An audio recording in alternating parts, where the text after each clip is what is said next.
るだけじゃ米は傷つく。土鍋の高火力と泡で旨味を守る。1号から美味しい。Feel that?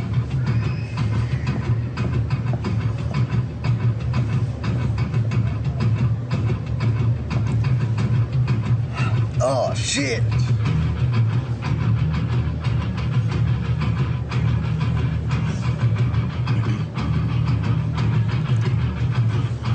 Oh!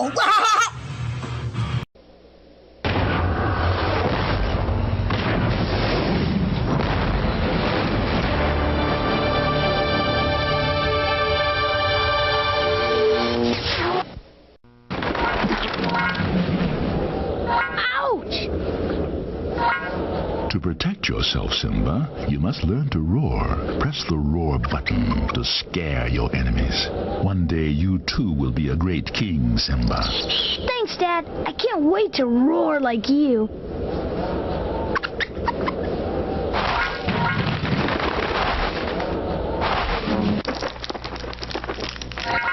Excellent.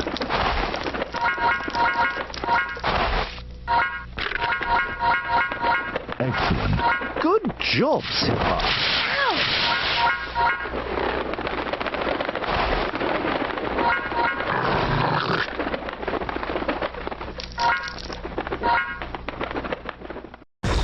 Well, we've cleared all 4 stages of the VGA Countdown Underground. That means it's time to turn it over to Mr. David Spade. And Pam Anderson. Shaq. Tony Hawk. And the Raiderettes shaking their firm pom-poms. Shaking the pom, right you are, Cap. And we're going to find out who takes home video games' newest honor, a Spike Video Game Award. Let's take a look. Indeed.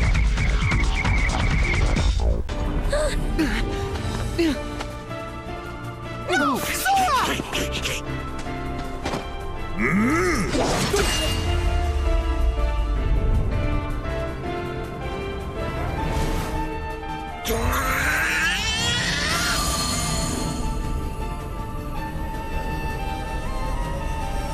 No! Donald! No!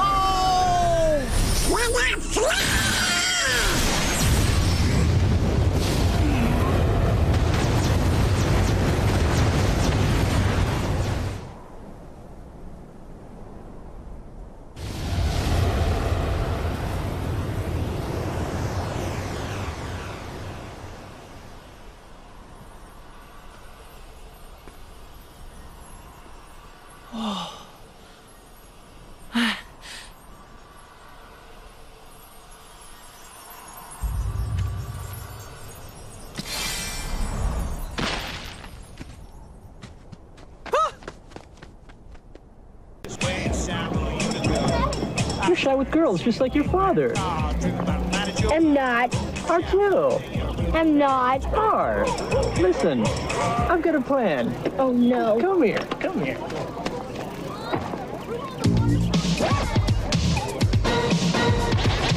Yeah-ho! Sugar. Aw, honey, honey. You are my candy girl, and you got me. Sugar. Aw, honey, honey. You are my candy girl, and you got me rocking you. Break it down with me. When I kiss you, girl, never knew how sweet a kiss could be. Then you laid your ever-loving stuff on me. Break it down for me, fella. I'm gonna make your life so sweet. Rocking and moving and shaking and stuff. I'm gonna rock your world complete. Rocking and moving and grooving. Say what? Pour a little sugar on it. Sugar. Ah, honey, honey. You are my candy girl. And you got me rocking you. Break it down, won't you please? Sugar. Ah, honey, honey. You are my candy girl. And you got me rocking you. Break it down, come on. And you got me. And you got me. And you got me. Break it down, won't you please? Now, is that It was teamwork, Dad. Yo, give me 5, my man. Yeah, you a fish, okay? Oh, you were styling too, my man. Oh, did you see that move I busted? No, I didn't. I was grooving. Wasn't I grooving?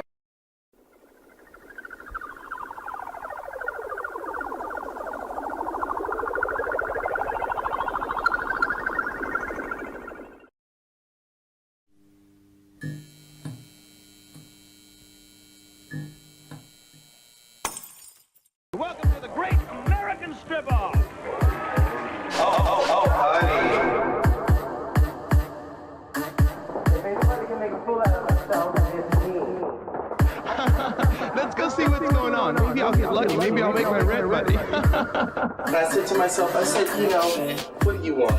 These guys, they look at you, they want to touch you. Charge them for it, damn it. What's the damn wrong with that? Charge them for it, damn it. What's the damn wrong with that? Trying to make this damn money.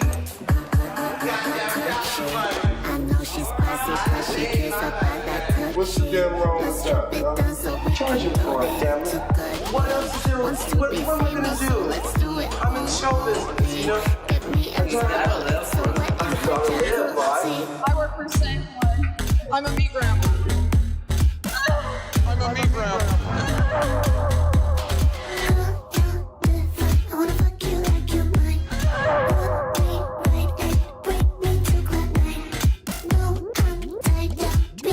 This is really a woman's fantasy.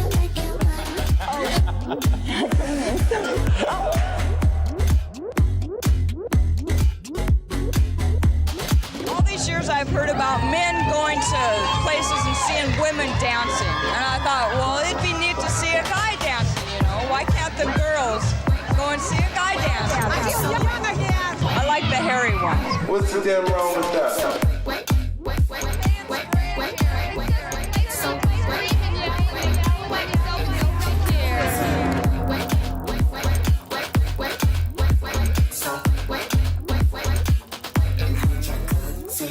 I know she's classy cause she cares about that coochie.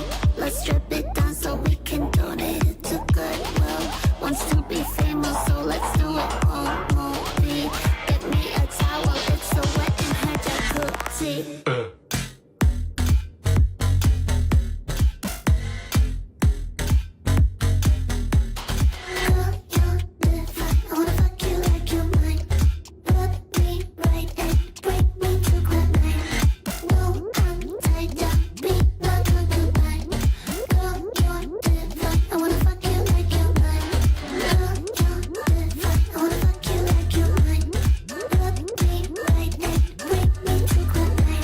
I suspect the institution will stay around the same way that men watching women dance has become a stable part of the culture. And that's the way it is. In my mind, this is reality, you know, albeit virtual. But okay, let's say we hold church here in Traveler. We have, you remember how we were talking about the carnival where we had different events, storytelling or drag races or what have you. You know, there are people that I've known in Traveler for 7 years, and that certainly is community. Because we allow no abuse, as opposed to complete anarchy, we have a rule set, and certainly that is the beginning. Hello, folks. I am excited. Got a little taste of the wallpaper there for a flash. Luckily, it wasn't cancelable. Everything fully above board. Woke levels are. Let's check the woke levels. Acceptable. Damn. So I had an idea a while ago for a high-o meter, where I'd hit a button and like a weed meter would pop on screen and it'd be like a random amount, right? And I'd have to react to it. Maybe I should have a woke meter, just a little meter that slides out and is like, brew, brew, and then I gotta like tone it all back. Or it's like too low, and then I gotta respect women or something for a little bit.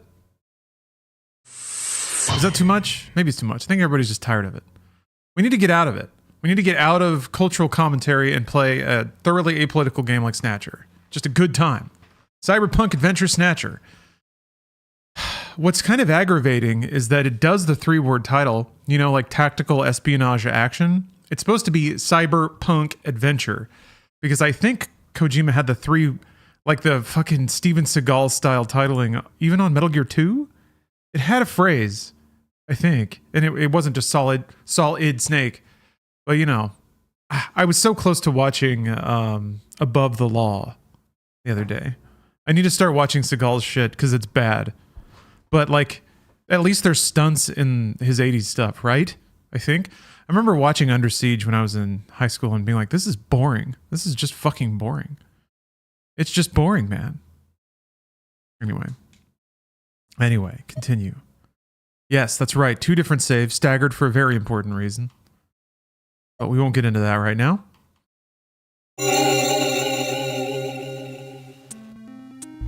All right. I just discovered that the chief of police is a snatcher. Dun-dun. One fun fact about Snatcher is there is a dramatic piano sting in the game. Poor Kojima can't do a whip zoom on somebody's reaction shot, but you know it's in there. You can feel it, and that's the Kojima magic, I guess. Okay, so here's another thing that's annoying about Above the Law. Why is it like everyone suddenly figured out the movies people actually want to watch, and I think we gave them that data, which fucking sucks. So it's like Netflix had every cool movie for a while and some bad ones. Then Amazon Prime had like so many bad movies. But I think after 5 years, they figured out they can just put all the movies people actually want to watch behind a paywall. And they did. So it's like, you can watch fucking Steven Seagal's garbage from the late 2000s. Yeah, we got it right here. You want to watch Above the Law. You want to watch some real cinematic work. You gotta pay. Sucks, bro. They figured it out. Jeremy is on. Hello. Hello. My next paranoia is that, especially with AI, people are going to try to seed waves of interest around. I guess this happens now. It's more obvious, but like, what if there's a rash of articles all being like, oh, there's this one campy movie from the 80s you just gotta watch. And it's some garbage fucking shit like Fade to Black or whatever. But they just AstroTurf it hard, and then that's the one movie they put behind like a $3 paywall.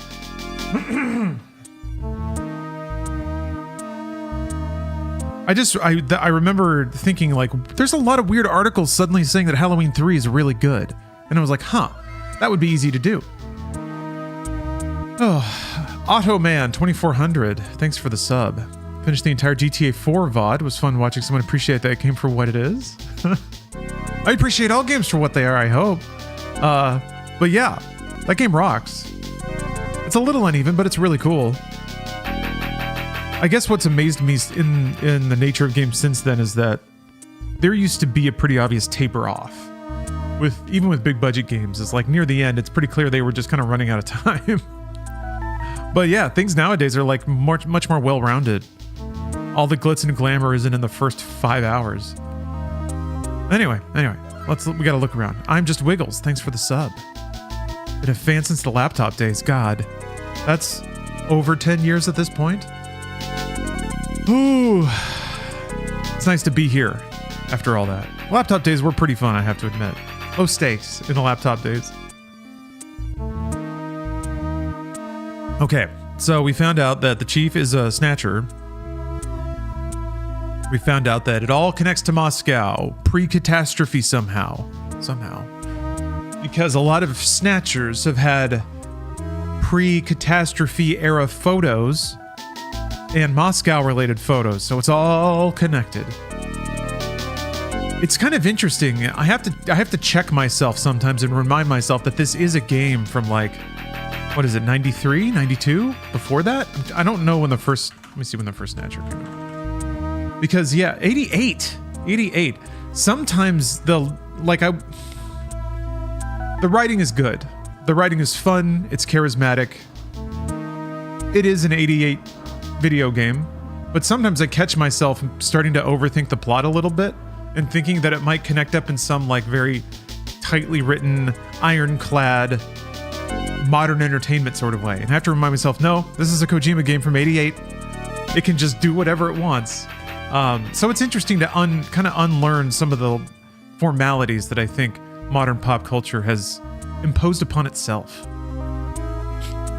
Okay, last disconnected thought. I was thinking about Superman 78, right? And how there's that whole like date that Clark Kent and Lois Lane have, or excuse me, Superman and Lois Lane.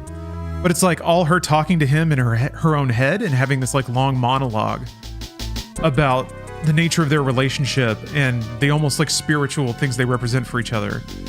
And I was like, damn, that's not only is that kind of trippy, but it's pretty clever and it solves a couple of problems. First of all, Superman doesn't have to say a word. So you don't have Superman talking about his feelings. And then also it's like a pretty interpretive way to add audio and character interactions to a scene where they can't really talk, or it would look really weird if they were flying around against a 78 green screen talking to each other. Anyway, I don't think there's, in some ways, having the ability to create whatever you want in your mind's eye through a computer onto screen has eliminated the middle gap where you have to convey through imagery or something not literal. There's gonna, I don't know. I guess I'm more taken by impressionistic works these days. But that's the phase I'm in, I think. Yeah, peak, IGN gave an 8 to Dragon's Dogma 2. A lot of other outlets were much more glowing, though. I think that's probably the lowest it gets, right? Eurogamer gave it a 5. I tend to like Eurogamer's sensibilities a lot more, to be honest.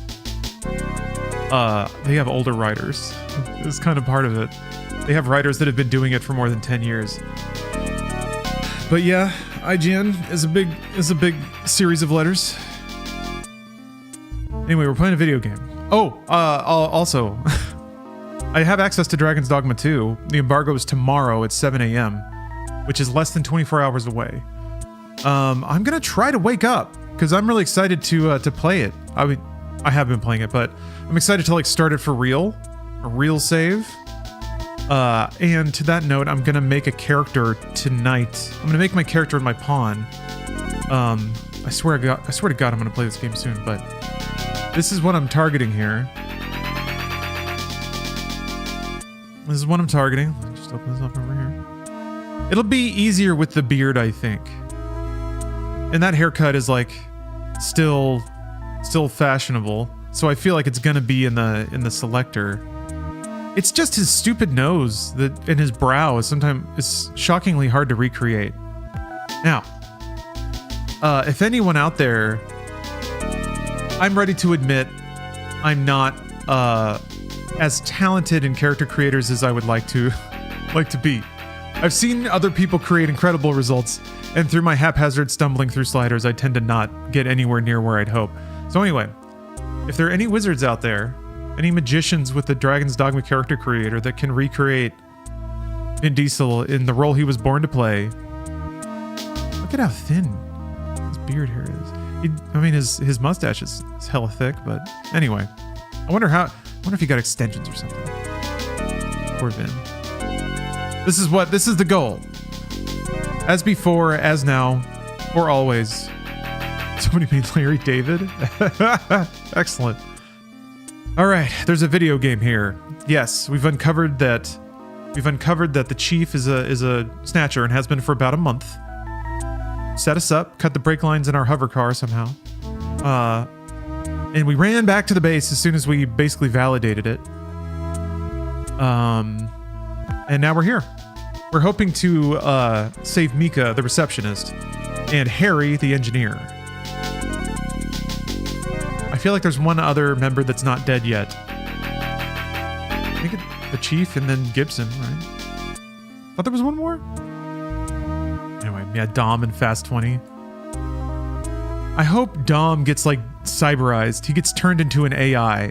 And then maybe it's like a Mobius strip. Like that's the AI that learns how to travel back in time and is fucking with Hobbs and Shaw in the spinoff.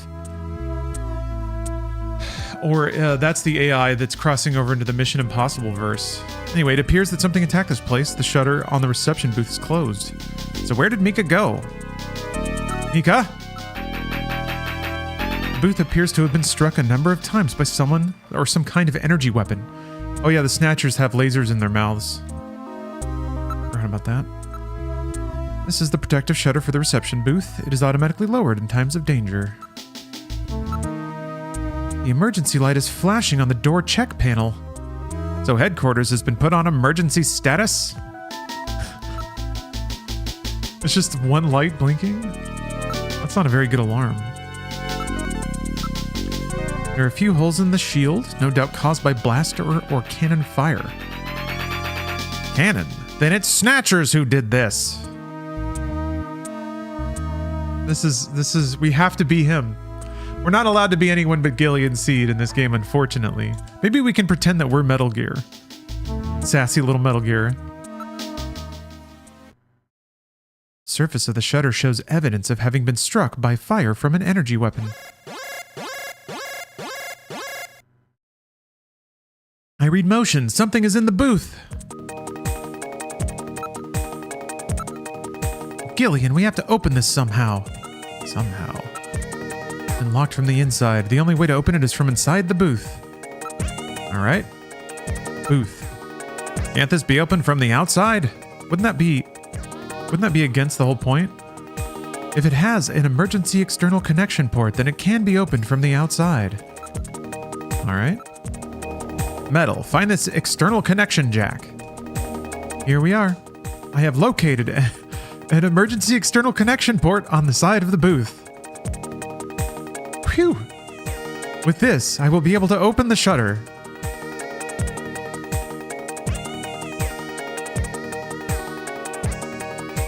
I think with Solid, some people kind of poked fun at the dialogue and how like Snake would just restate everything. But I swear to God, I think Kojima understood maybe long before a lot of other people that you've got to say things like 5 times in a row for people to get it sometimes. There are more graceful ways to reinforce ideas and restate them, and that's kind of the artistry that I'm seeing pick up in a lot of modern games. Alan Wake 2 was pretty repetitious, even to the extent that it memed on it, but it kind of needed to be that way, and I really do think it helped a lot of people get dragged along, so it's just interesting to see that in earlier games. Metal Gear 2 had a little bit of that too. Pablo 6 Shooter, thanks for the 44 months of subs. You got the Vanilla Ice GIF, looking chill, looking cool. Looking good, looking good. Gillian, we have to open this somehow. Oh, open shutter. It's its own thing now. Now plugging into with emergency external connection port.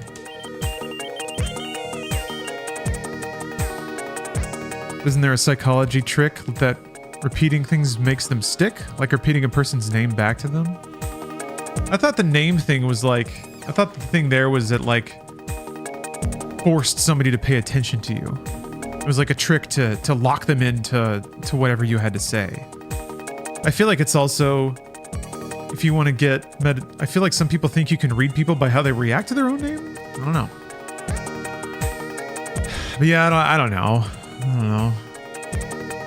Anything I learned about psychology, I learned from men's rights activists in the 2000s.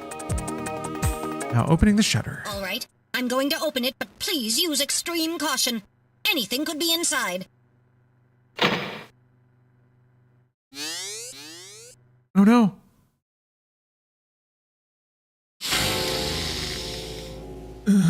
Mika! Mika! I sniffed over the piano sting, I'm sorry. Metal, how is she? Her pulse is normal. The only external injuries are to her forehead, and they are not serious. There's been no significant blood loss. Mika, come on, snap out of it. It's me, Gillian. Gillian. Mika. She got them juicy anime eyes. Gillian, the chief. The chief is a snatcher. So he's finally shown his Traveletch, thanks for the sub. Harry's. What's happened to Harry? Harry put me in the pod and sealed the main door. He locked the snatcher in. That was smart. Not even a snatcher can get through this shield. So where's Harry? He said keep the door sealed no matter what happens in there. And then he went in. Gillian, please help him. Harry! Mika, open the door. I'm going in. Metal, we're going in. Be careful. That snatcher could be hiding anywhere. Yes, sir. Gillian, please be careful. The chief is very cunning. Don't let your guard down. Don't worry. I'll watch myself in there. Gillian, you have the self-preservation instincts of a lemming. Oh, didn't go well for Harry then. How come I never saw this hallway before? This is awesome. We're in the main hallway. What's this? Someone is down. That hat. Harry? Oh! Ding-ding! Harry! Oh, Gillian. Is that you? I'm getting old. Just look at me. What happened? Harry was in Foxhound, Peak. Saw the chief messing with your turbo cycle. And that that weird picture in his office. Metal, how is he? Metal! I do not wish to say. Really that bad, huh? Gillian, when I confronted him about what I saw, he showed me what he really was. I was barely able to even scratch him. That's enough, Harry. I understand. Metal, is there anything we can do for him? Gillian, I'm sorry. Harry, you'll be okay. Doesn't look like you're hurting too bad. This'll work out perfect. You always were working too hard anyway. Why don't you take a nice long vacation somewhere and rest up? Yeah, sure. Nice try, Gillian, but it's my body. I know I ain't gonna make it. You were a good kid, Gillian. I could see my own guts, Gillian. I don't know how to say this right, but I've always had a special feeling about you. Come on. I've always had trouble talking to people since I was little, like my father. What I can remember of him. Pulse and blood pressure falling. Harry, hang in there. You and I were gonna go out and tie one on, remember? Yeah, that's This is like when Big Boss dies in 4. Me and it takes 3 of us. But John is 5 straight hours. Gillian, I've lived my life alone. I didn't know my parents or family. Always so stubborn, glued to my research. I never really trusted anybody. That was a mistake. Oh! blood pressure continuing to fall. Sick animation, though. Harry? After Jean died, I felt it. Human warmth, companionship. I know what you mean. Gillian, I just wanted to get along with everybody. I don't need no Nobel Prize. For 50 years, I've been searching, trying to find something I lost. Looks like I'll never find it now. Gillian, he's about... Looks like I've been talking too much. It's up to you now, Gillian. I'm finished. You won't forget this, old grouch, will you? Harry! Gillian, you've got to believe in yourself. You're the last junker. That could have been the name of the game. Harry! Harry! Like the last witch hunter? Pupils are dilated. Cunningham! Snatcher! I'll get you for this! We have no time for grieving. That Snatcher is still hiding somewhere here in headquarters. Metal, listen to me. If that Snatcher gets me, you've got to take Mika and run. Then you've got to blow up Junker headquarters. Blow it sky high! You understand me? Yes, sir. I just hope it doesn't come to that. So, where should we start our search?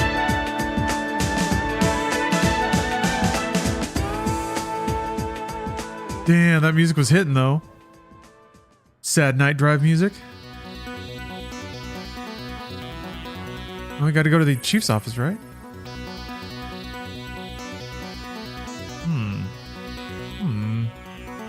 Motion detector. They're the only ones registering. Alright. Snatcher does not seem to be around. No investigating? Weird. I will check it out now. Are you ready? Sorry, nothing there. Search under desk.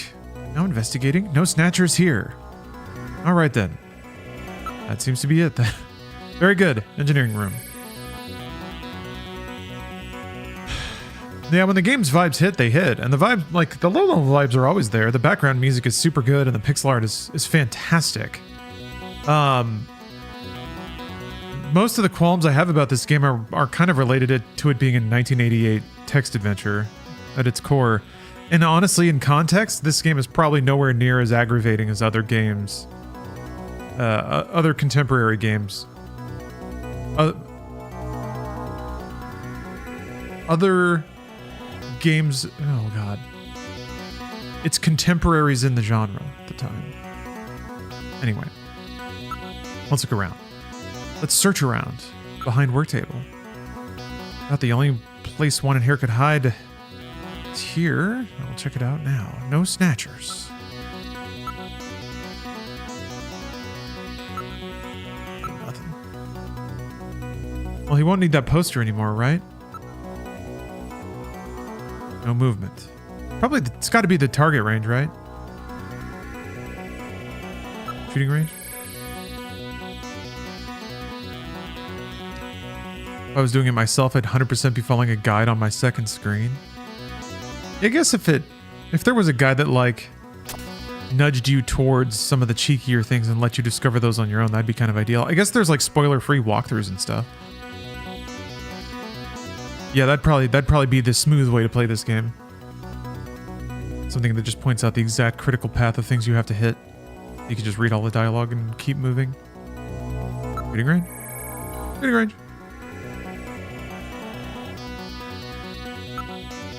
Snatcher does not seem to be around.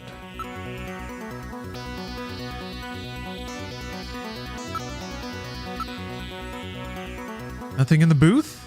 Shocking. Above booth. No snatchers.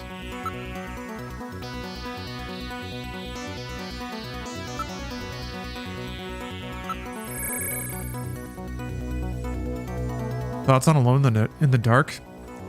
I don't know anything about it. I don't know. I played the like 2000s Alone in the Dark, the like gritty reboot. That was dumb fun because it was like, I don't know. I enjoyed the single player wannabe AAA games of the time. But yeah, I just don't have a lot of mind for it. Oh, I'm definitely streaming Dragon's Dogma 2. Nah, the reviews don't make it seem like there's anything too exciting going on in there. Which I skimmed. I didn't even read full reviews for it, but I'm just interested in games that like try to do something interesting, or just hit their marks really well. And it didn't seem like it, from the sounds of it, Alone in the Dark didn't do either. Like it didn't do anything very daring, and it also didn't even hit like solid marks of enjoyment on the more predictable stuff. No movement. No snatchers. No snatchers. So yeah, this is one of those times where I think they just want you to bumble around for a while. I've checked all the rooms. Where could he be? Let's go through all the rooms one more time.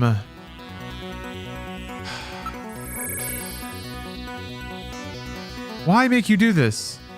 There's something on the desk. Oh, it's drips. Look up. There's some kind of stain on the desktop. Search. Wait. Stain on desk.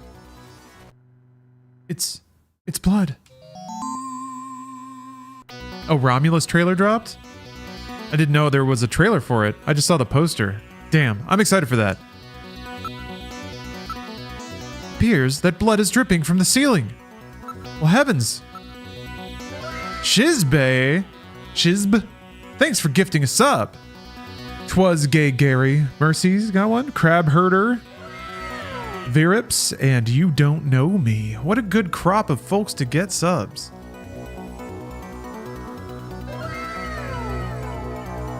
Thank you very much. Okay, here we go. Search the sea. Oh, hold on. Michaela Moon has redeemed a gamer stretch. That's a good idea. I did my workouts today. Still felt some weird tightness in the back. I don't know. I don't know, man. Looks claustrophobic alien. Awesome. Awesome. Yeah, I kind of trust Alvarez to not get lost in the sauce. Evil Dead was like, it was like, It was the best modern interpretation of that idea that I've seen in a long time. And in terms of like rebranded stuff, I don't think I've seen a movie better than the 2013 Evil Dead. I'm not thinking about it that hard, to be honest, but... Oh, you think Alien 3 forward? Oh, sure. Yeah, no, they become like silly slasher movies. I haven't seen Prometheus, and I didn't see Covenant. So, I tried to watch Prometheus, I got like 20 minutes in, and then it kept crashing my Blu-ray player. Oh, whatever, I'll get around to it. Alright, Gamer Stretch. Calvrek! Thank you for the sub. I finally figured out, I think, how to merge sub-gifs with my new stream aesthetic that is coming very soon. So, that's good. I didn't want to get rid of them.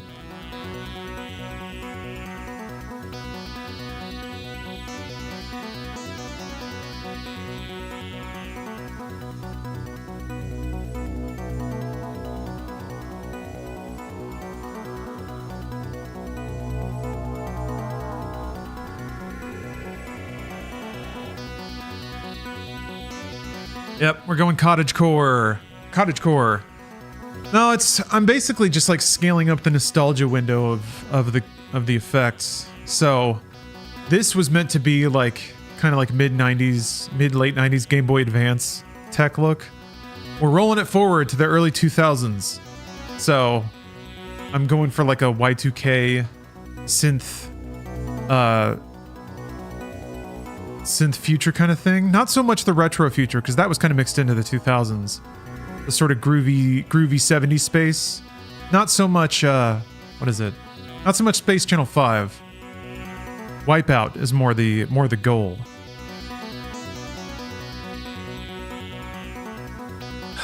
And a lot more like subtle randomness, I guess. Scripts will run a lot of things as opposed to just being static assets. But it won't be. Yeah, a little more woke. I want that meter to like top out a little more on the right, or the left, I guess. Anyway, let's look at the ceiling.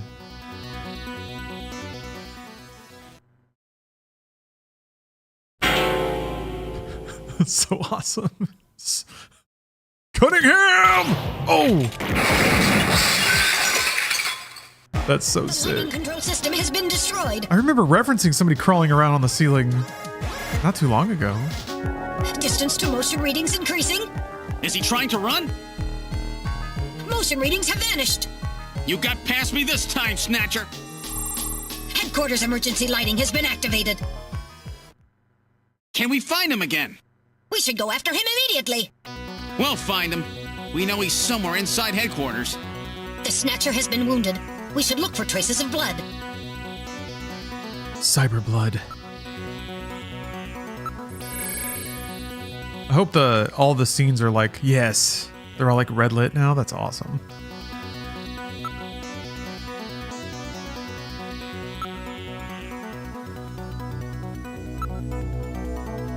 I do like the idea too of converting an area you were in before into like a combat zone, or seeing it get destroyed or under distress. No sign of the Snatcher.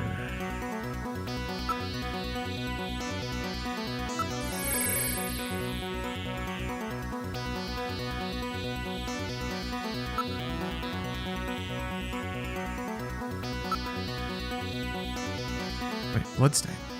Oh, okay.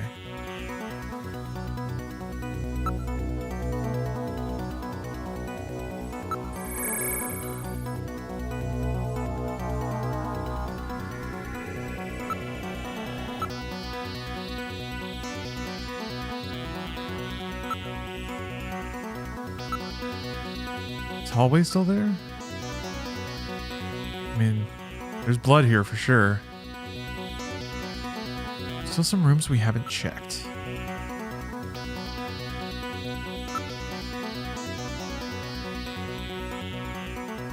It's true. Wait, are there? Oh yeah, front.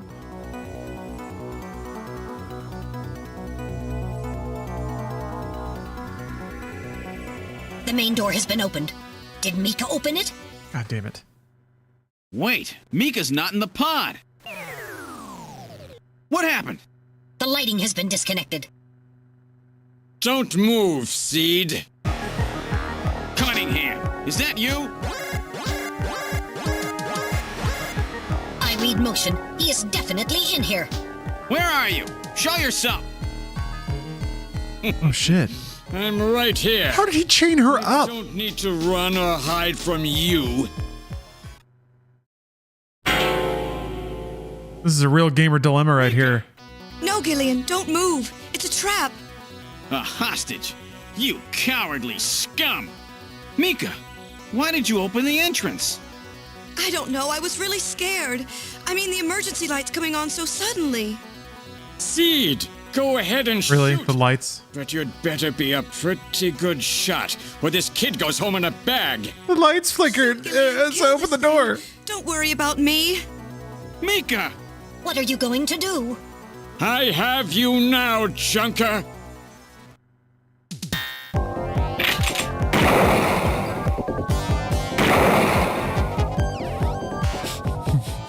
So sick. I wonder what... I haven't saved in a while, so I'm hesitant to actually plug poor Mika here. Oh my god. Kojima is really forcing the gamer to ask themselves some very daring questions with this sequence, isn't he?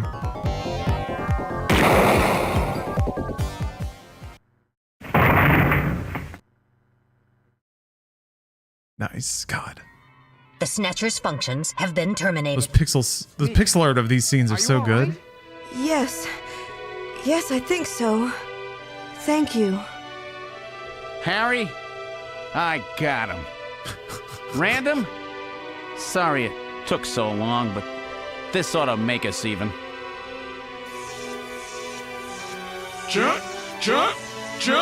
Junker? You may have stopped me, but it's not over yet. Gillian, this is just residual energy feedback. Its power levels are dropping rapidly. Crane's hospital was nothing more than a maintenance facility. We have comrades operating throughout the city, more than you can imagine. Now our plans will move into Phase 2. For that, we will enlist the help of Professor Lorraine. Your existence is meaningless as long as you don't get your memory back. Good luck, Junker. My memory? Comrades? Professor Lorraine? Harry. Why? Please tell me. Why do so many good people have to die? Mika. Yeah, he was uncommonly helpful. Mika, don't worry. I won't let anybody else die.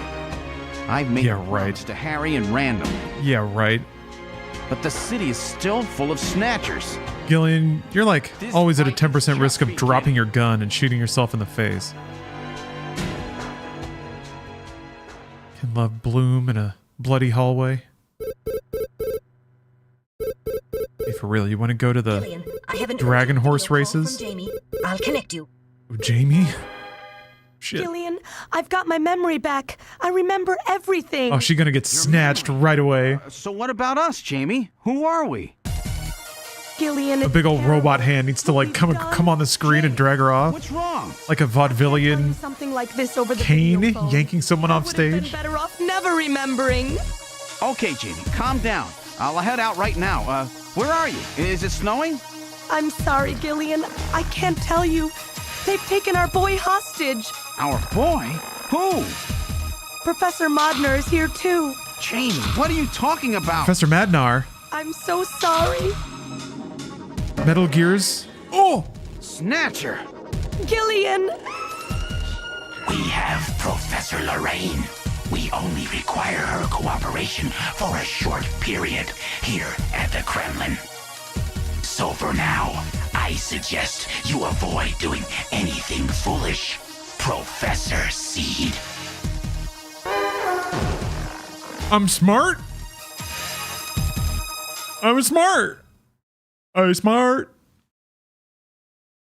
Damn. Twists and turns.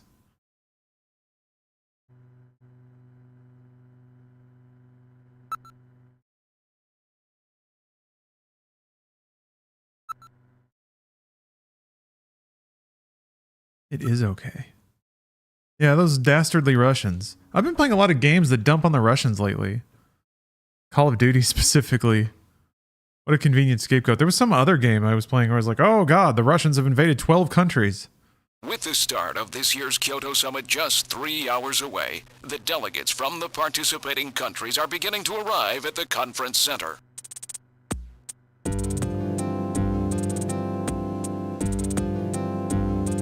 A major poll of domestic and international opinion, well, sure, just last week, shows that the vast majority of respondents favor a complete quarantine of Casino. as a means to combat the risk of the snatch. Most of these games were produced before Ukraine, but Now that the chief's death has been confirmed, it won't be long before they strip us of our Junker authorization.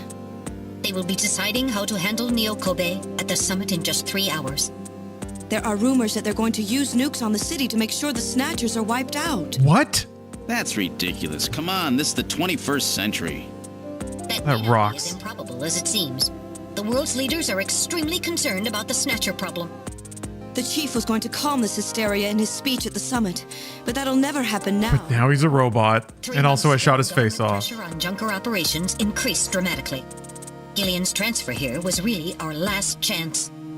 Our own chief was snatched. It's not too surprising they don't want to trust us anymore. Ultra Mega Church, hey, thinking about this a lot. Would you rather cast PS1 Lara Croft or Final Fantasy VII Remake Tifa? That too will be officially decided in 3 hours' time. Tifa's hotter, but she's got so many polygons you might as well kiss a real girl. Boring. If we don't, PS1 Lara Croft would be really special. That's a good point. As far as they're concerned, we're just like a cancerous tumor that has to be cut out. We have to hit the Snatchers' headquarters before then. It's a really good point. I didn't think about the sensation. I should be able to manage something. Of smooching a PS1 Hitting their outposts like Queen's Hospital won't do any good. 3D model. Find their main nerve center. I feel like PS1 polygons feel kind of gritty like sandpaper. Was impersonating the chief. Maybe like construction paper at best. It was completely blanked. Which is not negative, but it's certainly not like a soft, warm human kiss. Like 7 Remake Tifa would feel like. What about tracing that video phone call from Jamie? It was no good. The call didn't last long enough. Still, it definitely did come from within the city. Damn. Where are they hiding? Gillian, can't you remember anything at all? Like kissing a cinder block. Say something that implied you were somehow connected to the Snatchers? Yeah, that's true. It would be a flat surface. That's kind of what I'm thinking about the feeling of it. Everything you know about me. If we're being generous, there might be like the Junker headquarters. Like the lips might be an embossed texture. Gillian. Metal, the chief's dead. Tell me everything you know about me. Well, you see... Metal! All right. With the chief gone, you are the highest ranking officer here. You knew all along? Nick Cage, thanks for the sub. Where were we rescued from? 3 years ago. Oh, he's just going to tell me. Jamie were taken into protective custody in the Siberian Neutral Zone by the 17th Siberian Investigative Force. More precisely, you were discovered in cryogenic sleep pods in an underground bunker near Moscow. Cryogenic sleep pods? You mean they were frozen? This is a photograph of the bunker. There is no record of when you were placed there. In addition, the third pod was empty at the time you were discovered. There were 3 pods? You were revived and taken into custody by the army. Apparently, as a result of the extended sleep, both of you suffered from complete amnesia. However, another theory suggests your memories may have been intentionally erased. This is the only piece of evidence found at the site. That's Harry's. That's Harry's picture. Yeah. From when he was a kid. So Harry was my dad. Or I'm Harry's dad. Jamie's son. Nice. Confirmed by DNA tests. All right, that's cool. Harry? Harry was my son? They flipped the Star Wars shit. I love it. From the photo, it was established that you are Gillian Seed, and your wife, Jamie Lorraine. Both of you are American citizens, born in the late 1960s. The 1960s? In addition, both of you vanished without a trace in 1989. There is no other information available about you after that. 1989? Yes, you come from a world that's been gone for 50 years. But what does that have to do with the Snatchers? When the 17th Special Investigative Force was bringing the two of you out, there was an accident. Though the two of you were all right, most of the 17th was killed. One of them was a Snatcher. Of course, before their departure, they all underwent thorough examinations. So, if one of them was snatched... It had to be somewhere in Siberia, right? That's correct. And in order to attempt to determine the origin of the Snatcher, as well as your true identities, you were assigned to Junker headquarters. The hope was that exposure to the Snatchers would help you regain your memories. Moscow? 50 years ago? Almost everyone who was in Moscow at the time was killed in the catastrophe. So Gillian and Jamie are the only living witnesses? Harry was my son. Did he know? No. It was highly classified information. He was never told. I was never able to do anything for him. Wait a minute, Gillian. That's definitely one of those Kojima moments. About taking a boy hostage? Somebody, like a father unknowingly clutching his old son as he dies. Harry and are using him to threaten her. Reminds me of like Mama from Death Stranding. How like her backstory was just kind of like this tortured poem describing a very like intense spiritual moment. Maybe some clue in the way they're operating. And spiritual tragedy. Let's go over what. But very ethereal, kind of bending the rules of reality to create the most drama, you know? First of all, what's the Snatcher's weak point? Oh, they gotta quiz us?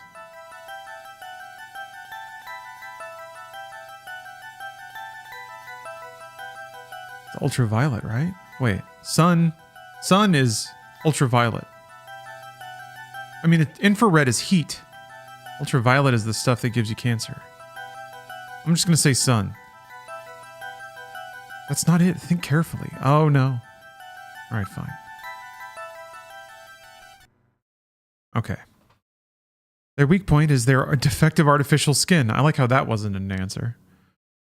Long-term exposure to ultraviolet rays causes mutations in the melanocytes in the stratum basal of their skin, which become cancerous. Specifically, long ultraviolet rays in the 250 to 350 nanometer range is responsible for causing the cancer. Hey, Jason. Nah, still not caught up on Dune. I gotta watch 2 still. Hopefully it'll, yeah.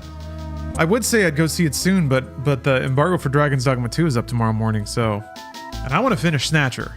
And also play some other games, so hopefully it'll be there in a week or 2. All weekend is kind of booked up. We're gonna have a lot of streams, folks.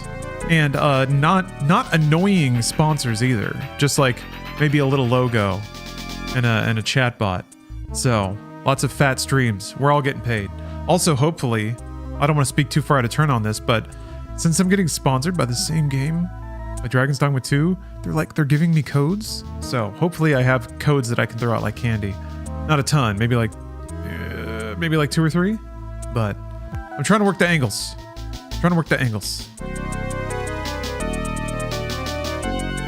Okay. That's the reason they are so limited as to when they can be out. They only come out at night in the middle of the winter and wear sunscreen even then. That's the method that Jean used to figure out what the Snatchers were up to. How ironic. It turns out that the destruction of the ozone layer actually had a benefit for us humans. That's right. Now, what method were they using to move and be able to avoid ultraviolet rays and sunlight at the same time?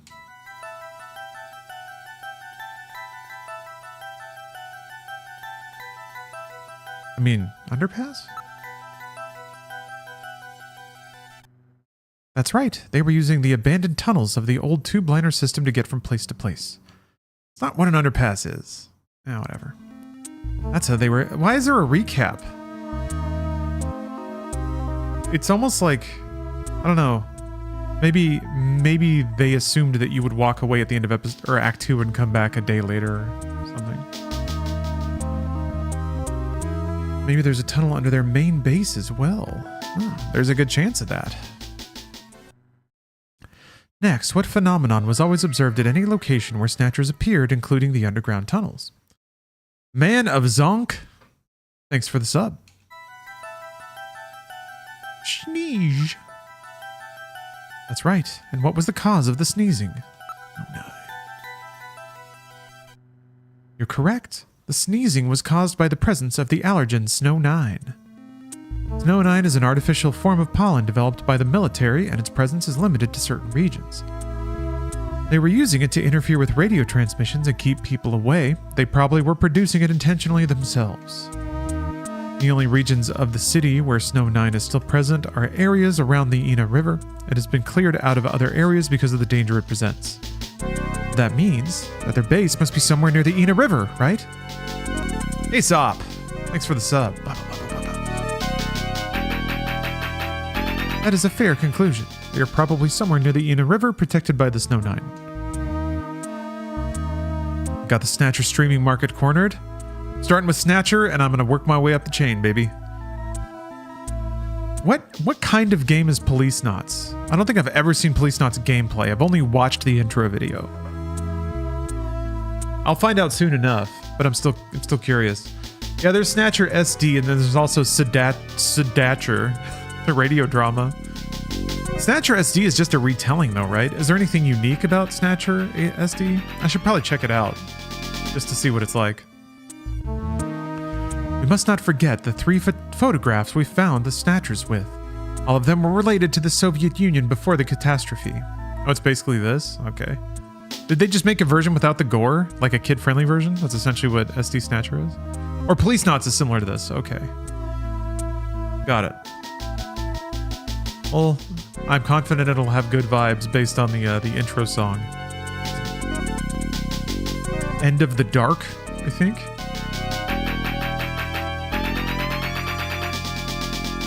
Yep. Why do Snatchers keep pictures and memorabilia like this? Maybe they're homesick, because that's where they came from? Yeah, Evan. All Kojima games, all Metal Gear games. Excuse me. God damn. Must be a Snatcher around. No, it's daylight. They can't get me. Homesick? Get serious, Mika. They're robots, you know. Let's analyze this a little closer. What cities are related to all of these pictures? Moscow. This is the city they have in common. That's correct, it's Moscow. Moscow must be where they come from. That must be the basis of their programming. You might be right. Just as people have a hometown that is dear to them, their creators may have put a hometown into their programming. They use very advanced artificial intelligence systems, so they may have needed something like that to maintain their emotional balance. Yeah, they were born out of nothing, but they needed to give them some kind of image as an emotional base. So Moscow is their creator and their home, and the place that they found Jamie and I. Still not putting the puzzle pieces together, are you? That's fine. In other words, this homing instinct thing of theirs has led them to set up their headquarters in some place that reminds them of home, or their creator. What part of this city is like Moscow? Moscow's really cold, right? They get a lot of snow, don't they? Snow? No snow has been recorded in Neo-Kobe in several years. Well, then that's not it. Wait, what about that pollen? That crystal bioengineered stuff, Snow 9? Now that you the thing called snow? Wasn't it snowing on Jamie's video phone call? That's right. Their hideout has to be somewhere close to the Ina River. The Ina River flows for miles. I wonder if this is what real detectives are like. Search it all in time. Gillian, let's look at a map of the areas investigated so far. This is an enlarged view of the southwest portion of the city around the Ina River. This blue area is hell yeah. Snow 9 is present. Zooming, enhancing, comparing. Impose a chart of the abandoned tube liner tunnels. From this, we can establish those areas with Snow 9, which are accessible by subway tunnel. Damn, Nice try, but it's still too large. We could never cover it in 3 hours. Don't give up so fast, Gillian. What about that image of home thing we were talking about? Maybe there's some kind of geographic similarity. Maybe the same view can be seen or something. I'll display a map of Moscow alongside. What's this? Look, the rivers are exactly the same shape. This is the Moscow River over here. It looks like we're on the right track, Metal. Show us the location that Jamie and I were picked up from. All right, right here. Metal, before the catastrophe, what was at this location? The headquarters for the entire Soviet Union, the Kremlin. The Kremlin? We've got to go to the Cyber Kremlin in Neo Kobe. Their Kremlin. Metal, what spot in Neo Kobe would match up with the location of Moscow's Kremlin? Calculating. This is the spot. It's presently occupied by an old church. It's rather large, but reports indicate it's been abandoned for nearly 20 Spirit costume years. store. And it's right in the middle of the Snow 9 and subway area. That's it! That's their headquarters, their new Kremlin. Gillian, let's go! Wait, Gillian. I want to go with you. Sorry, Mika. Hey, I'm a junker too, you know. I know, and you're a great one at that. So take me with you then. You head to the summit to warn the delegates. They haven't given up, you know. Yeah, 7-Eleven. Kyoto. I'm not going to be the only one to run. You've got to convince them not to use nukes. Blast the snatcher behind the counter. Found their hideout. Enjoy a taco roller To sink the whole island. while you wait for the cleanup crew. It's a tough job. Can you do it? Okay, Gillian. I'll do what I can. Thanks. Thank you, Mika. Don't say it, okay? Let's go, Gillian. Gillian? Yes? What's wrong? How about dinner sometime? Dinner? Yeah, you know, dinner? Your wife has been captured. Not interested. I thought it would be nice, you know, to kick back, relax. It's Christmas after all. Christmas, huh? Being held by killer robots. I'll be back by then. Gillian, we have... Yeah, sure, whatever. That's a promise, right? I heard you.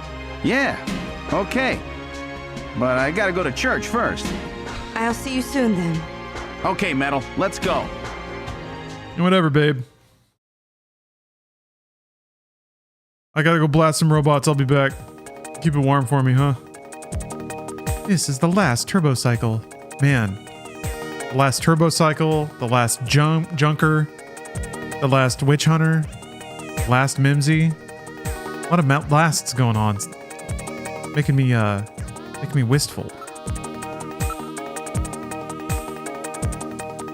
Nice and green. The parking lot has become rather lonely. It appears quite safe. It has not been tampered with. Good stuff. Right?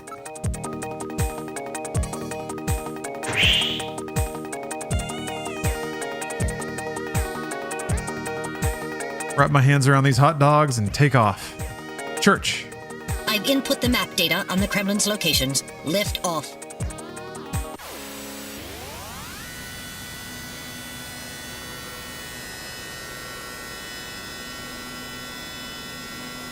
Flight configuration, now gaining altitude. Ah, remember this? We've come so far. Please be safe. Gillian, please keep in mind that we're working with a strict time limit. A 50-year debt in 3 hours. God, those lapels. Snow! Snow 9, to be specific. We've entered the Snow 9 region. Please put on your breathing filter. Direct inhalation is dangerous. All right. Radio transmissions will also be impossible from this point on. Understood?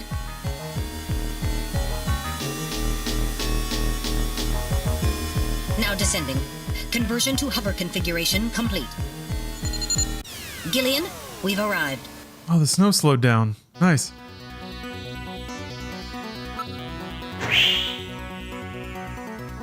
What? Wow. Now I know why they call it their Kremlin. We don't know that they call it that. We've just assumed. Very old church bears quite a resemblance to St. Basil's Cathedral. No doubt they thought the same thing. Holy shit, this is just here? It appears to be snow, but it's actually Snow 9. Try to avoid inhaling any of it directly. It's surrounded by a large grove of tall cedar trees. It does look nice. I like the perspective. The clouds and trees kind of warping around. A few Christmas lights would liven up the scene, I agree. The building is about 50 years old, but appears very well maintained. So where's the entrance? On the front side of the building. Sweet. This is definitely Snow 9. A sensor scan reveals that 2 blinder tunnels pass directly underneath this area. Well, that's no surprise. Looks like we've got the right place. Nothing on the motion. The only sound is that of the wind. Alright, let's go inside. Alright, now opening the door. What's wrong? Yeah, Jason, I'd say it's safe to say Blade Runner influenced a lot of popular media. It's probably rusted into place. Not surprising.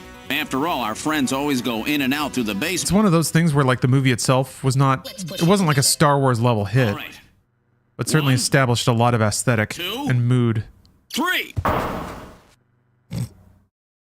Oh, it did open it, okay. That got it.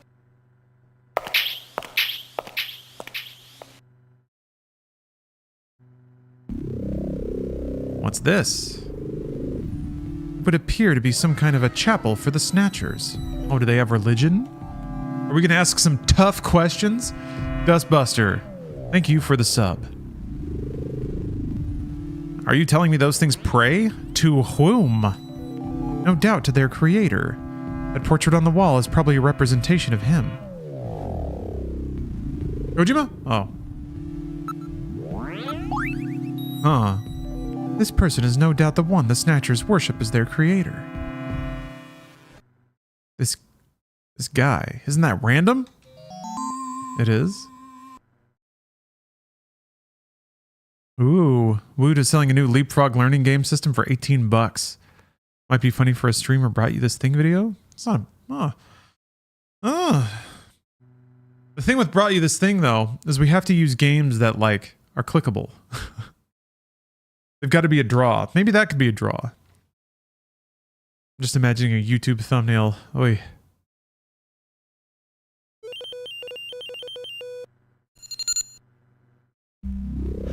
It's a very weird looking system.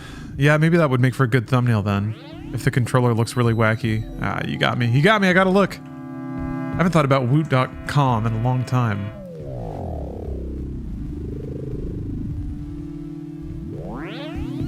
Wait, where is it?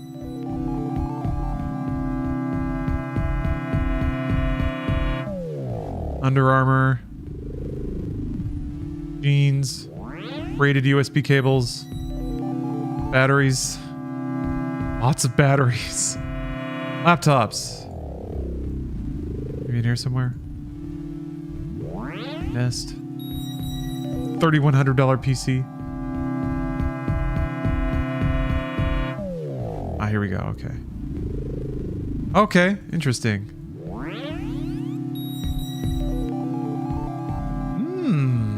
Leap TV educational gaming system.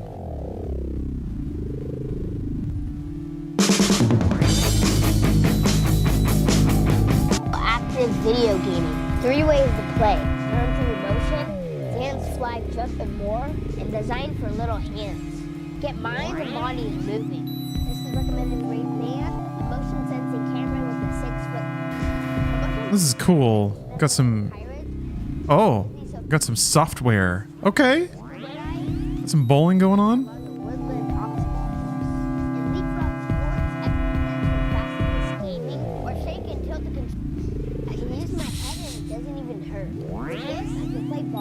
EvanTubeHD.com.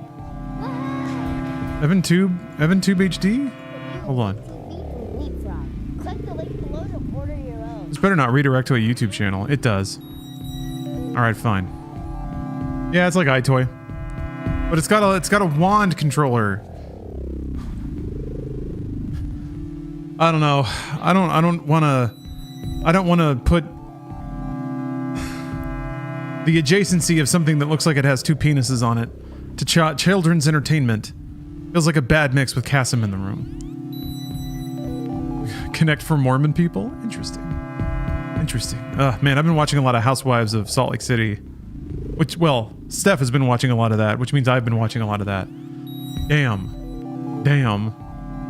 Damn. Religion sure does create some next level shit in the human experience. Anyway, Metal Gear's got some things to say. While the facial bone structure of the individual in the portrait is nearly identical to that of Random, a positive identification is impossible as the picture is not a photograph. So he's Liquid, huh? We have to be twins, right? Random has to be the third one in the tube. He's my twin brother. That just looks too much like him to be a coincidence.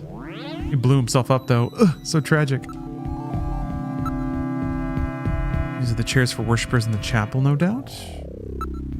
Everything is nice and orderly. It's as if the pre-collapsed Soviet Union had been recreated here. Cool. Something is written on the painting. Oh, the creator, Modnar. So this is Professor Modnar, not Madnar. The one the Snatchers were talking about, eh? It appears to be a portrait of that person.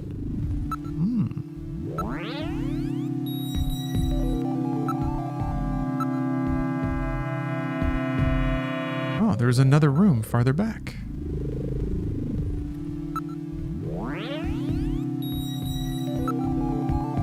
Moving to the back room. Modnar.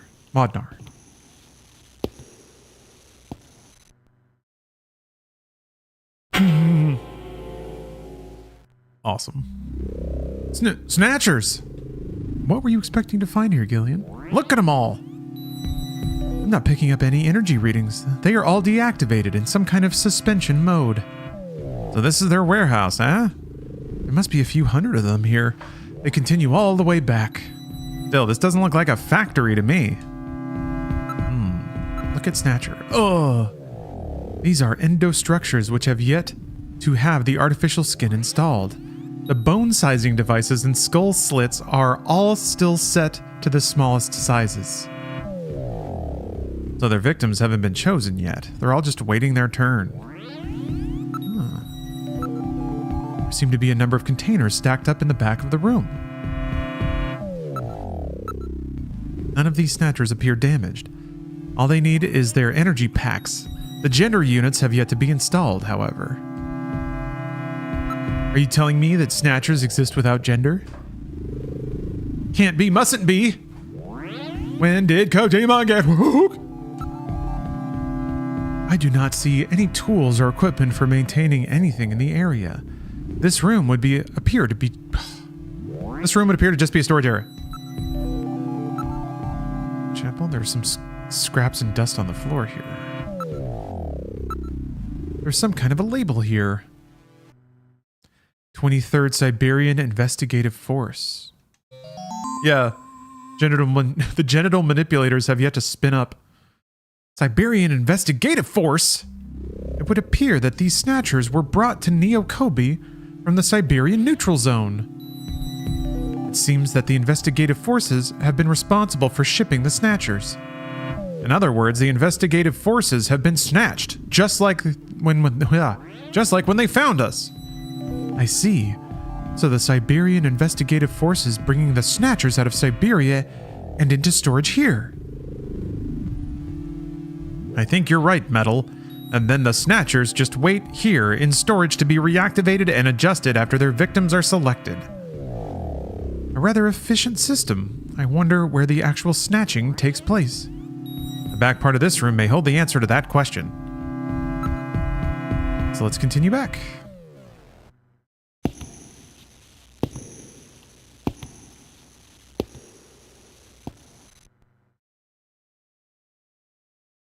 Nice.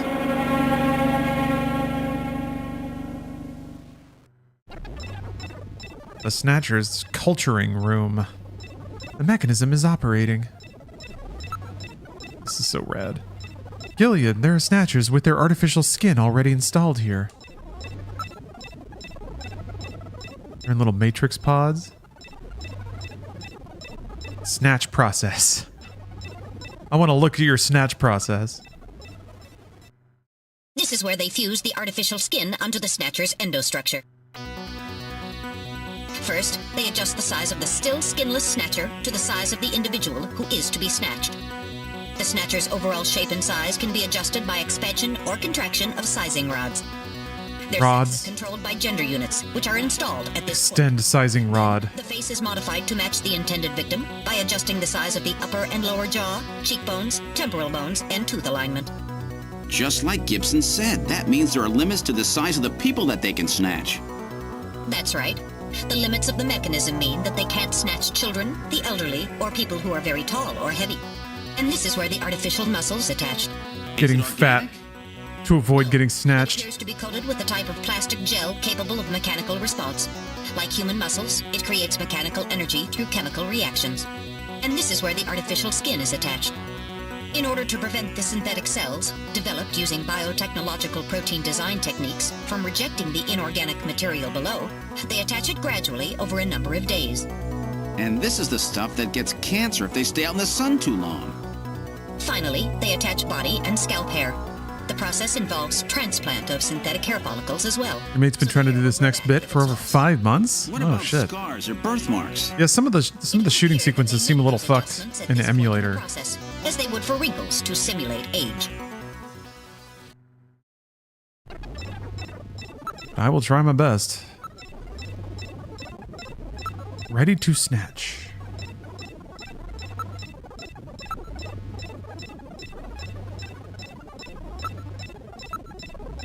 It appears that weak ultraviolet rays are being projected from above. Huh. Gonna get the skin to react to it. Come out with a nice tan. This is really advanced. Way beyond anything we saw at Queen's Hospital. Oh, Iceman. Thank you for the sub. Hello. All areas protected as a clean room. There is a door at the far end of the room.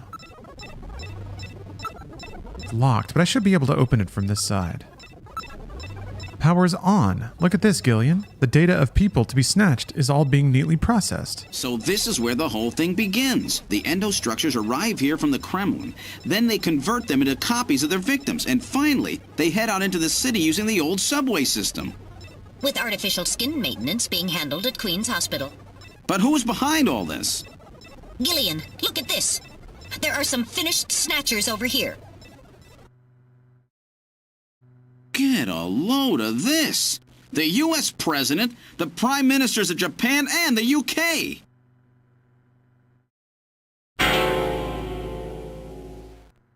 Gillian, you're in here too. Figures. They were looking to snatch every VIP at the summit.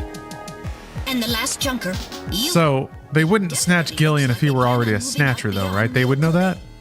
If they were to snatch every major world leader, they'd practically be able to control the planet. Still, that's odd. With their flawed skin, pulling something off like that would really be difficult. Chin said they had found the key to developing a perfect artificial skin. Maybe they've already produced it. No idea. But the number of snatchers here makes it clear that they're up to something new. Gillian, this is definitely their nest. We should destroy everything. Not yet. Not until we found Jamie. Metal, how much time do we have left? The summit should have begun by now. We don't have much time. And once our legal privileges are suspended, I won't be able to help. In fact, I'll be forced to restrain you. I know. If the military wants to avoid nukes and goes for a surgical strike on this facility, what would they likely use? Probably a phased particle beam from one of the attack satellites. A phased particle beam, huh?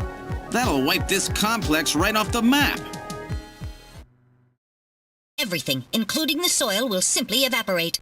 The attack will leave just a large crater. Metal, can you convince them to give me another hour? Even 30 minutes will help. Understood. I'll try my best. And I'll try to find and rescue Jamie in that time.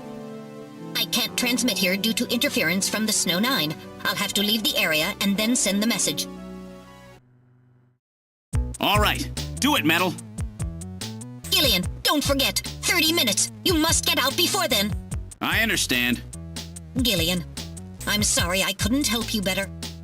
Don't worry about it. I'll be able to move faster by myself anyway. Hey, Wreckage. Where did I find this? Yes, sir. I just downloaded the ROM off the internet. 30 minutes. Not hard to find. Playing it on RetroArch, which ended up being the, like, easiest, most modern way to emulate Sega CD. 30 minutes? Oh, this is gonna be tight. That room's the only place left to check. Let's take a look. In the process of trying to get an emulator working, I was, I think, reminded why I didn't play fully through this game the first time, and that's that the easiest emulator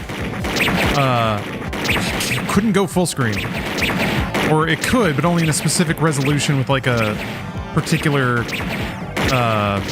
compatibility mode set, and it like fucked up everything on my desktop, so it was just not working. Yeah, I remembered having to play it in windowed mode before. Not necessarily enjoying that a lot. So that's why I was kind of like, I'll just check it out.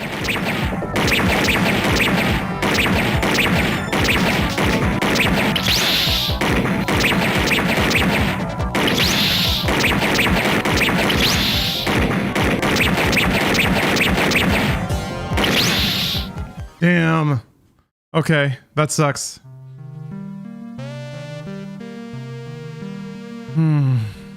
Yeah, some of the times where it doesn't fire when you hit the button, not great. Especially when you really got to keep moving.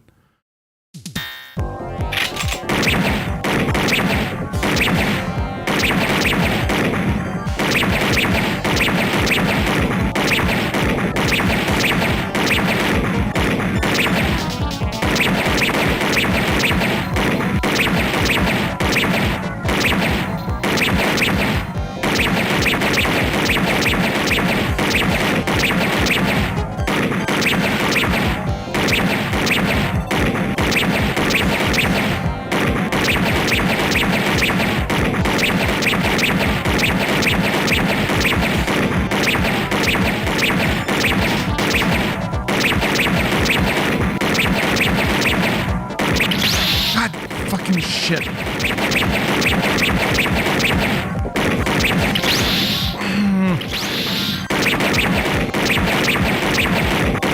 I needed to shoot bullets. Okay. Whew. I wasn't ready for that. They almost got me. All right, let's open the next door. This would be a solid Good Old Games release. It would be. Yeah, I agree. No, I saw they got Alpha Protocol today. Good Old Games got Alpha Protocol. Everyone. Doesn't look like there's anything here. Everyone open a new tab. Type in GOG.com and buy Alpha Protocol. I think it's got the original score too. Oh shit! Bro!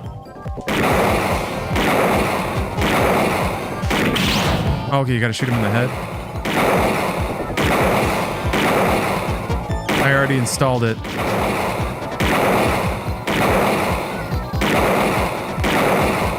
Good Old Games getting the weird gets.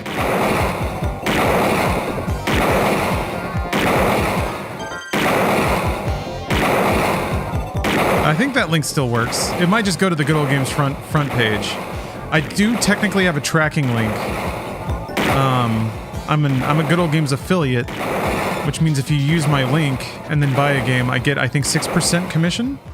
It doesn't make the Jeez. These guys are tough. Of course, I didn't exactly expect them to welcome me with open It doesn't make the arms. price go up or anything. Okay, let's. Good Old Games games are also very cheap, so I wouldn't worry about it too much. Oh yeah? Monstrous Brad, you beat Persona 3, huh? Oh. Uh-oh. Nice. Jamie, are you all right? Gillian, you came for me. Are you hurt? No, they won't lay a finger on me. Not until the new artificial skin is completed anyway. Artificial skin research? You? Gillian, I've got my memory back. All of it. What happened? Tell me, Jamie. I don't remember the ending for Persona 3. I remember the ending to Fez, because it was so unfulfilling. I had to help them with the skin development. They said I had to help them because the professor was ill. Wasn't getting any better. Gillian, the engineer Harry, he's our son. He's been living on his own now for 50 years. Jamie, I'm afraid that Harry's... There was nothing I could do. They forced me. But I can't do it anymore. Jamie! The professor... he just died. He was over 100. The professor? What? This old Yeah, man? Captain, the Igus stuff. Don't you remember? It's Professor Modner. Nice. Professor Petrovich Modner. I don't know. Persona 3 Fest was leaning into He's been Igus. here for 3 years I was like, now, I just to develop the Snatcher's artificial I don't want to skin. fuck a robot. This isn't working for me. Doing that to your own father. Whose father? Jamie, I don't have any idea what you're talking A about. mom bot. You really can't remember, can you? Japan loves their anime robot moms, don't Jamie, tell me who I am. What were we doing at the Kremlin? Are you sure you really want me to, Gillian? It's all so awful. My favorite Persona? I'll tell you. Try to remain calm, okay? 56 years ago, you and I were involved in a top-secret Soviet project. It was still during the time of the Cold War. Probably 4 golden. The gulf between East and West was as wide as ever.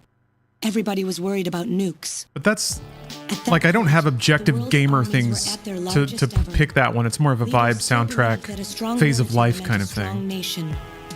There were rumors that there would be an agreement to end the production of nuclear weapons. On the other hand, the major powers like the US began to get involved in a space weapons race. But not the Soviets. The conservative despots in the Kremlin had another, completely different idea for gaining military superiority. A horrible plan, something no one else would think of. At that time, the countries of the communist bloc were facing an economic crisis. Popular movements pushing for democracy were springing up all over. Communism itself was facing extinction. Facing pressure from the reformers, the Kremlin began to panic. And that's when that horrible, childish plan was launched. And that was the Snatcher Project. Replace your enemy's leaders with puppets of your own. Then you control their governments, their economies, take over a country from the inside out. That's right, Gillian. And to develop these robots, they assembled some of the most brilliant scientific minds from around the world. Some of them were even brought in against their will. They wanted to develop lifelike cyborgs in like 87. Frankenstein Project Team. You and I were members of that team, Gillian. It was To install a shadow team government. led by the late Professor Modner here. The robotics expert was Professor Modner himself. I keep thinking about the robot from Rocky IV. Elijah Modner handled genetics and microbiology. For nanobiology Like a Gorbachev and mask. microbiology, myself. And for behavioral science and psychology, you, Gillian. Early development was carried out at a lab in Novosibirsk, but was Happy later moved birthday, to a Folly. secret facility under the Kremlin. At the time, the Glasnost and Perestroika movements were gaining momentum, and they rightly feared for the existence of the program if it should become known. Perestroika. Some of the reformers did learn of the project, and they conspired with the US to block it. Gillian, you were a CIA special agent sent by the United States to infiltrate and sabotage the project. I was CIA? Yes, and the government knows that. That's why you were assigned to the Junker team. What? Who am I? Work on the project continued to go smoothly. But then, on June 6th, 1996, there was that accident. A mysterious explosion at the Chernobyl facility spread a bacterial weapon that was under development there into the atmosphere, destroying the country and the project. So that was not related to the Snatcher Project. Gillian, was it you? Did you set off that explosion? What? You can't be serious.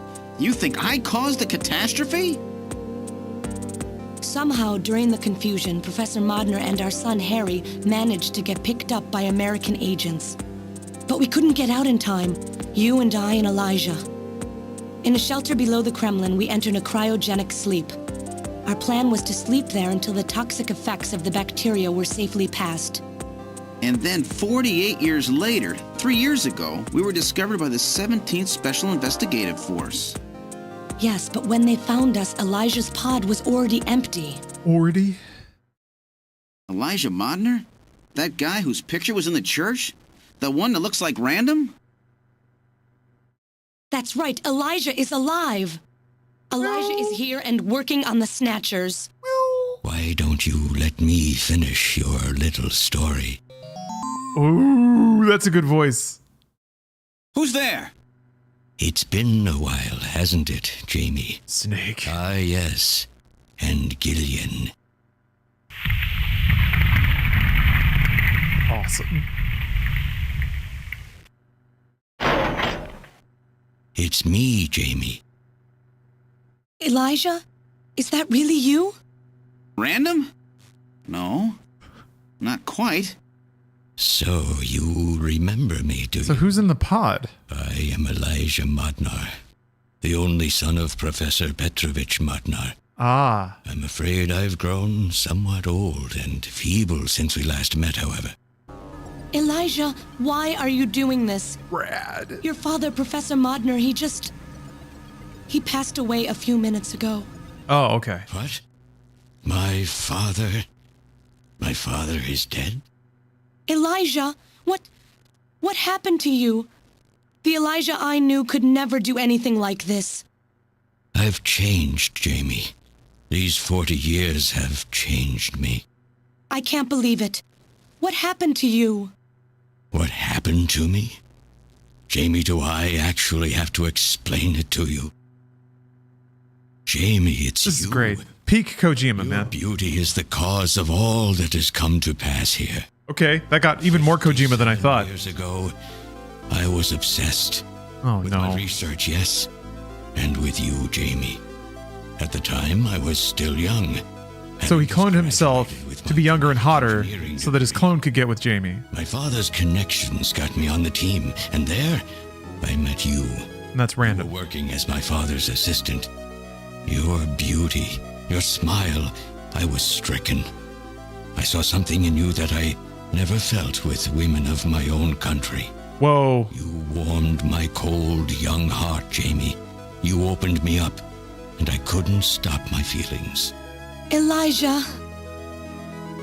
Oh, I was so happy. He's from another time, you know? Political situation. It's like grandfather popping off at Thanksgiving dinner. Every day was a joy. I gained my father's trust, and with you there watching over me, I was able to work as hard as I ever have on the project. However, my happiness did not last for long. Gillian, it was you. You showed up and all was ruined. Gillian. You arrived and joined our project team. Really? From home, Jamie found comfort in a man from the same land. He's a bitter incel? That's what this is all about? And all I could do was stand by and watch. You! Jamie and Gillian fell in love, and even had a child. That rocks! Even then, my feelings for you only grew stronger. Worried about me, my father tried to have me removed from the project, but I persisted. Jamie, the best games to be near you. Exist in the mind of a bitter, cucked incel. That had consumed the rest of the Eastern Bloc spread to our country as well. I'm thinking about Ace Combat 3. The hardliners who had pushed for its development were stripped of power, and the project. Another cyberpunk game that just ended in reformers trying to cover up the some bitter dude not getting laid. Project ordered that all materials related to it be destroyed, and that we stand trial for our actions. Jamie and Gillian were to be returned to their homeland. That's about the time that I learned that you, Gillian, that you were a CIA agent, and that you were trying to pass documents on our research to your military. The country had sold us out. I'm no politician. I couldn't care less about what happened to the country. All I cared about was my research and Jamie. And I was to lose all of that, everything. For someone so young, you cannot understand how great of a shock that was. Elijah. That is when I decided, I swore I would see that secret, crazed project through to the end. At the time, the bioroids were 80% finished, The main part, their endostructure, was essentially completed, but we still were having trouble with the artificial skin, the area that Jamie and I were assigned to. We called it artificial skin, but there was of course no need to duplicate T lymphocytes, Langerhans cells, or endocrine cells. Of course, All we needed was keratinized cells and melanocytes to provide the pigment. Right. With the artificial protein development techniques that we had in those days, full-scale synthetic cell development was very difficult. Research like this took months, years. I'm gonna click a thing. Called for us to simultaneously snatch an entire country. In other words, a whole nation or an entire city had to be snatched over the course of one night. Snatch. For that reason, a powerful biological agent which could quickly and effectively kill the population of the country was being simultaneously developed. Lucifer Alpha. That's right. A type RAO11 virus which another team was developing. For someone like myself, who was closely involved in the project, blowing up the lab was quite a simple task. So he knowingly let it out. Elijah, do you know what you're saying? That explosion killed half the world's population. Yeah, because he didn't get laid. I moved all the materials and records essential to the Bioroid project into the shelter and executed my plan on June 6th. After sealing off the lab, I brought the two of you with me to the underground shelter and we entered a cryogenic sleep. But not before I programmed an atmospheric research satellite. Why would he bring Gillian? To transmit a wake signal when the danger from Lucifer Alpha had passed. And 10 years later, Lucifer Alpha naturally mutated into a non-toxic form. But the automatic revival system failed to work. Oh no, it worked. Just as planned. It revived me 10 years later. A little sooner than the two of you, of course. But even though you sealed the lab with the explosion and everything, you should have been exposed. Why weren't you? Oh, I was. But by that time, the vaccine L-Angels had already been developed. So everything went just as you planned it then? Yes, up until that point. But my real struggle was yet to come. My original plan was to revive Jamie as well, and for the two of us to finish the development of the Bioroids. Sure. You, Gillian, you were to stay asleep forever. But I just couldn't bring myself to do it. Come on. After looking at Jamie's peaceful face there in the pod. Also, could have just shot Gillian in the face. Have convinced her to work with me on the project. But whatever. That wouldn't be very dramatic, would it? The time was not yet right. So I changed the timers of your pods to permanent on. How could you do such a thing? Pizza Boy Gabe, thanks for the sub. And so for the next 40 years, I worked alone in that cold and lonely room. Yeah, I agree. The red flashback is pretty cool. Skin for the I wonder if they days and days. It's stylistic and it works, but I also wonder if maybe it was done to save space. Changing of the seasons. Because it's only like 4 or 5 colors. Probably compressed a lot better. Always had Jamie by my side. I don't know if they had image compression back then, actually. Just I think they were all bitmaps. For 40 years in that dark cellar. Oh, you poor, poor man.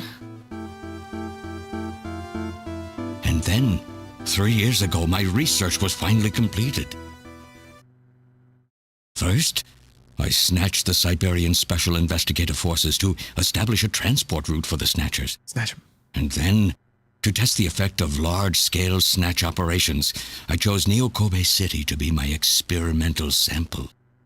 Neokobe is cut off from the surrounding areas, a sort of miniature country in itself, making it a perfect test site.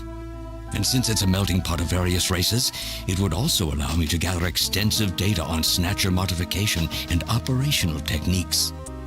In addition, the element of suspicion or mistrust, which runs deep in Japanese culture, was another reason I chose this site. Oh, you. But your test revealed a critical flaw in your machine's artificial skin. Kojima. Quite unexpected, I'm afraid. All my research. That's the first, that's the first time I've seen him inject some cultural commentary into his game. Nothing seemed to work. Metal Gear 2 was fun and melodramatic, and maybe had Professor Modner here, right? erstwhile mentions about like. That's correct. military shit, but in one of the government's hospitals. He was old, but still suggesting that Japan is naturally prime for a robot invasion because people already don't trust each other is pretty. Of course not. He'd never become Pretty peak. involved in something like that. So, unable to receive his assistance, I decided that I had to have yours. But a mistake on my part allowed both you and Gillian to be taken into custody by the authorities first. So, whoops. What are you trying to accomplish, Elijah? The explanation is You whoops. can never get Jamie back. I'm only interested in discovering what I can of the human animal. In the past, it was because of Jamie. My motive is different now. It sounds like you're just suffering from the wild arrogance that corrupts so many scientists. Humans are such weak creatures. Whoops. No matter how much they trust one another, the tiniest speck of suspicion can destroy it all. Look at how the Snatcher problem has caused such wild unrest.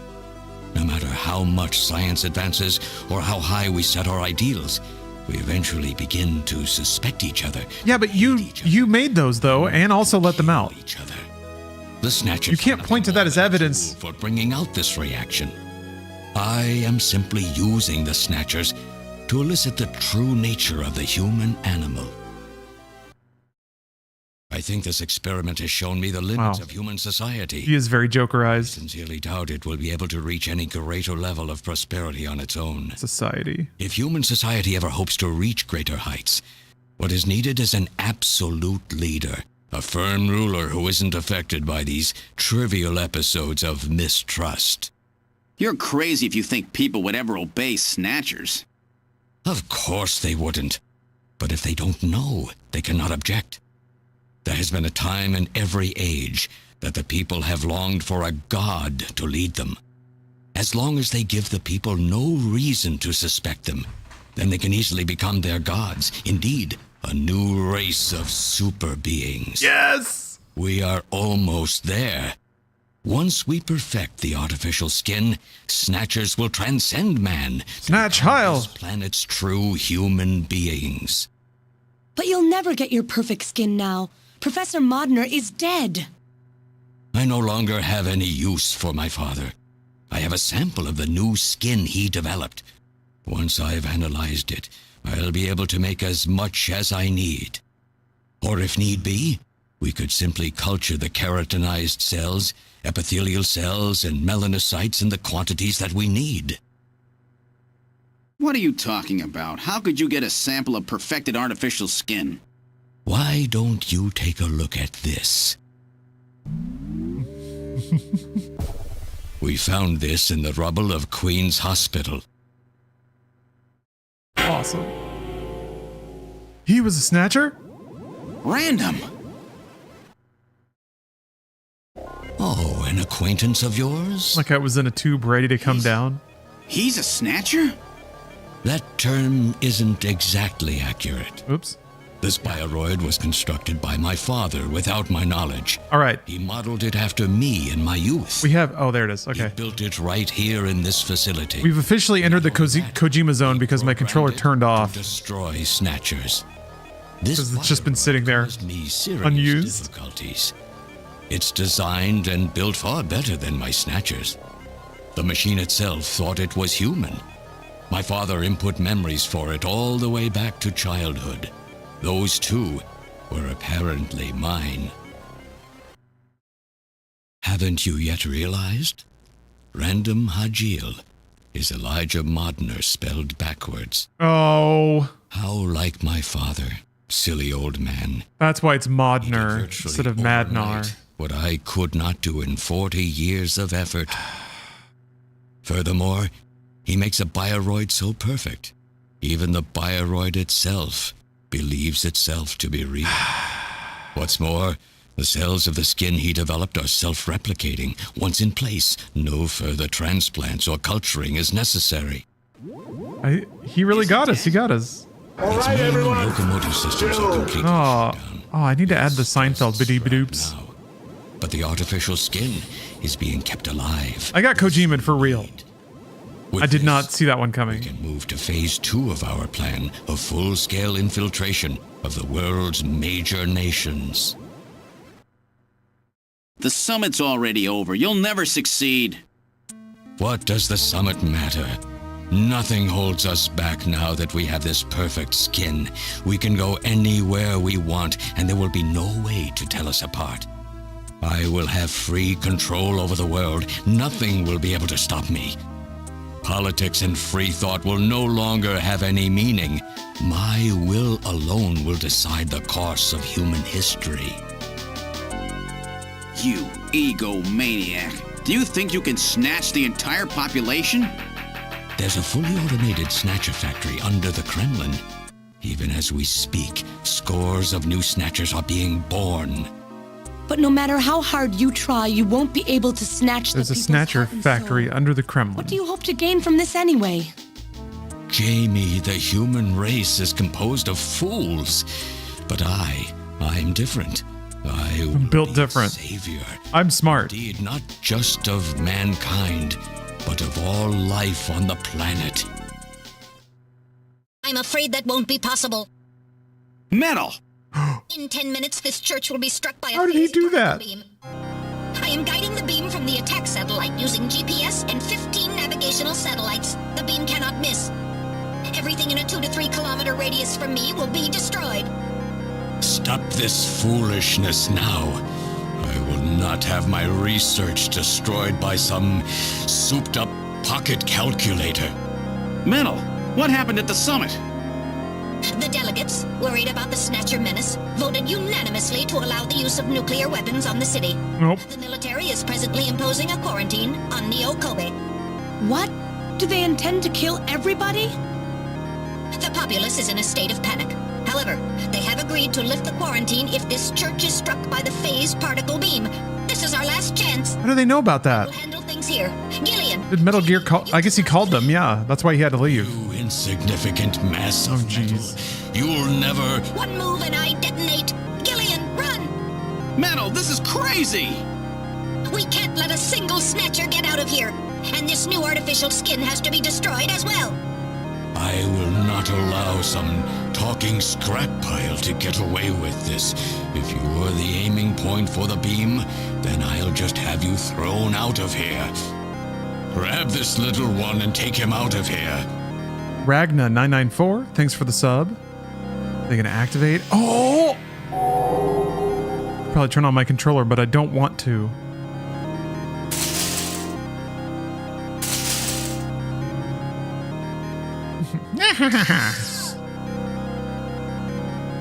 Metal! Cowardly little robot. You always were a real pain in the butt. Yay! What's that?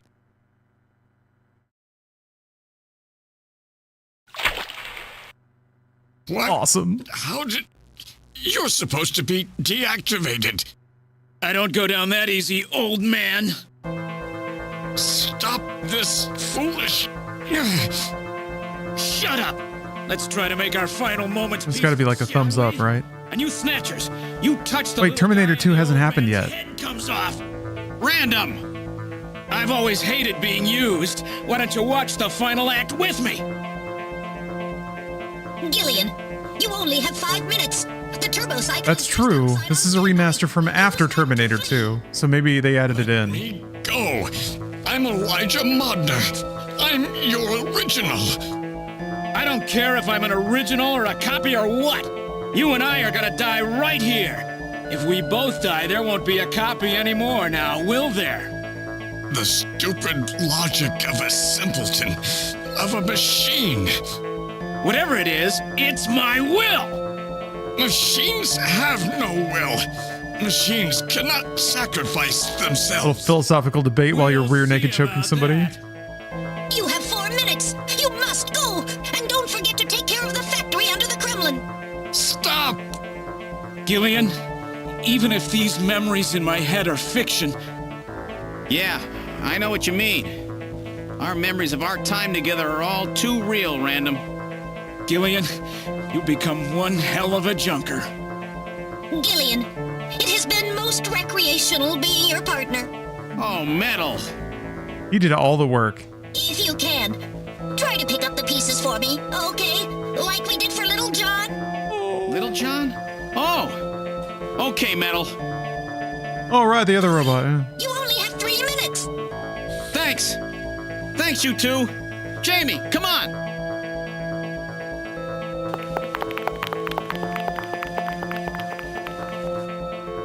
No! Don't let her go! No! You pathetic old fool.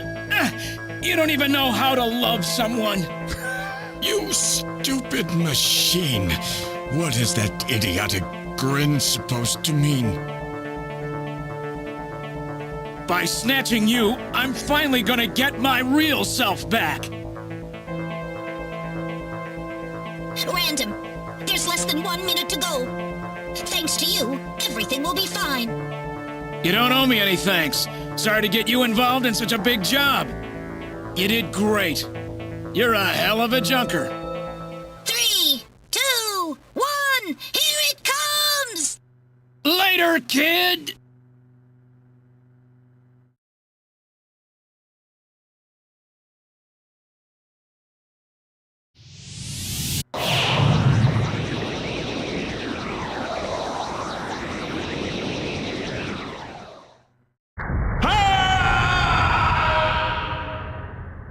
I thought it was just supposed to be the one building. That annihilated, like, a whole block. You did great. You're a hell of a junker, said to the camera. 7th Mechanized Infantry Team has completed boarding. That was the good ending? Oh, 2 kilometers? All right. So, up here. As up here. It's our responsibility, too. Besides, if I go to Moscow, I may get some of my memory back. And if that happens, I'll be able to love you even more than I do now. Wait for me. I want to be with you, but first I've got to destroy this terrible factory of theirs. Terrible? What's a junker supposed to be? A junker is a Blade Runner. Let's try living together again. What do you say? 13th Special Operations Squad and all You did great. report immediately for You're a hell of a junker. We'll be waiting for you, too. Katrina! Mika! All my babes. You better be happy, Buster, with all these beautiful women seeing you off. I'm happy you came. Again, said directly to the player. My wife. Jamie Seed.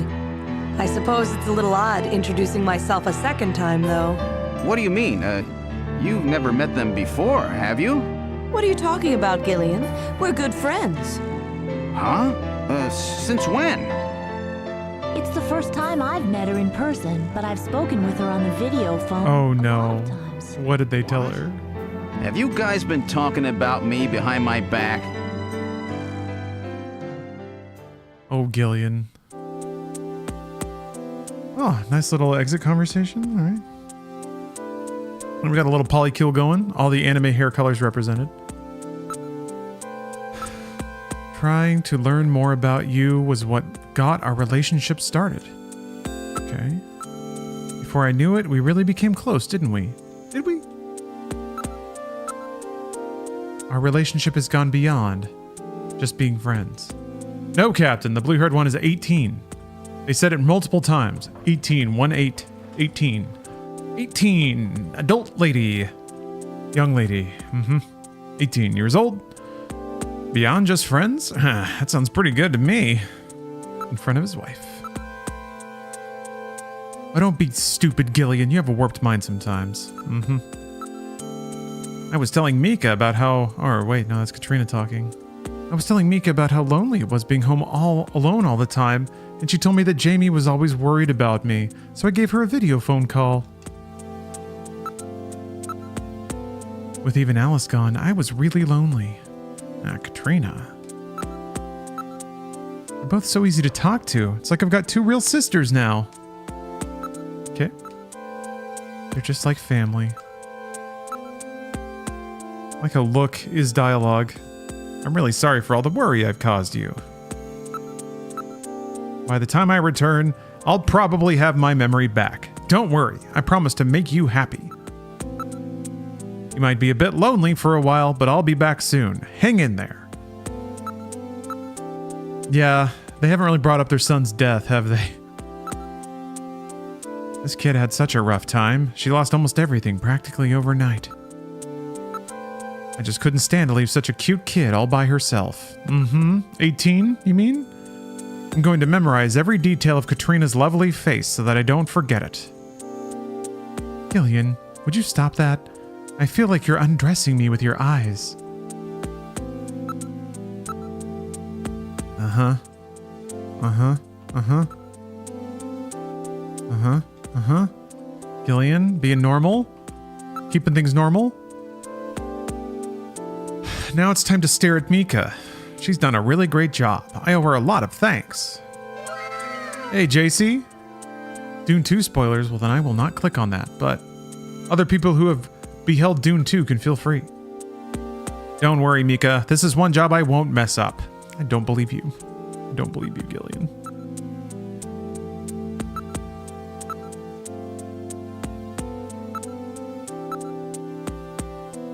I don't care if you get your memory back or not. Why? Because getting your memory back will mean that you'll remember those things about me that you hated. Things that I hated? What are you talking about? Dealing with each other's imperfections is part of what being married is all about, Jamie. Gillian.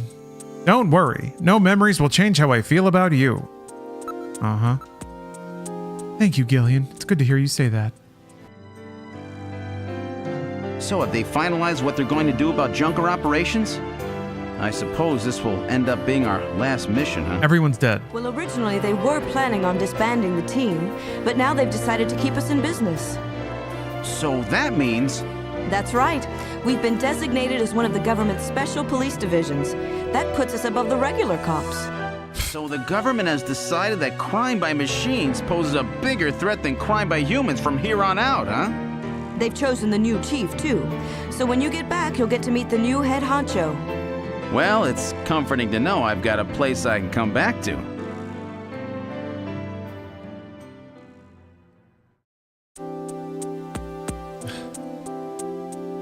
Have a safe trip, Second Lieutenant Seed. I'm Second Lieutenant as well, so let's try to work well together when you get back. Ooh, Lolinus, thanks for the sub. What? I am a second lieutenant? How come my rank is even lower than what I had in the army, eh?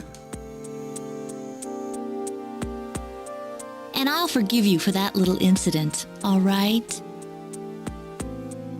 When you get back from this job, you still have a dinner date to keep with me, you know. Don't worry. I won't forget my promises to either of you. Oops, almost forgot. Maxman asks when I'm planning to start Dragon's Dogma 2. Too, huh? What's wrong, Jamie? Tomorrow, early morning, Pacific. The embargo's up at 7 a.m. Pacific. Harry and I will be waiting for you to get home. That's Harry's hat. We can do it this time, Gillian. Not some fake couple like before, but with love and trust. I know, Jamie. Take care, Gillian. I know, Jamie. I'll see you, Jamie. I want to say like 18 hours from now. Wait! But I might not wake up exactly at 7 a.m. You? Oh!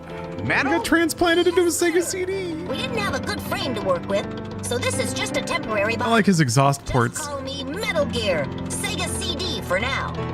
So they found your memory chip in one piece, eh? Random protected it from the blast of the beam. Random, huh? Random. Wait a second. I've heard that sneeze somewhere before. Napoleon here? I didn't hear anything. Anyway, I want to know if you'll take me with you. Please, Gillian, please take me with you. Hurry up and get on board, partner. Yes, sir, Gillian.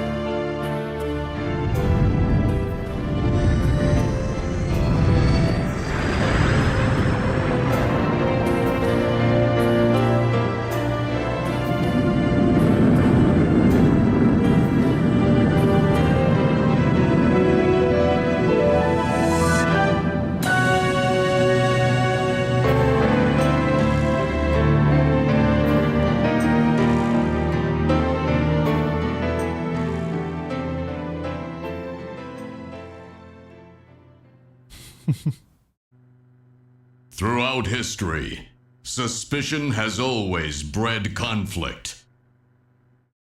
The real conflict, though, resides in people's hearts. Ah, Kojima! This conflict has just begun. That's so awesome. Bro made a rip-off Blade Runner Terminator game. Has the gall to put some poetry at the end about how people need to trust each other. God bless you. God bless you, Kojima. Also, yeah, Act 3 was like barely. It was just a movie. My controller turned off.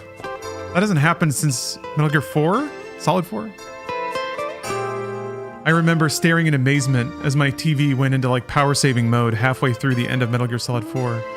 Damn, that's some awesome pixel art.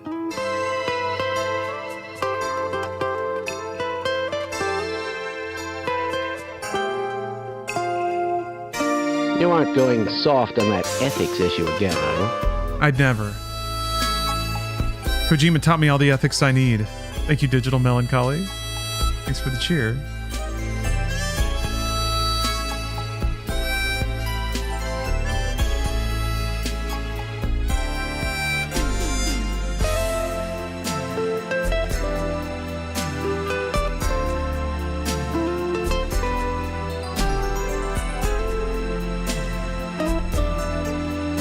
Yeah, good time for a gamer stretch. Good time for a gamer. I'm gonna do the back of the chair stretch here. This is great stretch music, you're right.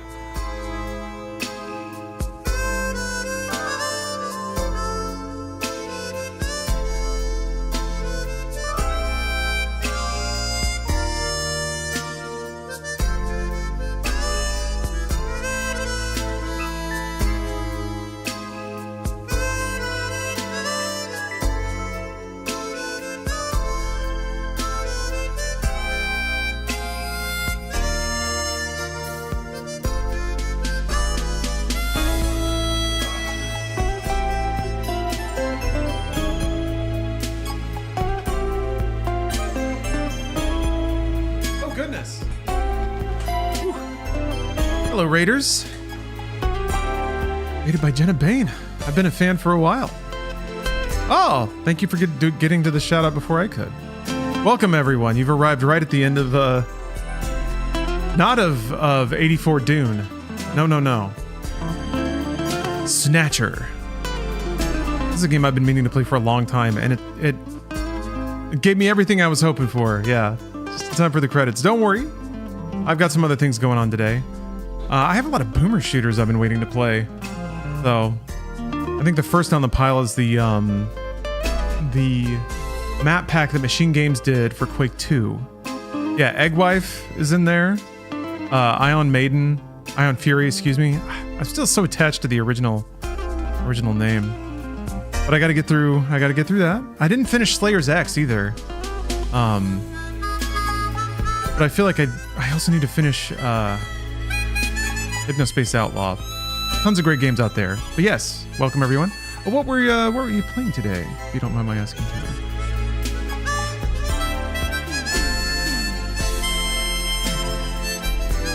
Wrath Aeon of Fury, yeah. There's that one. I haven't played oh, how is Alone in the Dark? Folks were asking about that. I wanna believe, but a lot of the reviews I skimmed seemed like they didn't have a whole lot spectacular to say. Not that it was bad necessarily, but Ramen Guy. Did you finish Mullet Mad Jack? I mean, I played it. Yeah, they only have an early access thing out right now. It's maybe like 30, 45 minutes. It's intriguing. I mean, I'm curious to see how that experience can scale. Yeah, Dusk. I've started Dusk. I haven't finished it though. Ooh, Alley 4222 is redeemed to the VIP or ban. The most daring game. It's quite good, but let's be fair, it's priced quite high for what it is. Okay. I'll take a peek. Alright, VIP or ban. This is a weird thing. The only way to get VIP in this channel, by playing a game of chance. What will it be?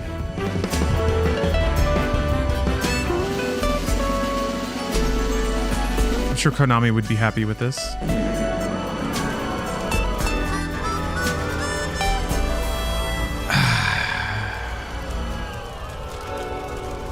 No good. No good, Ali. I'm sorry. 250,000 channel points up in smoke.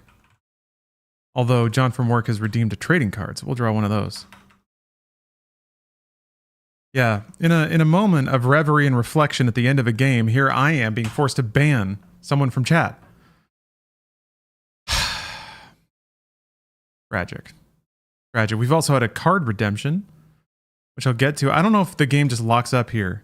When are we gonna... Oh! Okay. Oh, okay. Okay. All right. I thought we'd have some cheeky Kojima post-credits business. I think they had that in Metal Gear 2. Frank the Dank, thanks for gifting a sub to Mute Berry. The odds are 80-20. 80% ban, 20% VIP. This is actually going to be a great demo loop to leave on while I draw the card. I think there is a demo loop in this game, right? There must be. You know what games don't have anymore? Demo loops. And that's a tragedy. Metal Gear 2 came out after this, so we hadn't thought of that yet. Wait, what? Did he do... So he did Snatcher between Metal Gear 1 and 2? I didn't even think about that. Yeah. Oh yeah, how about that? And then 88, and then Metal Gear 2, yeah. But then the remake. Okay. Interesting. That makes sense. I don't think he intended for Metal Gear to be a franchise he was going to return to a ton. I think he just kind of got on it after Metal Gear Solid. It became more like, I think, like trying to figure out how to put creative ideas into the Metal Gear package rather than Konami giving him the ability to make something else. All right, we got a couple of trading cards to redeem. Do you think he'd rather have been known as the guy who made 7 Snatcher games? It's interesting to think what Snatcher might look like if it rode the production scale of the Metal Gear did. What would the Metal Gear Solid 4 version of Snatcher look like? That'd be amazing. Oh yeah, I saw Humble Bundle has an Earth Defense Force. You can buy EDF 4 for like $3. Still waiting on EDF 6 for PC. Why isn't wait, hold on. I guess you just have to go to new game for it to go through the cool intro. All right, I was waiting for it to kick into it, but we'll let the music roll. We remember what that looks like. It's kind of hard to turn away from that, though. The intro to Snatcher is fucking awesome. All right, John from work, here is your card. Okay. Lady carrying water. Oh, it's from Bone, okay. Number 20, down at the hot springs. After a failed attempt at convincing the possum family, he really saw a dragon. Phone Bone stomps off to the hot spring to wash the soot off his head. When he gets there, he's stunned at the sight of a beautiful girl undressing for a bath. Damn, we can't get away from the skis even when we're drawing random cards. 19. He hides behind a tree, but his still smoldering hat bursts into flames again, sending him tumbling down the hill in front of the stranger. That's our guy. A powerful biological weapon under secret development there. Take that down. Into the atmosphere. Just FYI, coming up on the stream, like I said, I'm gonna play through that Quake 2 map pack. I'm excited for that. And then I also need to make a character in Dragon's Dogma because I'm gonna be starting Dragon's Dogma 2 real early tomorrow morning. The greatest biohazard in history later becomes known simply as the catastrophe. But at this time, who could have possibly Great work. You're a hell of a junker. Biohazard wouldn't occur for another half-century. 50 years later, mankind faces its did great crisis. The appearance I love the delivery on that. Android life. All right, Nomad, let's draw your card. Origin are unknown. Is it a new form of weapon? Or perhaps... Saw someone make Grima Wormtom / Brad Dourif in Dragon's Dogma 2 yesterday, and it was so accurate. Yeah, there's been some great results. I just don't think I'm that good at character creators. All right, here's the card. They can sweat and even bleed. Thompson Usayan, machine. Part of your Lakers? No, lasers. Your lasers. I don't know what city that is. As they steal their victims I just saw LA. in order to take their place, these mysterious invaders become known as Snatchers. It's too small. There's like a really tiny word above the ball. Anyway, maybe the back. will reveal important stats. A midfielder for the Lasers with a Z. Thompson was acquired from Minnesota partway through the 86-87 season. He saw action in 15 games, scoring 11 goals with the Lasers last season. Has a degree in accounting from Appalachian State University. Good job. Good job, Thompson. It's about to go off.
So good. They even have the blimp.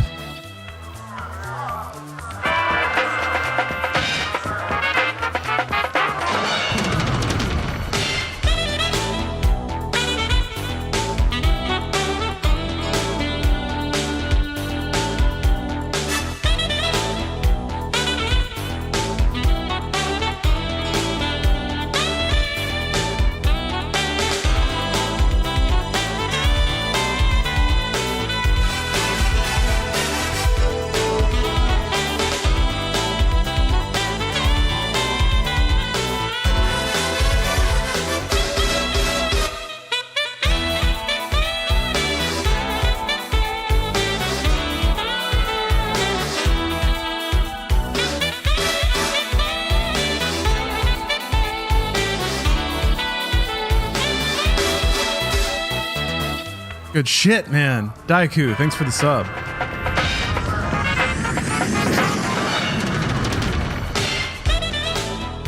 Man, Work. Everything okay? that track is so good. What is it? What's wrong? Jamie, I've become a junker. Jamie? A junker? Gillian, but why? Jamie, you know why. It's the only way we can regain our I've lost... been thinking about this song a lot. Snatcher is the only word that keeps coming back. Ah, what a game. Snatcher. I have to face them to find out. What a game. Yes, but I can Next up on the Kojima playthrough thon, I guess, would be, yeah, Police Knots. That never had an official English release, did it? I'm sure there's a translation patch. 1994 visual novel. Oh, even that was a PC Engine game. PC 98, then 3DO, and then PlayStation and Saturn.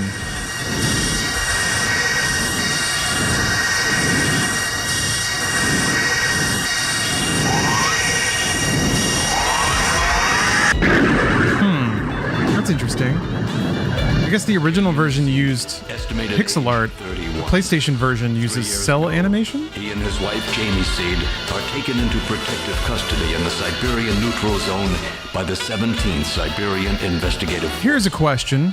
Both Gillian and Jamie. Oh, here, Junker HQ Net? What is this? Their memories of events prior to being picked up in Siberia lost in mysterious mental fog. English translations and stuff? Okay, perfect. Vain attempt to rebuild their Jamie and Gillian. How much dialogue in Police Knots is not voiced? Extensive special military training. Not that it's a challenge, but it is kind of a like, it's a bit of an undertaking to like read a game script for hours and hours and hours. I am looking forward a bit to the game talking to me. Also, to be fair, I didn't have to read everything, so.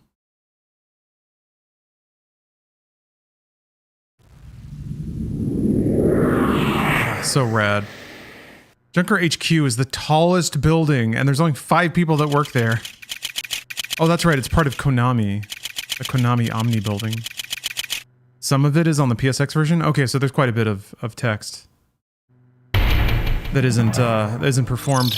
Oh, well, we'll see. I'm excited to get to it. All right. Speaking of removing reading from the tedium of reading from the act of gaming, let's play some Quake. Let's play some Quake 2. Quake DOS, but a modern map pack for Quake 2. This will hopefully satiate my desire for a modern and proper machine game shooter. Because, I don't know, Indiana Jones may not be that. That's okay, it doesn't have to be that for me. Just for me. It can be whatever it wants to be. But that'll be after a quick break. I'm gonna take a break. I gotta get some protein in this gullet. I might be Gert time, who's to say? But if you're still hanging around from the raid, first of all, thank you. And second of all, you're about to see what I put on whenever I step away from the stream for a bit, which is Media Tech, a random media project. Oh, Erdwin, if you like, yeah, the pixel art in this game is really, really, really good. I recommend a playthrough for I recommend a playthrough of this game if you like pixel art, because there's some just great scenes and animations. You might want to have a guide though, unless you really enjoy just like tabbing through a bunch of text. All right, break time. Snatcher rules. Kojima's got the sauce. He's goated with the sauce. We all have to think a little bit about our distrust of each other. You know, other people aren't robots. They're people. And that's our deep Kojima thought for today. I'll be back soon. Quake 2 map pack coming soon. See you soon. Thanks for watching. There are a lot of people who come in here seeking answers. Hey, I'm trying to do this. Has anybody else done it? I mean, it's a real mecca for minds like no other. Well, we were playing one night over in Repair. Alan had just put that room up a couple of months before, and there was a group of us over there. There was 8 of us, I think. And all of a sudden we decided that we were playing Truth or Dare around the fireplace on the rug. We were all sitting on the... Oh, sorry, cough. We were sitting all around the rug, and we were playing Truth or Dare. And all of a sudden, Tanami says, how about if we have a seance? So we all went over to this one little table that's beside a bed, and we're all sitting around the table, and we're having this seance, believing that we're holding each other's hands. And looking at a candle.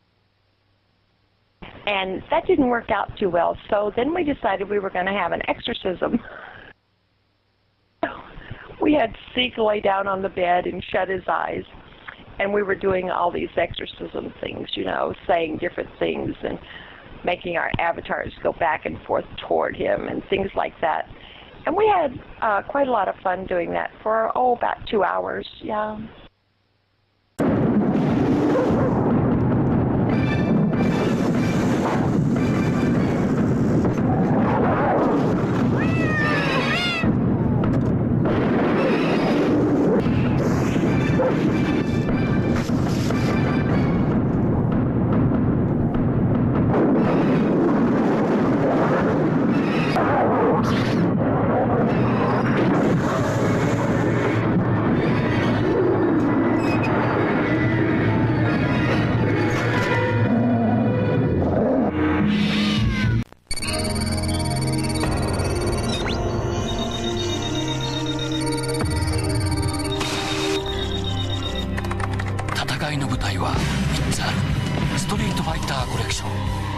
Capcom.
take a look at our third nominee for Game of the Year, Grand Theft Auto Vice City. Corruption. Kick-ass. Bitchin'. Freedom.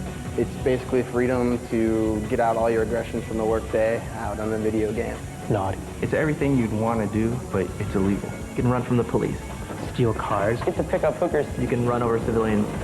You can go to the mall and punch people out, take their money. That's where all the points are scored. 80s nostalgia. Anything that you hummed practically at all from the 80s. Van Halen. Walk of Seagulls. Hall & Oates. Aerosmith. Twisted Sister. Sammy Hagar. You are Tommy Vercetti. Tommy Vercetti. Tommy Vercetti. Tommy Vercetti has a pretty fine 80s wardrobe of pastels and Hawaiian shirts and golf pants. He's a low-level thug. The guy that just got out of prison. Sure enough, he's back in trouble again. The game just sets up this world and lets you loosen. Do whatever you want. Do whatever you want. You can just go around jacking people for their rides. Actually, I haven't even gotten too far in the game because I keep just getting distracted by blowing things up. Or you slowly just take out like gang after gang after gang. Eventually you just make it big time and you run the town yourself. And that's pretty much when you know you've made it.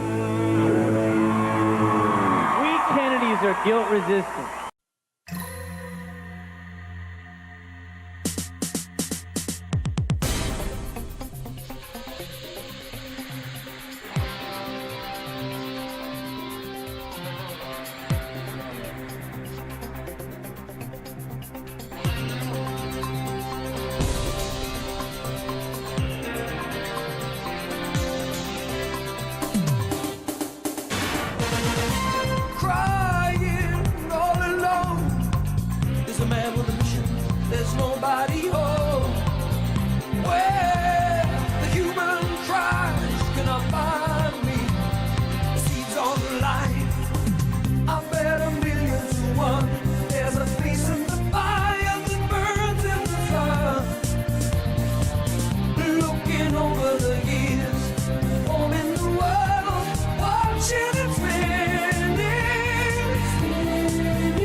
Advance.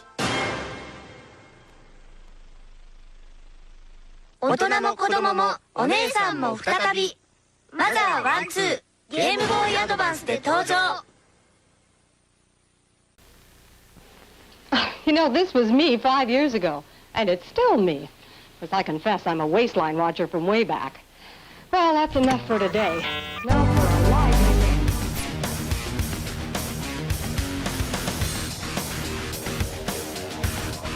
Taco Bell.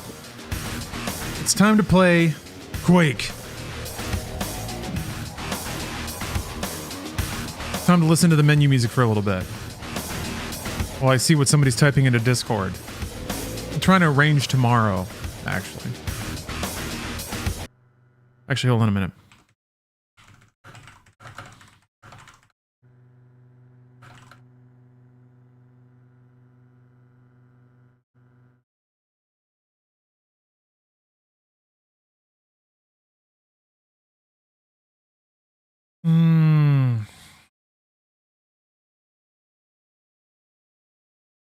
We did finish Snatcher.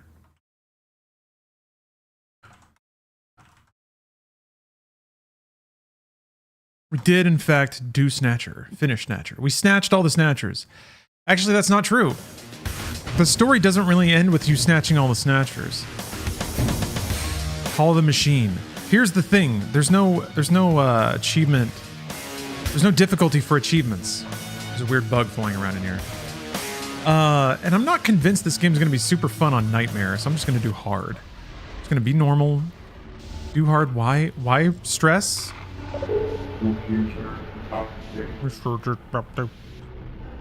Deploy Marines from the adjacent rooms to collect data. Collect all data to open a portal to the Strog Maker. Well, we got to blow up the Strog Maker. So the deal with this is a with the release of original Quake 1, or the re-release of it, because they relaunched them, Machine Games included a map pack called Call of the Machine. And it was essentially like new map, or modern game designers made a whole like campaign inside of Quake 1, and it was awesome.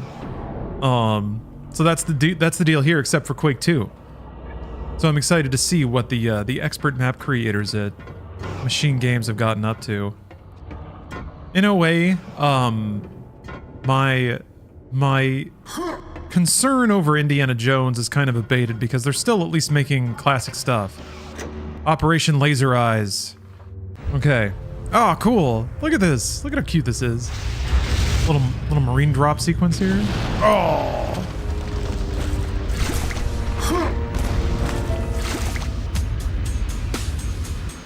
Oh yeah, new music too, or like remixes at least. Acquire data disk from Security Annex Control Room. All right. Has everyone chilled out about the Battlefront release? I think so. Some of the comments on the Inside Games video we put up are like, "Hey, it's already getting better. You know, it sucked, but it's you know, this isn't so bad now." So that's good to see. He has a deep run when he jumps. Here. You prefer Quake 1 or Quake 2? Do you mean like the campaign? Quake 1 is probably a more timeless campaign. Quake 2 had a lot of cool ideas that would later become much more standard and like awesome. Quake 2 was like a died Half-Life kind of.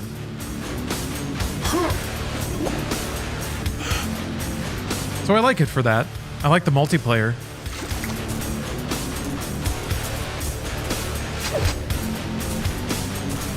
I've been hearing Dragon's Dogma 2 PC performance is rough in cities.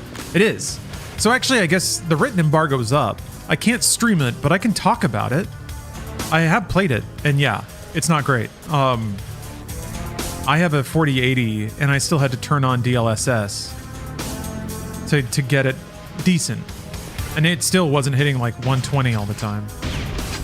So, but the game looks really, really good. It's not like that for no reason. Starfield ran like shit for no reason. There's no reason that game should run as badly as it does. It's kind of embarrassing, actually. But Dragon's Dogma 2 looks really, really, really good. I don't know how it'll scale down. That's the thing. If you have an older PC, it's possible that like maybe you can turn a lot of stuff off and it might be fine. That I don't know. Expecting it to be even worse on an AMD card. I understand expecting that. I think that's a reasonable expectation. That said, though, the game-ready driver that NVIDIA just released is not for Dragon's Dogma 2. So I don't think that they did, I don't think that NVIDIA necessarily got all cozy with Capcom before this game came out. So it may just be chunky on everything for a while. I say chunky, by the way. Again, I don't think it's not undeserved chunkiness. I don't think it's necessarily as technologically aggressive as like Cyberpunk was, but it's pretty aggressive. And I've never felt that the performance and visual fidelity trade-off was wrong or out of bounds. I would have preferred it to be, you know, higher frame rate and smoother because I always prefer that. But looking at it, I'm like, all right. If it takes some like drivers, if it takes some patches, and even if it maybe takes an iteration of hardware, oh, all right, okay. I don't think there's any loading, which is pretty sick, by the way. I don't remember any. There's places of transition, but like, you know, in the past you'd have to load in and out of Grand Soren and stuff. You walk in and out of everything. It's awesome.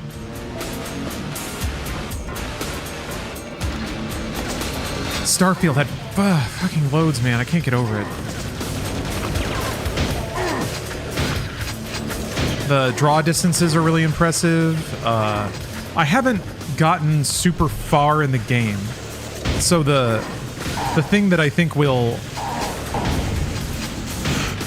if anything, is going to be what people nitpick on, it's that the environments look pretty similar to Dragon's Dogma 1.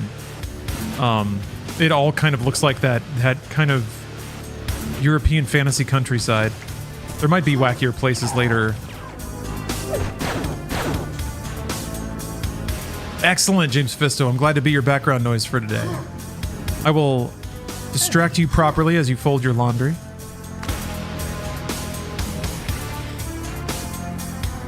Maybe Ari doesn't do open world games well. Resident Evil runs amazing since it runs on small levels. Yeah, that's not even an engine thing. Like, it's just harder to do open world stuff. There's so many more factors, variables, so much less control over what you can do, what to expect. I've heard people really struggle with Unreal, getting that to work in open world, which, like, Final Fantasy VII Rebirth basically does it. But I think there's some pretty steep trade-offs. I'm glad that they were willing to make those trade-offs to get the frame rate pretty good. Dr. Psychotara Gamer. I lost confidence right at the end. Hello. That's right. When you need white noise, and you're dutifully making love to your wife, and you just need some cozy words of encouragement, I'll be there.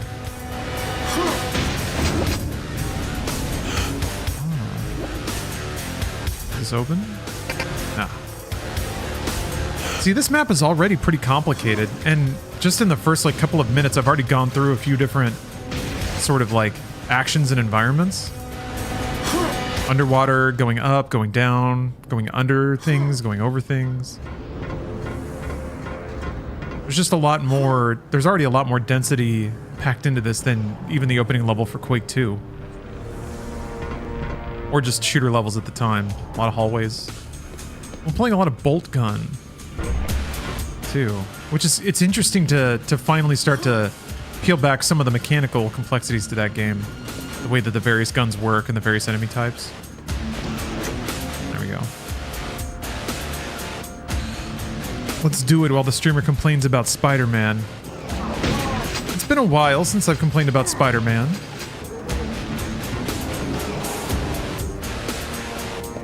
It has been, yeah, I do though. I need to stop falling down these holes.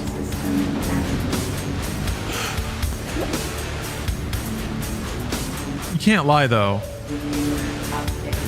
The story of the first one is pretty stupid. Ah, draining the water. Cool.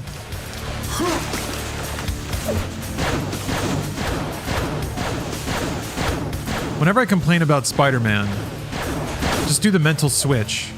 I'm just complaining about blockbuster trends, really. Which is truly a silly thing to complain about. Taco Bell.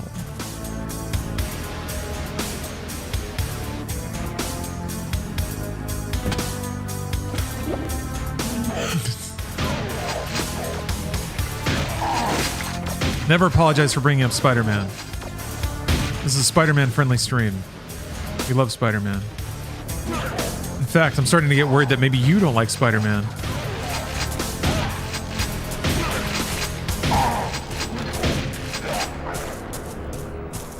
What do you have to say about that? Doesn't feel so good, does it? Suddenly it's not all fun and games.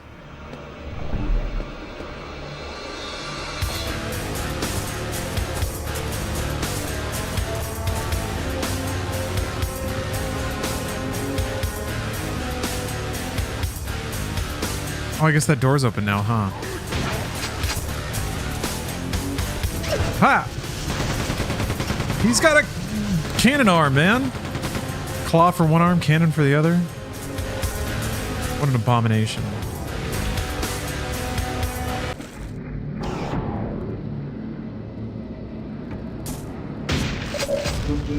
I ask that question to myself a lot. Do I even like Spooder-Man?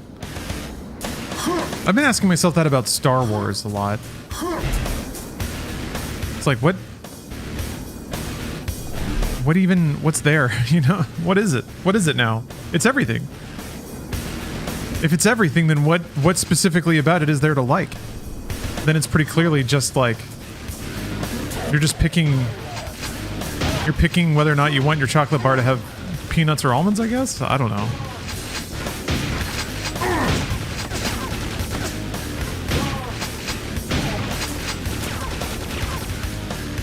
I think console game development and by extension game development in general has been a tad bottlenecked by the Series S. Maybe. I think honestly, how tough am I? I think trends are not that doesn't even matter anymore. The highest earning games, the best selling games, do not like even start to maximize a console's processing potential. If that makes sense. We, the enthusiasts, like the glitz and glamour of bigger, more expensive games, but I think Sony's been finding out in the last couple of years that there may be a peak on that, or really that chasing bigger scale games has finally outstripped the market's growth.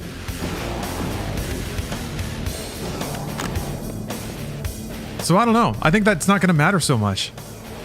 I hope there will still be teams that want to get together and make the biggest, stupidest thing they possibly can. But when something like Helldivers 2 can sell as much as it does, it just doesn't matter anymore.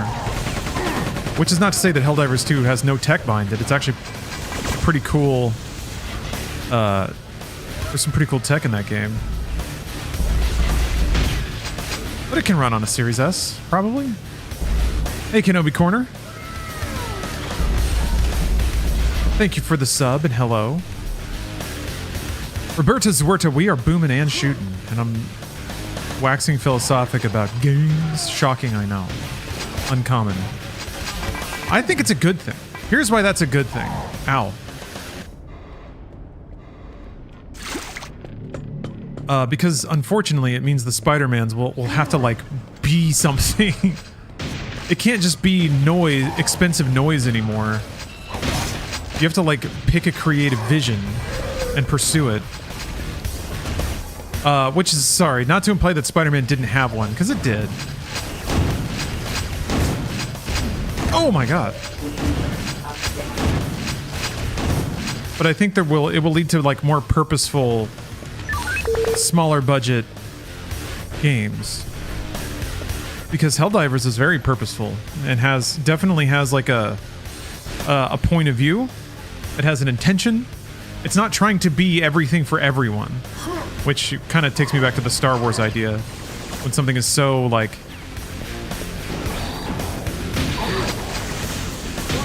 spread around just because it has brand power. You ever finish your playthrough of the prequel games? Pretty much. I kind of finished all the games I was chiefly interested in playing, which is why I kind of just wandered away from it. But I have like 5 or 6 more, I think. I need to look up the list again.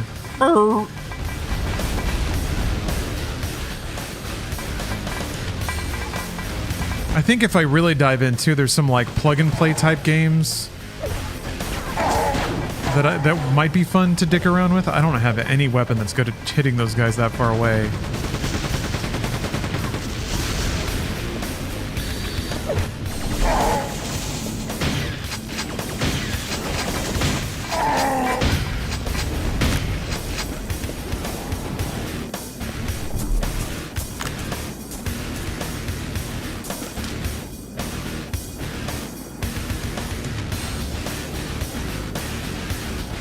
Yeah. I don't know. It's a good situation. People are still willing to spend money on games. If that started to change, then there'd be a real problem.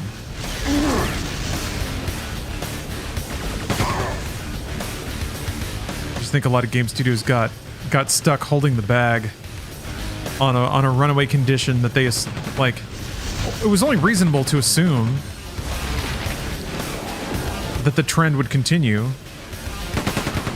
I think, you know, the people that run studios like PlayStation are very smart businessmen. And I think they understood that they were going to, like, their margin couldn't scale forever. And it did for a long time. It's kind of the cornerstone of their business now, but... Well, that and having a digital store. I'm wondering what, if anything, can convince people to move off of a digital store. Because once digital ecosystems became the thing, I don't think there's really been a sea change. I guess in music, maybe. People shifted from, like, iTunes to Spotify. But, like, Apple still has a grip on all of it. Google. So PlayStation's got a grip on folks with their game libraries and their saves and their friends lists and, like, all of that. Kind of like Steam does. I don't know how you get, like, I don't think there's anything that can get people out of that. You can try to offer a cheaper alternative, but if money doesn't matter, and people are okay paying the markup,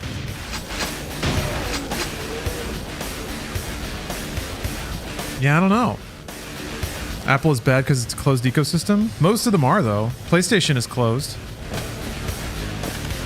You can only buy digital games from Sony. Kind of like Apple. And other stores are not allowed to operate there. I think Fortnite, like... They have made exceptions for specific there's a lot of dudes out there for specific companies when the business is good. So they'll at least like bargain with people if they're Epic, I guess.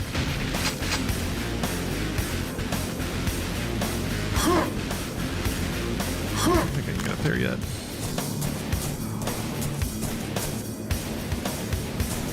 I appreciate digital libraries. I move around often, and lugging around physical copies is a problem. Once the disc is damaged, I'm out of luck. No, I agree. I think digital libraries are very convenient. I think it's practically speaking the way that media consumption is going to go, or already has gone.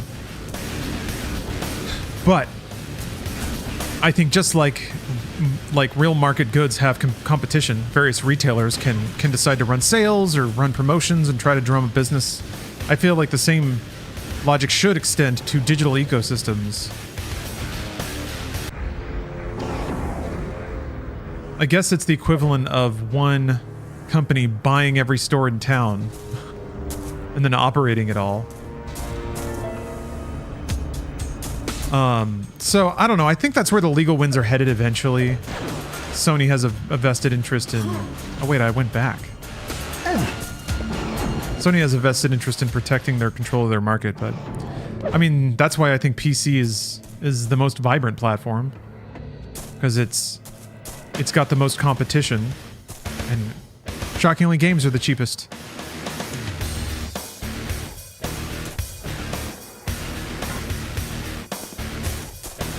Yeah, it's gotten so much easier lately, too, which was always the trade-off. Barrier to entry versus frankly, like superior, more artistically aggressive games that run better and look better. You just have to be willing to you know, invest an amount of maintenance. But the maintenance has gone down.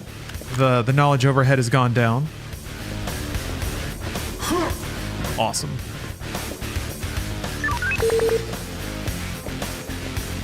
And then you have things like the Steam Deck, which cynically is a hardware platform explicitly tied to Steam, but not required, which is so legit.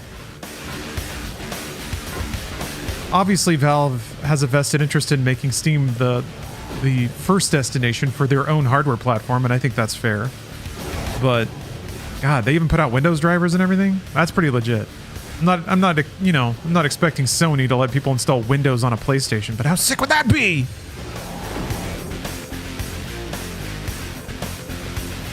Or Linux, whatever. Remember when they did that for a little bit? That was pretty cool of them.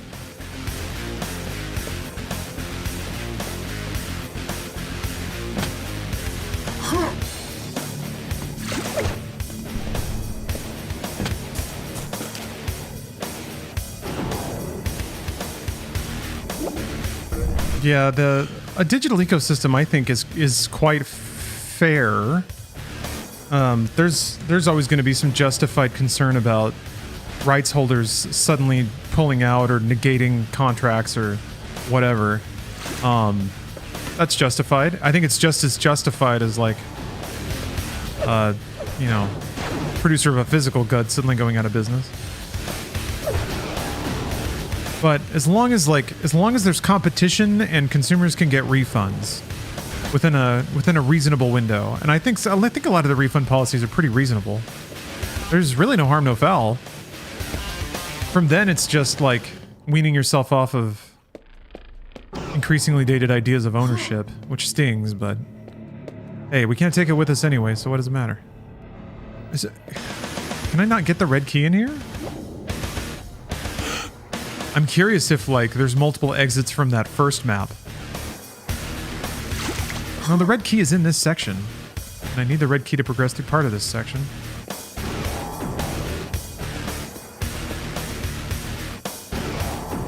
It's that outside area where the... Ow! Fall damage kind of adds up.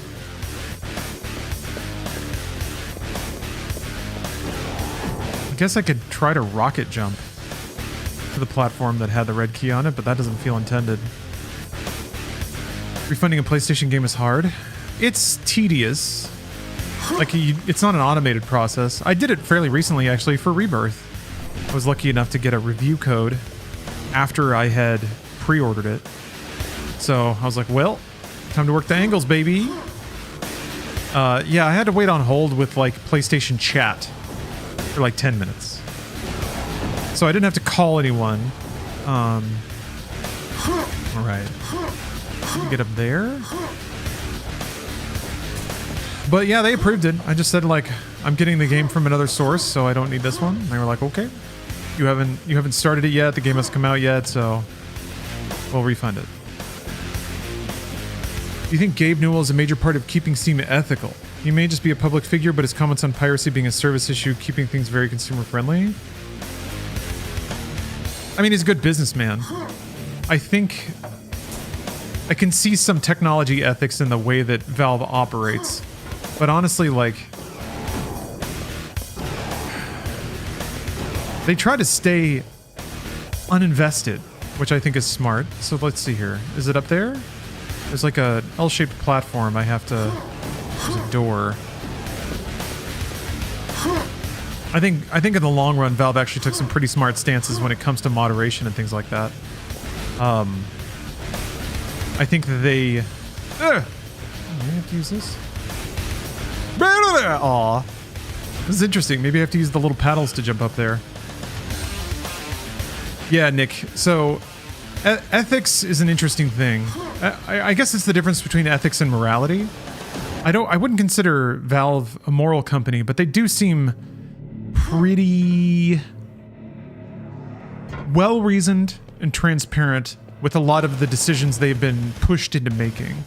But they very much didn't want to make those decisions. I can kind of tell. Okay, so it's this. Oh, it's up there. Shit. To go one more floor up. Yeah, they're libertarian. And I have to admit, like, I don't want to say libertarian in the right way because that's an annoying thing, but they're the closest company I've seen to, like, those actual principles in action, yielded to most of the time equally on both sides of like possibly thorny issues. Okay, so there's another hallway up there. Valve definitely does what's good for Valve, but they're a company. You can't hold that against them, really. So maybe that's... Wait, which side goes out to the...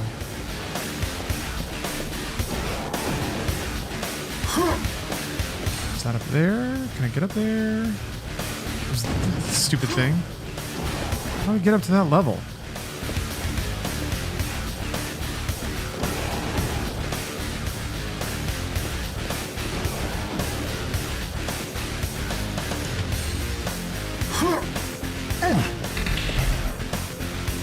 Remember what the bandolier does? Why isn't Valve a publicly traded company? Because they probably don't want to have to tell anyone anything. Valve makes all the money they need on their own, and I don't think they need investment money to pursue any of their technological projects. So if maybe you want to consider that an ethical thing, the way that they operate, they're pretty black box. But for the few things that they do have to tell people to, like, keep faith in their system going. And they do that pretty well, I'd say. Pretty well. They don't make everyone happy, but that's impossible. So if they had to get up in front of they had to get up in front of investors and tell investors what they're working on or what they're going to do in the next year, or how they're going to, like, navigate the store, or even what their earnings expectations are, I think that's all information that they probably don't care about revealing. I don't think I can get up there. I think they'd much prefer to, like, just take all the mountains of money they keep getting and just work on gadgets and things. VR headsets. Future tech. I think then you'd also have to, like... You'd have to deal with shareholders asking questions about how you spend your money and on what. Maybe over here? Oh, here we go. Jeez. It wasn't all the way up. Oops.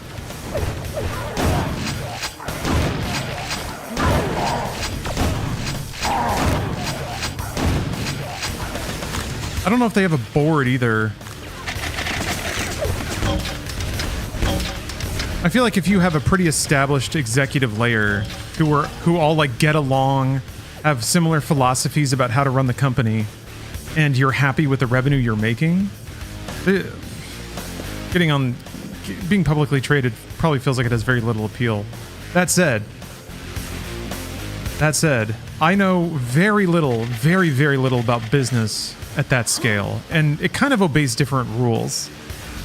Finance gets really interesting, especially when you start to get up into tiers of money that, like, get up into Eldritch tier. And I think Valve is kind of there. They're not like tech company, but they kind of are. I mean, like, they're not Microsoft level, but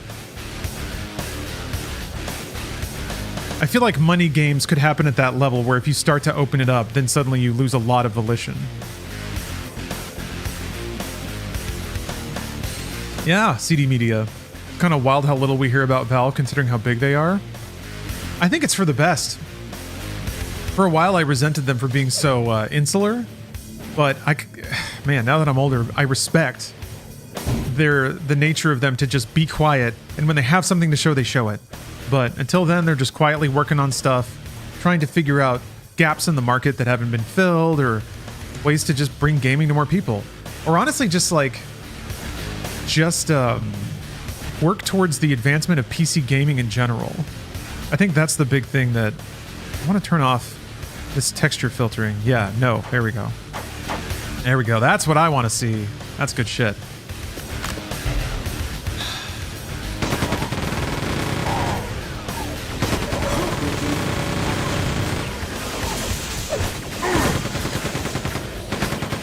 But yeah, without Steam, boy, PC gaming would be a very different place. And I think I think in their wildest dreams they probably would have hoped that it turned out this way, but these days, I feel like it might, like Steam is a major factor why companies like Sony are coming to the PC platform. It's become such a vibrant place for sales. And Steam basically carried PC all the way through the aughts and the 2010s. No one else gave two shits. So without those years of support and like sales, it would never have grown to what it is now.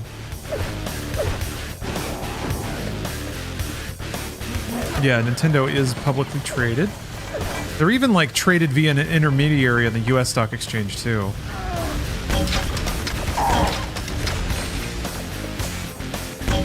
Yeah, their stock was flying for a while because everybody convinced themselves they were about to announce the Switch 2. I think it's sold off, which I guess the next time they're about to announce the Switch 2 might be a good time to invest again. Whoa! Enemies that drop adrenaline, that's awesome. I'd always thought adrenaline was a neat idea that was just super not used. The ability to incrementally up your max health in a game like this over a campaign? Jesus Christ.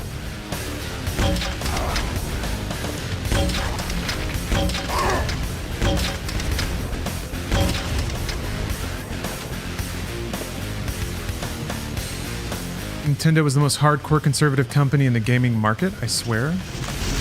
What do you mean by conservative?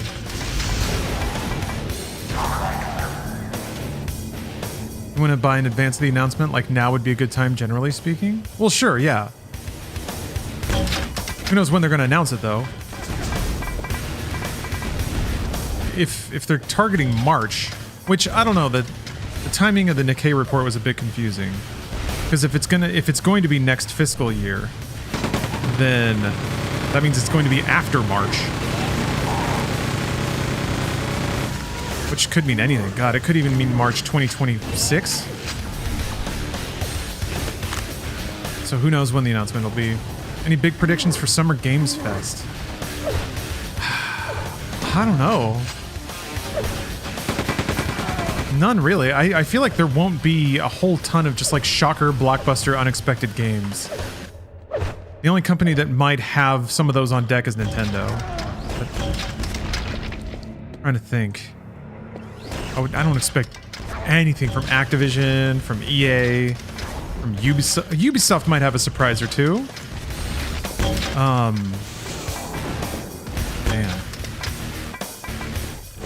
Nintendo probably won't be there. They'll do their own event if they do anything.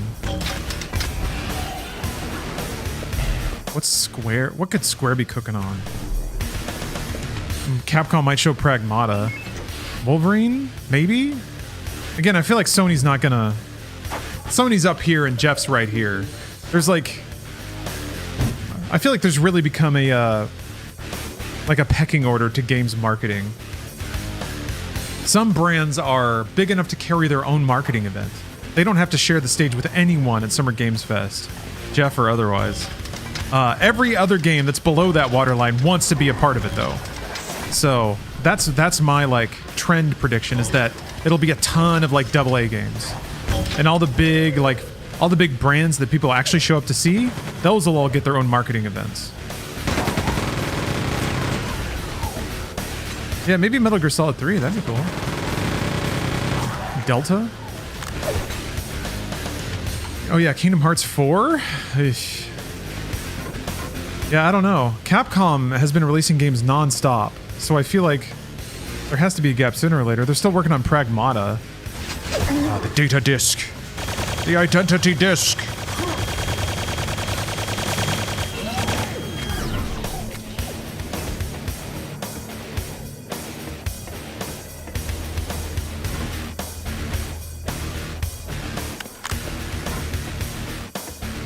MGS3's coming out this year. All right. Okay.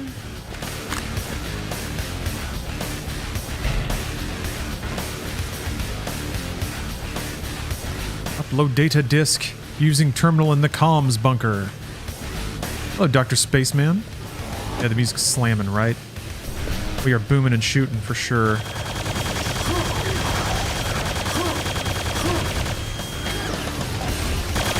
Silent Hill 2 remake? Oh, they showed that. They showed that at the last State of Play. Everyone hated it because it looked like Silent Hill 2. Oh man, Silent Hill 2 coming out and everybody being like, what is this bullshit? Is gonna be awesome. No one's gonna stick around to figure it out. Why was Kingdom Hearts 3 in development hell for so long? Good question. I mean, Square struggled to ship anything in that era. They seem to be finding their footing again. I don't know. Oh. I'm gonna guess Disney's probably just a pain in the ass to work with. That was in the era when Disney Disney was on the low swing. They didn't give two shits about video games in that era. So I'm gonna guess they just didn't fucking care. Or they like held up approvals or just like wouldn't answer emails or something.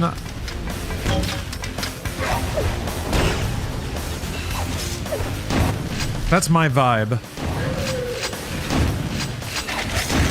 Which is ironic, because you would think that Square would try to phase Disney out. But if anything, they did the opposite. Oh, that was confirmed? Oh, okay. Well, alright. My gut confirmed. That's not just me. I mean, Stephanie worked at Disney, so she would tell me about, like, internally there, how people's attitudes would shift. They would turn their laser gaze on gaming and give it about 2 years and expect to make double like what the top games were making at the time. And then they'd be like, this is bullshit, this isn't worth our time. And then they'd give up, shutter all the studios. And then after like 5 years, they'd forget that they did that and then they'd do it all again. So when Kingdom Hearts 3 was in development, they were definitely on the we don't care about games and they suck kind of thing.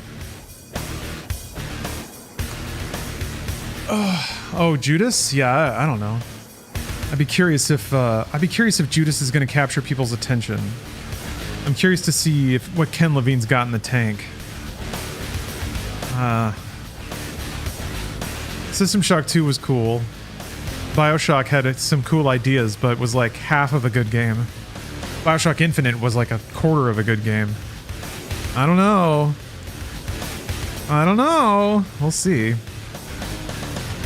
I'm gonna get up and shake my arms out for a second. I'll be right back.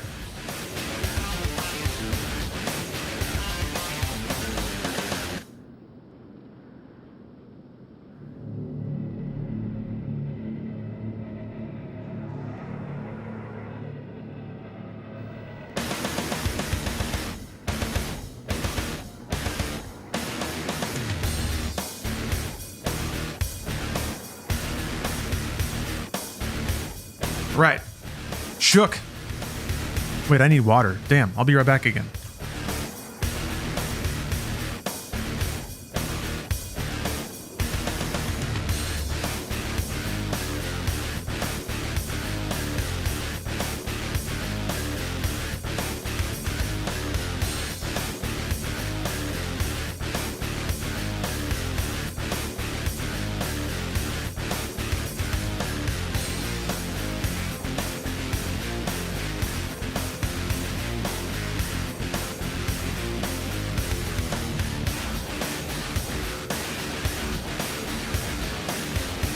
Water acquired. Ah, CD Media, you've reminded me. I've been getting the mad itch to play Red Alert lately. Awesome. Oh, Bloodstark Mutant. All the Red Alerts are pretty good in their own way. I was actually impressed. 3 had really good production values in the exact era that EA didn't care about those games.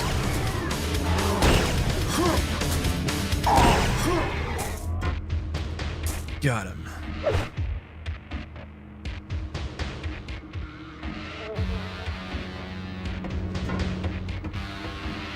The bits that the monster was eating on.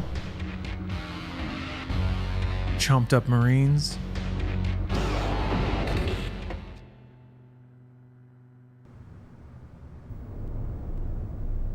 Oh no, Harry. Computer updated. The Mrs. Newborn Kitty died and her cat ran away and hasn't come home. Oh no. Oh.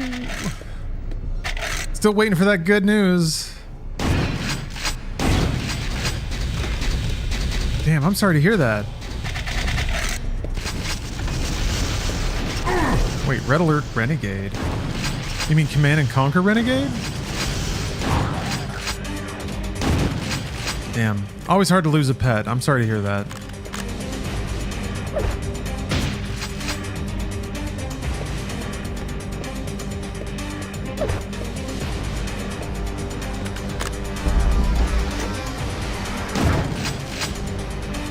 Oh, out of ammo.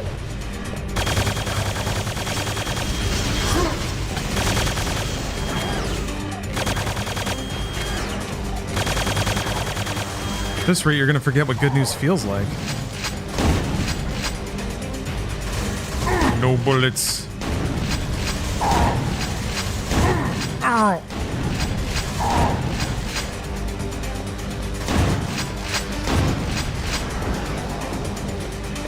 Sounds like it's from a different soundtrack. Sounds like a 90s political action thriller. There's dudes with button-up shirts and ties screaming things into phones, grabbing their coats and putting them on in dramatic fashion.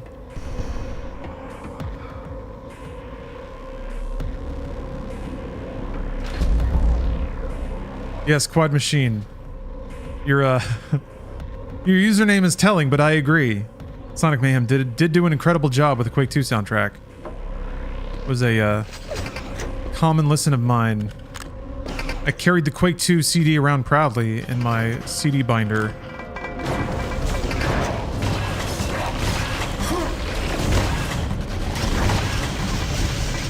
Oh, jeez.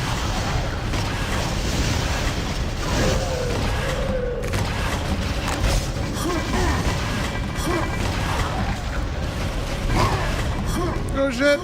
No! No! Oh wait, no, I quick saved.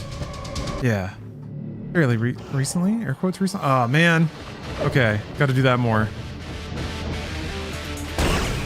I like all the sparks leading to the door. This is also like a really good use for the chain gun. This gun has practically no use in Quake 2's campaign. It's just like a shittier machine gun, which itself is also not very good. I guess that's kind of an issue with Quake 2's campaign, is a lot of its weaponry is not very useful. But I don't know, Quake wasn't very balanced in that regard either.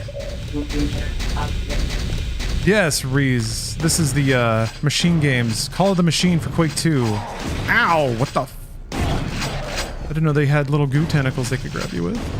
You don't say.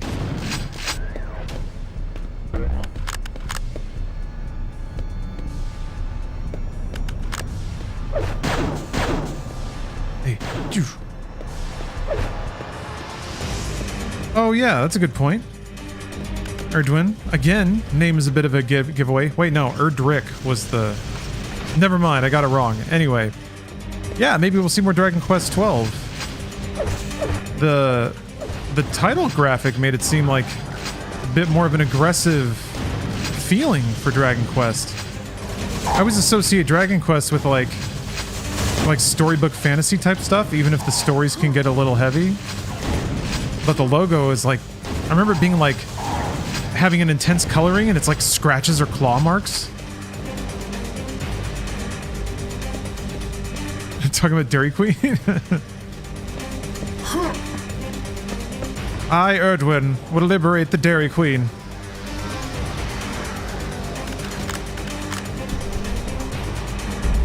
It's 12 and glowing scratches. Yeah. Come on. Come on, pause the Tom Clancy movie.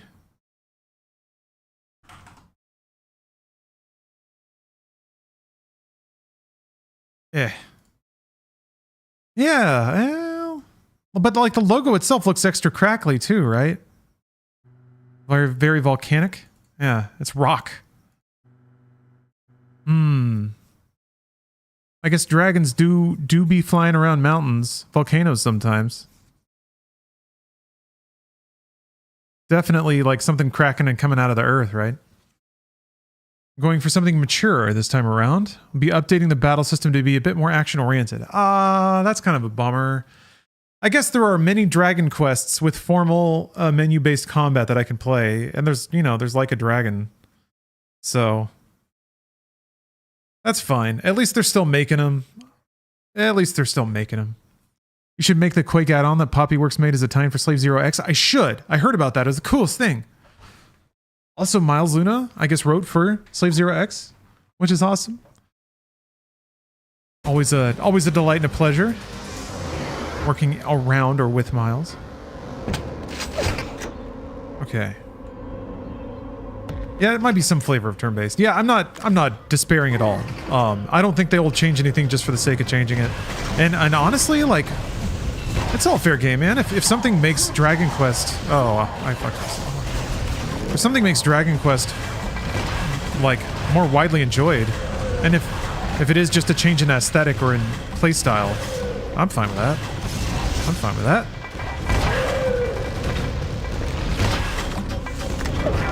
Although I shouldn't talk about Dragon Quest like it's in danger. I don't know how well the last one did. I guess it's just like there's been a de-emphasization of sales in Japan, even for Japanese games. And Dragon Quest was always a phenom in Japan, pretty much only. I don't know if it ever took off in any other region. Yeah, I haven't finished 11 either, but boy, is it delightful. Man, I keep forgetting how charming that game is. And it is very, like, it is... I guess I'm not fully qualified to say this, but it does... Of the Dragon Quests I've played, it's super classical in its feel. The stories strike a really nice balance between, like, kind of storytelling fable type stuff and then just, like, weird flight of fantasy asides. The art style is just so vibrant and beautiful. Wow. I never thought just like anime games could look that good. Which is sort of I guess a failure of imagination on my part. I guess that's the thing. They kept making anime games and they looked incredible, but like what's the most modern gritty shooter that looks fucking sick? I guess Cyberpunk is kind of it. But there's no modern version of this, right? Just ridiculously graphically overloaded Marine running down hallways to techno music and shooting things. Is COD? That just followed popular aesthetic though.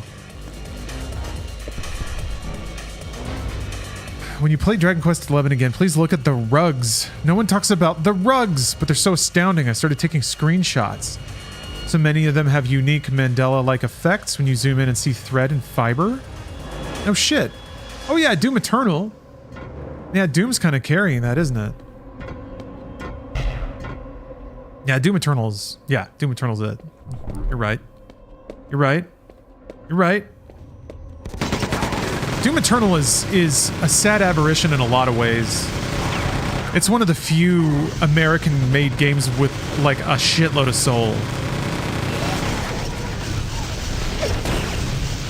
Modern games almost like try so hard to be in a vacuum. They don't even acknowledge where they came from anymore. It feels like, especially American stuff, it's all so sterile.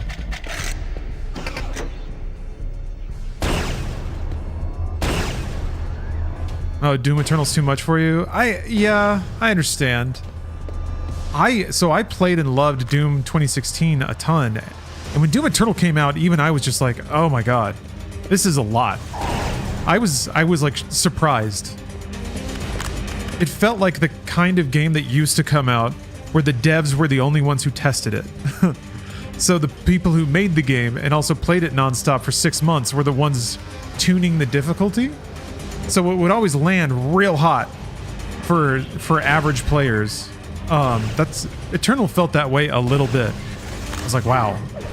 People who never stopped playing Doom made this game.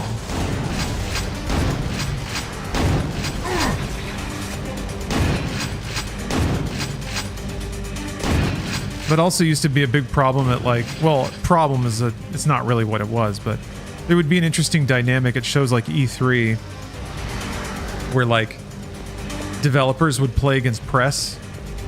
And since developers had, like, they know every ounce of the game, would just beat the shit. Just completely wallop bloggers that would walk up for a demo. So they'd always have to talk to the devs and be like, hey, just remember, we want people to have a good time, so take it easy.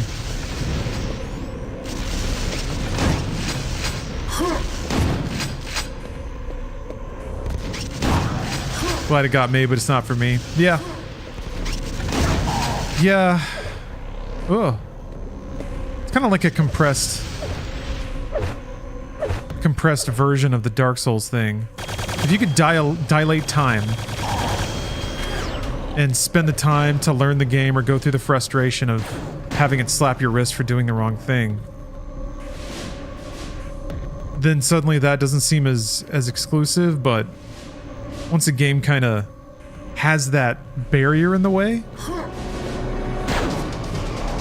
it starts to, I don't know, it rides an interesting line, the interactivity aspect of it makes it so that, like, it's not a passive experience. For your money, you are not necessarily guaranteed a complete tour of the game's assets.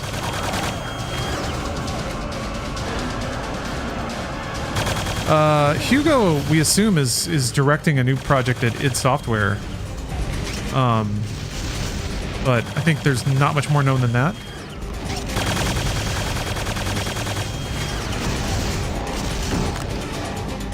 I am grateful because it seems like the right things are happening, which is that they're getting enough time to iterate and build whatever next thing they're working on is. Which, you know, that's what I wanted. Whatever the situation, I wanted Bethesda to greenlight whatever pitch they made in earnest and give them all the time and the money they need to make it. I don't think it's quite that utopian, but that's what I would like to see the most.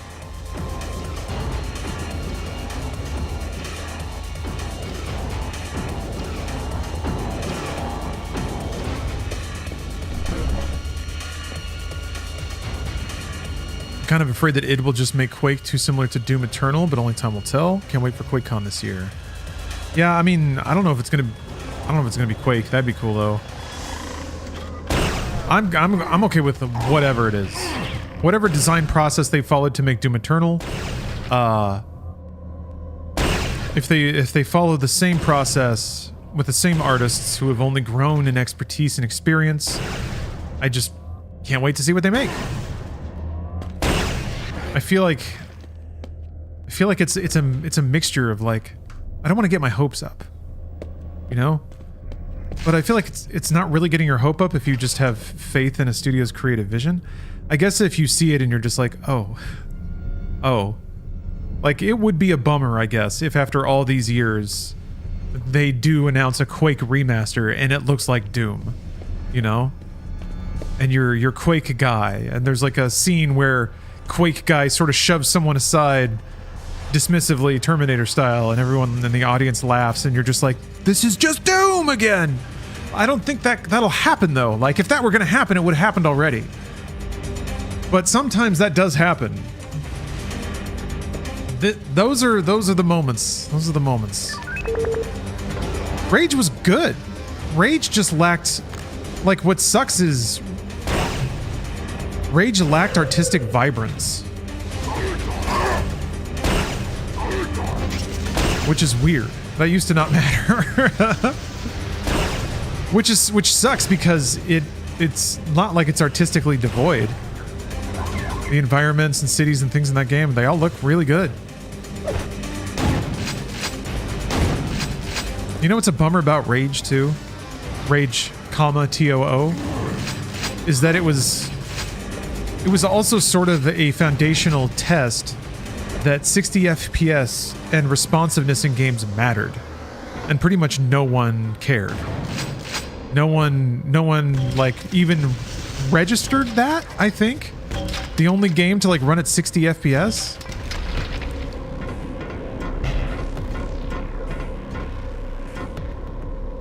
The enemy movement was fantastic for the time. Oh yeah, the animation of the enemies like running on the walls and stuff. The ending sucked so badly. Oh yeah, there was like not a story at all. Which kind of really, interestingly, really tested Carmack's theory.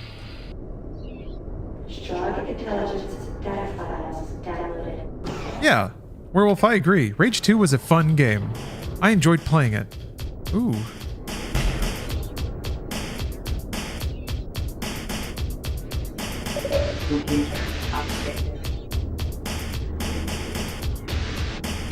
Realign satellite dish before transferring data. Sure. Gotta realign that dish. In outer complex. Alright. Where do you reckon an outer complex is?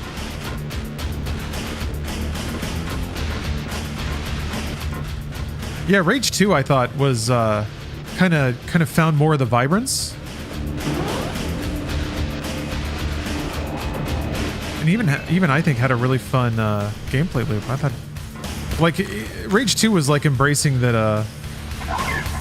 It wasn't necessarily can you kill everybody, but how can you use the game's tools and play in a way that is like fun and goofy. It's about you stringing together a cool power-enabled action sequence. And they give you the abilities and sort of the enemies to stunt off of to enable that. It was like to me it was a really interesting expression of like they're putting a little more style and expression on what is essentially like a not necessarily challenge-based experience.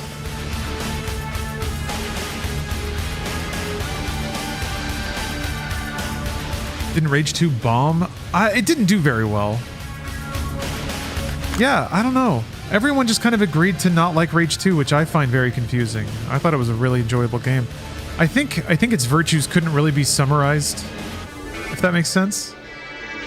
It was just like a solid, good game, and people, I think especially in the media, don't have a lot of vocabulary to even talk about that sort of thing, if that makes sense.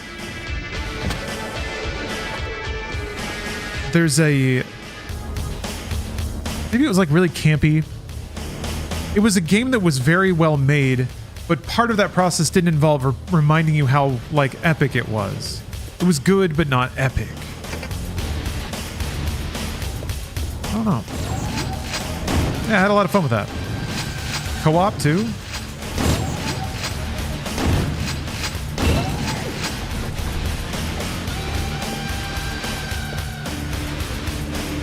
Yeah, it doesn't grab a headline. I guess there's not really a lot to talk about besides it being like enjoyable and fun. You know, on that topic, Steph and I have been playing some Dead Island 2. I brought this up before, but ooh. I always like the blue accents on this BFG. But yeah, that's a game that's like, you know what? This is a solid ass game. Some moments of like enjoyable writing. It's goofy. It's campy. It's not afraid to just like be a dumb game sometimes. Enjoyable spirit in that game, which is kind of below the surface. They don't necessarily rub your face in it in like the tutorial or even the beginning of the game, but some of the game's dialogue and shit is actually pretty like funny. Manages to have a fun attitude. Even though like nihilistic zombie game is kind of a well-trodden road.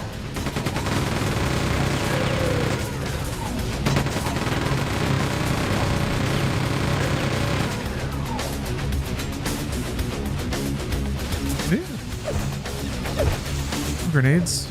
A little bit.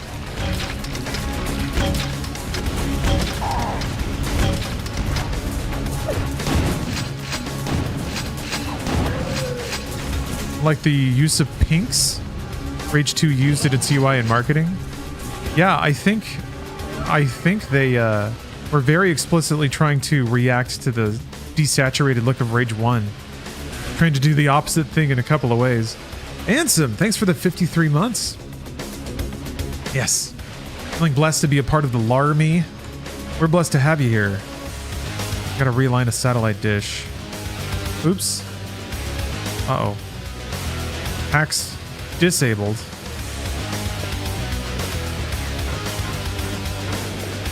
I don't know where to do that though. I think there is a button to use the like show me where to go thing. Or is it the compass? Yeah, there we go. This is a handy tool, I have to admit.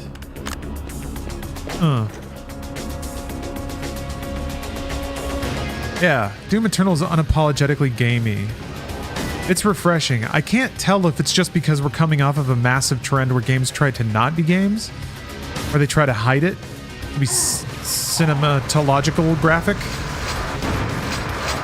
But it sure is nice. I feel like not working so hard to obscure all that stuff enables you to go harder down that road, which is what makes games fun a lot of the time.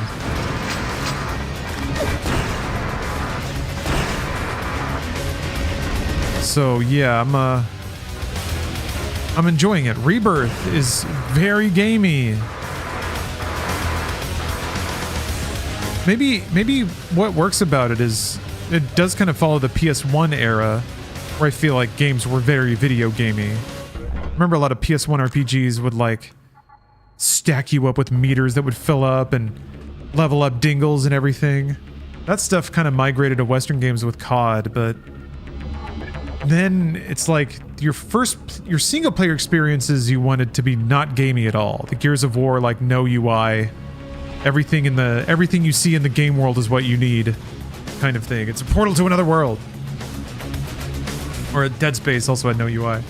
Huge thing with the like Gen 7 trend, and that's kind of persisted.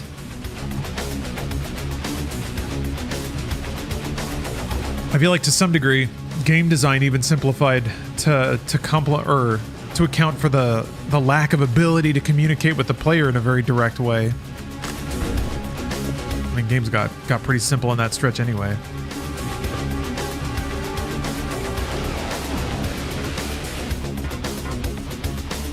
Yeah, Red Dead 2 very much is a simulator, not a game. What the heck? Hold on. Let me hit that button again. I think I turned around. No? Okay. What? Oh, it's a ladder. God damn it. I thought it was an elevator that hadn't come down. It's important to contrast.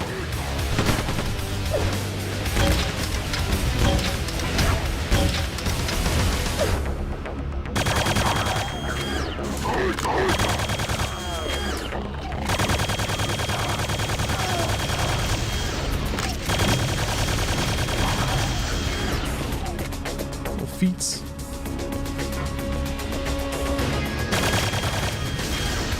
Yeah, it's I don't know. Some recent releases, and I mean pretty specifically Japanese game releases, have really encouraged me a lot about the state of games coming up. I focus on what matters, like video game babes in bikinis, meters that get bigger, battle challenges.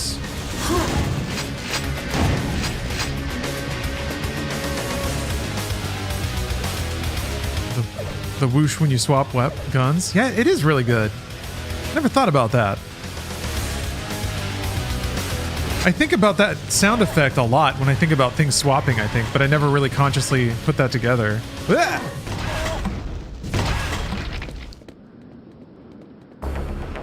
Swish.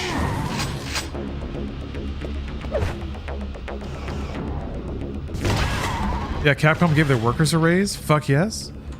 Yeah, it's... I don't know. I feel like the dark secret is, of course, Japanese working conditions are not great. So companies can extract a lot of value out of workers just because of the culture that they're kind of steeped in Japan. But the more positive side that I tend to look at it as, Japanese developers are just now really starting to reap the benefits of not laying their fucking employees off every 2 years. I think that they've cultivated, I think it's a pairing of things. I think they've finally cultivated a critical mass of skill in their workers. That they've been able to just turn around amazing software very quickly. And then also they're willing to work 12 hours a day, or they're compelled to work 12 hours a day. So, you know, it's not a clean topic to talk about, but I do hope that I hope that they are fittingly rewarded by the market, and then maybe that encourages a lot of American studios to re-examine their creative processes. Because I feel like, oh, there we go. I feel like American games are going to suck for like 10 years because of the talent churn and just the general atmosphere. It is in no way conducive to like doing anything with artistic value. If it's treated like a product, then the employees will make products, which sometimes sell, but I really hope that in the long run, games that have any amount of artistry, or even like where artistry is maybe a more compelling factor than sales, will start to captivate audiences more. I hope. Yeah, Dragon's Dogma 2 could be part of this wave. I don't know. It's interesting because a lot of the early commentary seems to be just how similar it is to Dragon's Dogma. I guess I've played it a little bit. It's weird. It's not so bad for a game to feel similar to a game that was years ahead of its time, which is kind of what Dragon's Dogma was. And also, like, separated from all of that, Dragon's Dogma as an experience is still really good. So if there's a game that's more of it, that's good.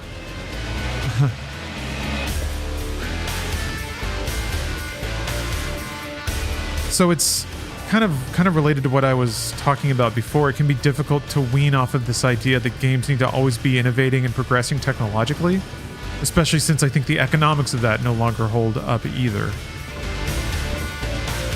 People bitching about Dragon's Dogma 2 not being quite what they want or expect is giving shades of Cyberpunk. Like, you're not getting GTA, get over it. Is that what people are expecting?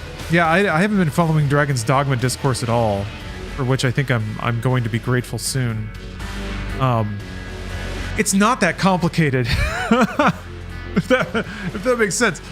I guess people can overanalyze it, but yeah, here's something that's fun, and I don't know if any of the reviews have said this. The title screen just says Dragon's Dogma. And honestly, I think that kind of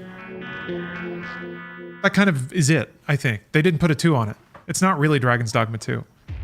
It reminds me of what Konami did with Akamojo Dracula or whatever. Like, that's the game. It's The Legend of Zelda. We just made another one, you know?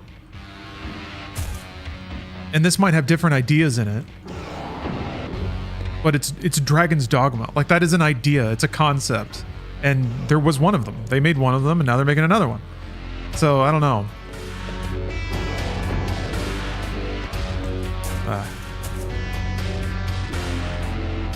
What I don't know is like, oh, Baldur's Gate 3, good point. Yeah. If people are coming to this expecting the floor to get yanked out from under them like it did with Baldur's Gate, then yeah. It may not be like that. It's not like it's definitely not as reactive. Damn, I love that shit when they give you just a giant room full of dudes to shoot at.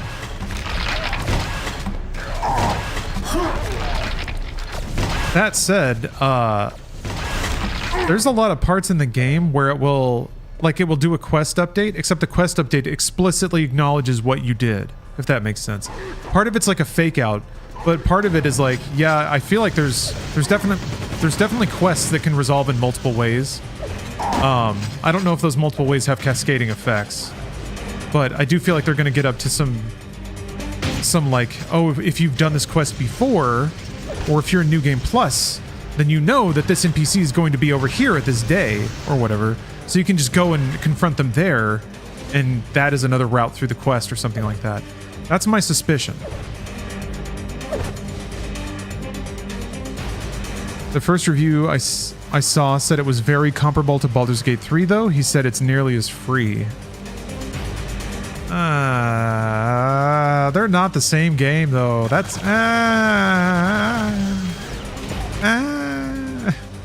Well, whatever.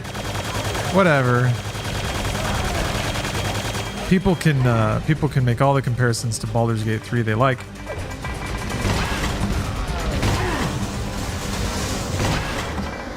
It's like...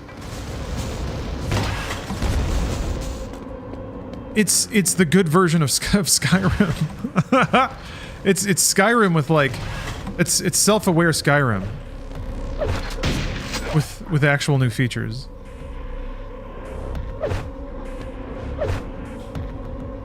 Dragon's Dogma 2 feels like a game that should have come out 8 years ago, but it's coming out now, so I'm curious how modern audiences will like it.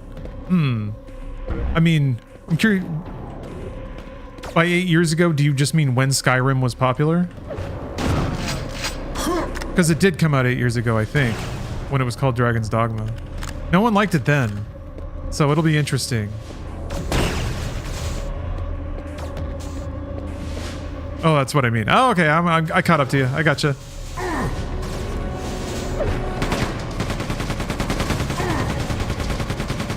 I think more people will be able to appreciate the things that it does. I think it, like, I think it was a little too jank off the top. I feel like the fact that it's dated is good. I think we're all tired of modern gaming. I think I agree. Yeah. Modern trends seem to be expressing that in a lot of different ways. People want a game that, like, no battle passes, no online. Just give me like a quest and a sword and like a fat stack of side quests to do.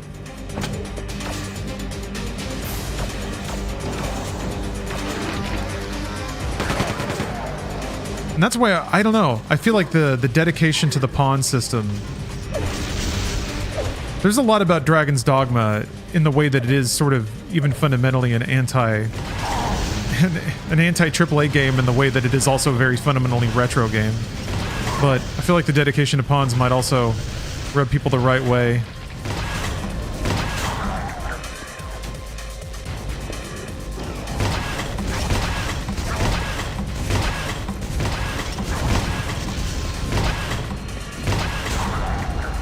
God damn. Oh, battle tank! This needs a BFG 10,000. There we go.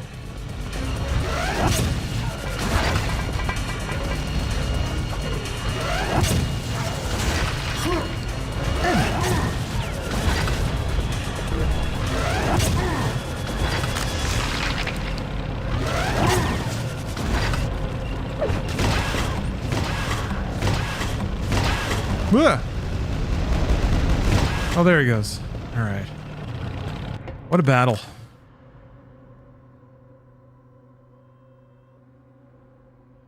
I think people play into it because of Dark Souls. Or yeah, Elden Ring.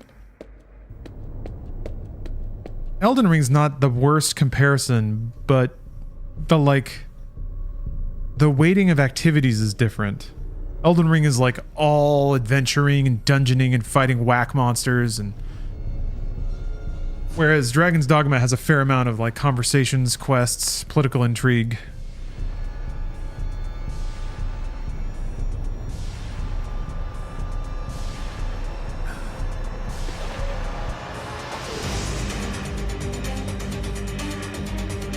Yep. I guess yeah, I don't know what I guess. People have been pretty level-headed lately, most of the time.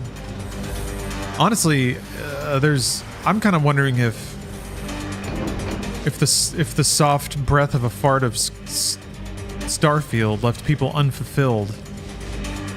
I've always felt like Dragon's Dogma is like the actual interesting Bethesda experience. Oh wait, back here? Oh, that's right, the other door was on the other side here? Wait. Oh, right. I had to adjust the antenna. Now I'm back. Yeah! Wow! 9.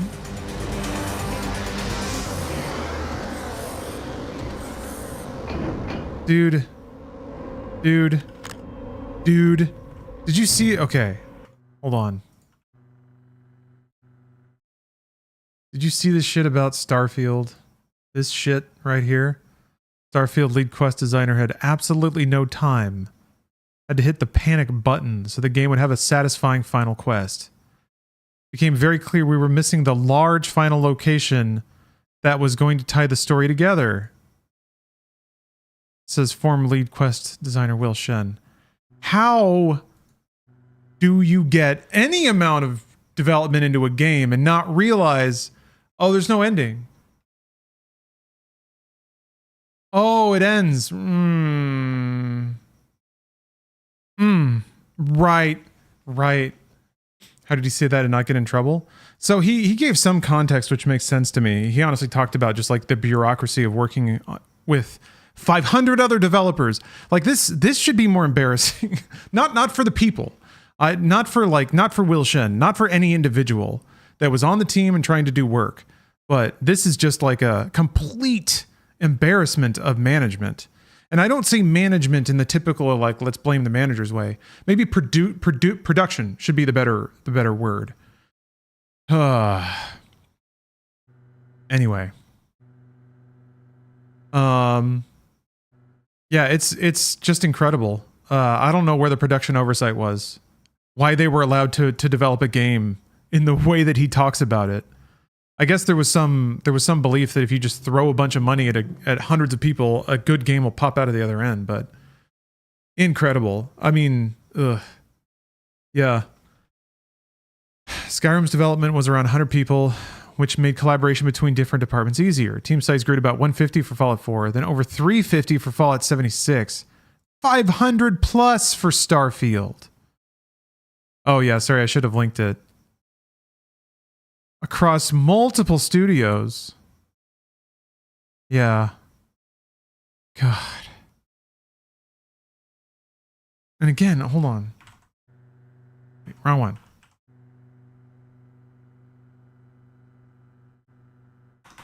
Because I'm trying to remember the gap of time. The goddamn gap of time between these two games is ridiculous. So, I guess if you count Elder Scrolls Blades, but what is it? 7 years? 7 years. And 500 people to be like, oh, there's no ending. Oh. Anyway. Imagine it. Imagine being Phil Spencer. You paid $9 billion for Bethesda. 500 people have been working on Starfield for 6 years, Phil.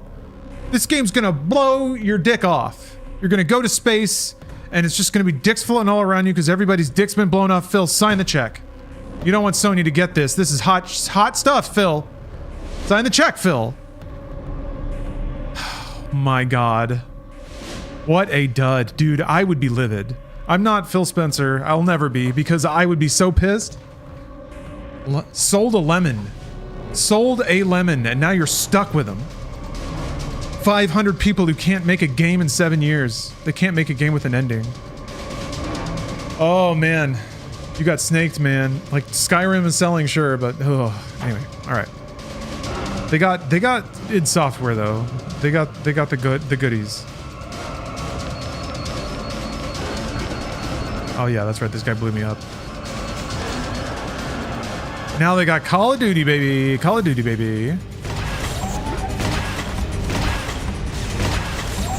We'll just buy another one. Shit. Fine.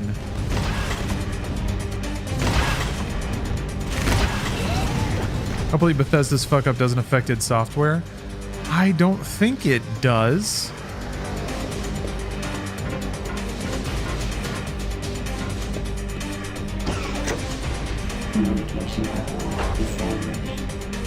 For better or worse, Xbox still seems like they're not, like, diving into projects and fixing things. Or changing things, I should say. Awesome. Awesome. Awesome. Awesome. Did you see all those explosions? Did you see all that? I only paid $50, put in 288 hours. Feel like I got my money's worth. Alright. It's, yeah, maybe I need to dial back my histrionics a little bit. I guess if I'm more of like, what is for some reason seen as a world-class developer with... Okay, it wasn't 500 people the whole time, all 7 years. But still, they should be able to land higher than my money's worth, you know? But, I only paid Game Pass. I played an amount. Got my money's worth.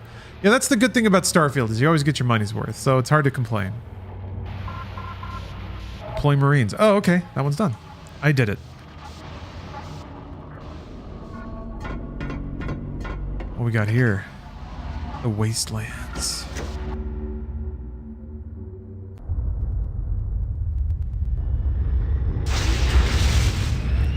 Retrieve a data disk.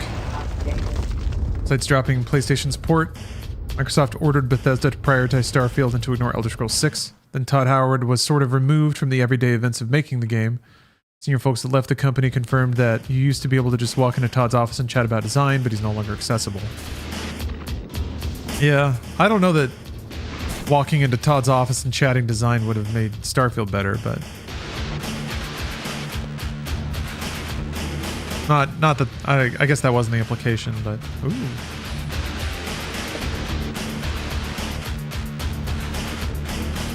I'm wondering... I don't know. Sometimes I wonder in situations like that if Starfield would have shipped without Microsoft leaning on him. Maybe that's not good. Maybe they needed another 7 years to make a proper ending. I don't know. I feel bad to anyone who paid for early extra access. My friend did. Yes. Yes. That's the real tragedy. Dude, I was railing on that. They have the gall to charge $90 for early access on top of Game Pass? That's gross. That's real gross. And that's like... I think that was even before the review embargo, or maybe it was around the same time. I guess you can... again, refunds are there, but... I remember being like, this is garbo, man. They're getting people for $90 for this game? And everybody was like, no, but the DLC. You're getting the DLC. We're all so excited for the DLC. But no, that's extra galling. They sold the DLC with nothing but a name. They don't... Can you imagine? Can you imagine what that DLC is going to be like? How long do you think it's going to be? 30 minutes? Shattered Space DLC, huh? Still don't know anything about it.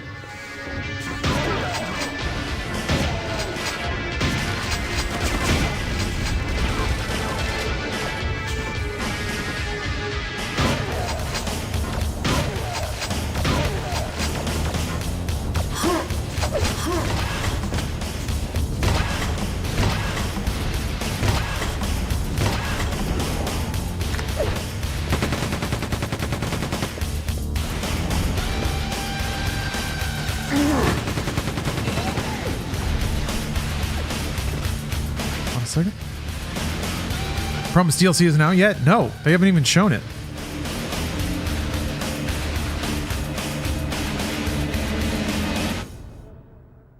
Let's see here.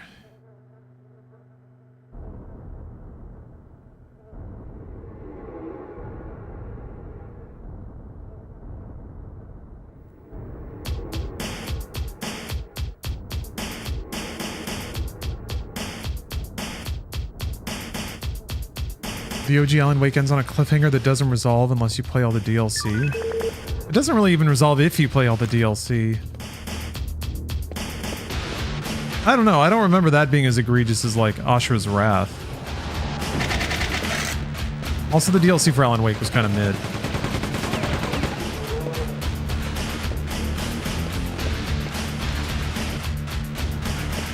Ashra's Wrath was awesome, though. You know what rocks? Ashra's fucking Wrath does. Can you imagine a world? Oh, hey, it's 420. Nice job, everybody. Let's get a little Riddick copy pasta going. Good job. Love it.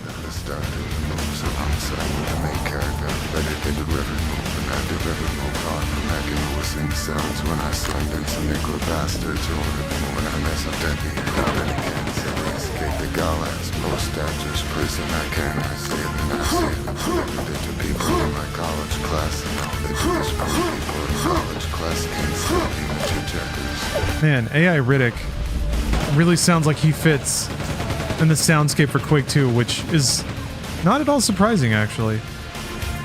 Hello, Lestat. Oh, that's right. Yeah, they redid Fallout 3's ending because you couldn't send the ghoul in there. No, this is your journey, not mine. I would never take this moment from you. Now go in there and melt your skin off.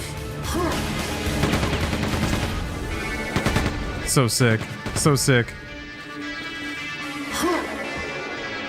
Best developers in the world. I'm sorry, Traveler, you'll have to go into the radioactive room, but I support you.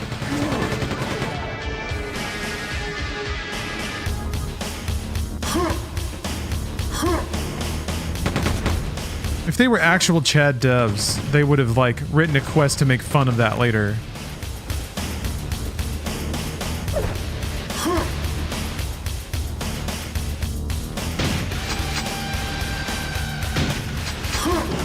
Oh.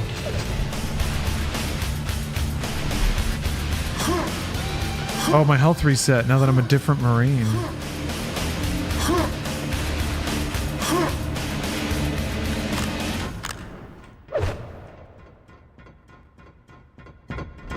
Oh yeah, I lost all my guns too.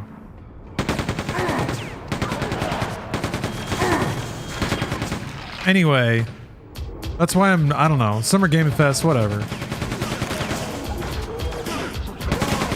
Games marketing is like, well, games in general, and by a lesser extent, games marketing is so saturated that it's, I don't know, it's just overwhelming.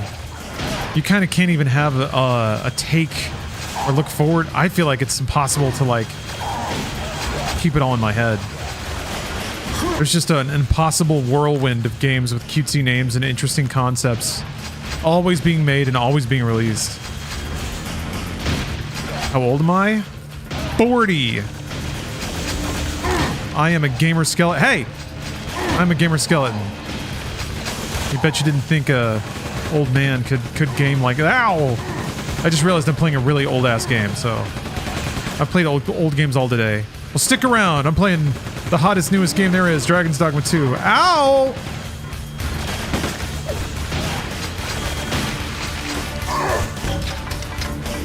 Tomorrow. Embargo's tomorrow. Tomorrow morning. I'm hoping to get started early. I'm gonna treat myself with, like, I'm gonna order some delivery. I got a place near me that makes some really good... makes espresso good enough for me to drink. Somebody post that Kojima emote with him with his little cup. Love that. Love that picture. That's gonna be me while I'm firing up Dragon's Dogma 2. But what I need to do tonight is make my character in my pawn so that I can just get at... Thank you. There's my Kojimas. That's me. That's gonna be me staring at the title screen for Dragon's Dogma. What's coming out tomorrow? Final Fantasy XIV on Xbox, but that probably wasn't what you were asking. The streaming embargo for Dragon's Dogma 2. Oh, D's nuts! Nice. Is up tomorrow morning. So, 7 a.m. Pacific daylight time. So, I'm gonna set my alarm early. I'm gonna pay someone else to make my coffee so that I can get my game on. And then actually, my stream will be sponsored by Dragon's Dogma 2 on Friday and Saturday. So it's gonna be a lot of Dogma. It's gonna be a Logma Dogma. I have played it. Her derp. I had review access actually, so yeah, actually over the weekend, instead of streaming for a couple days, I just played Dragon's Dogma 2.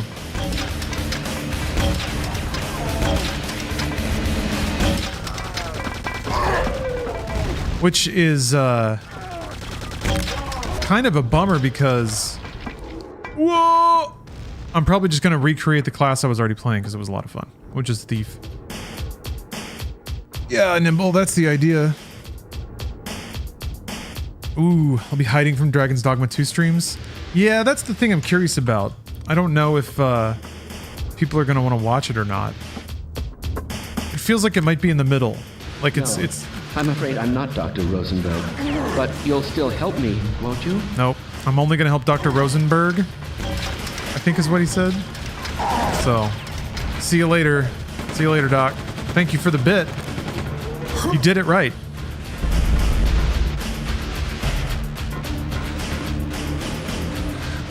I think Starfield is forgettable, and the biggest sin any art can do is be forgettable. Be good or bad, not forgettable. I agree with that. I find its utter lack of soul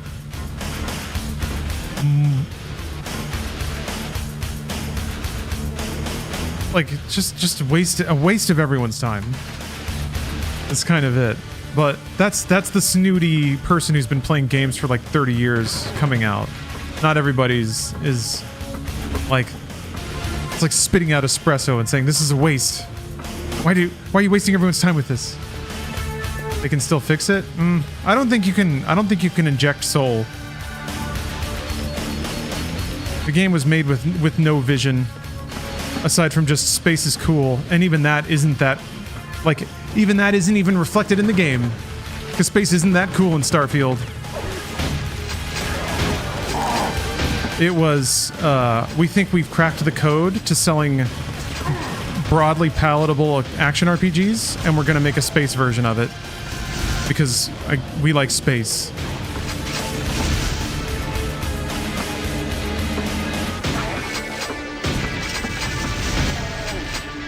It reminds me of when content creators no longer like or care about what they're doing, but they do it because it makes money. And it's like they go through the motions and they say the words and they laugh because they're supposed to laugh, but they're not, like, there's no actual, it's pretty clear there's no spark here. There was no ambition, there's no desire to do something new. No desire to explore. No curious creativity. The packaging looked cool. And some of the interiors looked cool. Some of the clothes looked cool. There were bursts. Anyway, it had its moments, I guess. Look at that. I wasn't supposed to talk about Starfield today. Dragon's Dogma 2 is almost here. Ooh.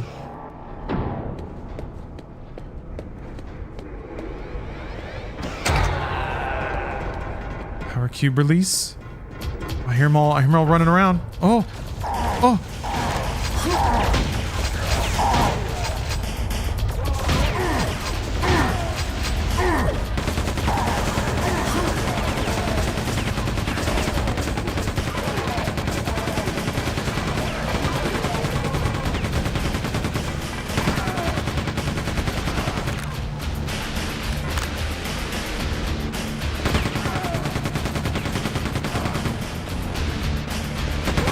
I tried Baldur's Gate 3 multiplayer. Only a small amount. I played with Bruce once.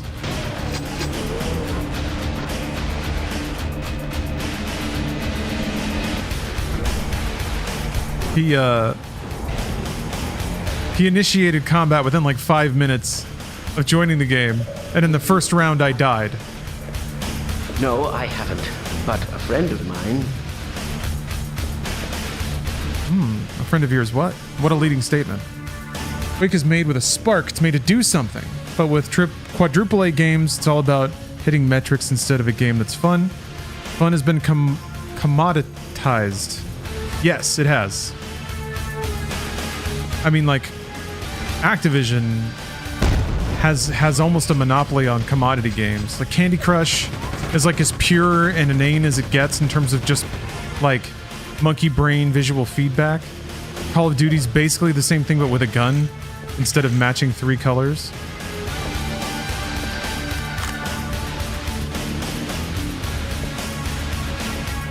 There's going to be more of that in the AAA space, and it's going to be really annoying because it's going to take people a long time to figure that out.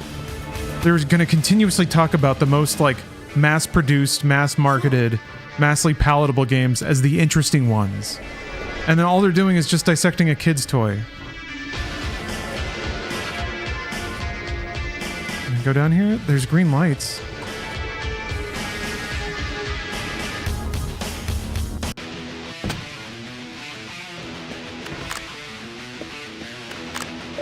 Computer updated.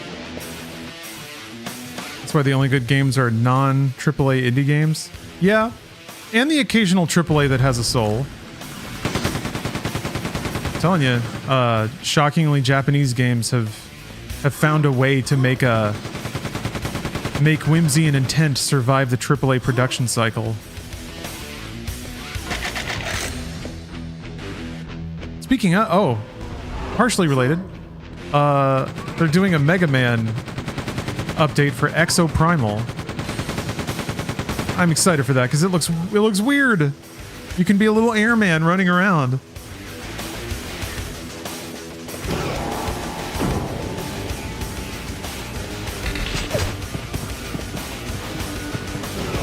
What? Where's it at?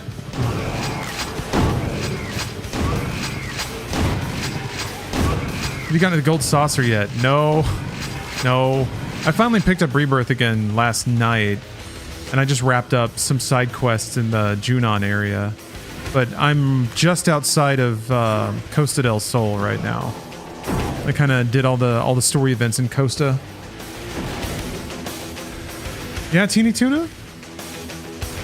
Hey, I'm glad to hear that Kasim saying racist stuff could provide you comfort in your time of need. Ever grow up with GameSpy? I used GameSpy. Yeah, I used GameSpy to play Quake 2.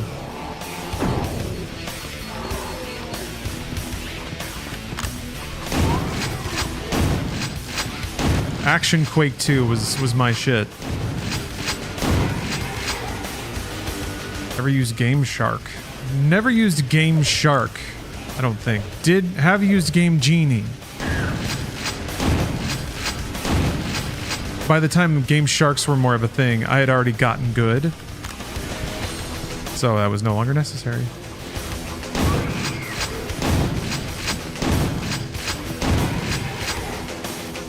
Ever used Game Tap? Oh, yes, I did. Wasn't Game Tap like the first Game Pass subscription thing? Yeah. I remember playing... I think I played Phantasy Star through Game Tap.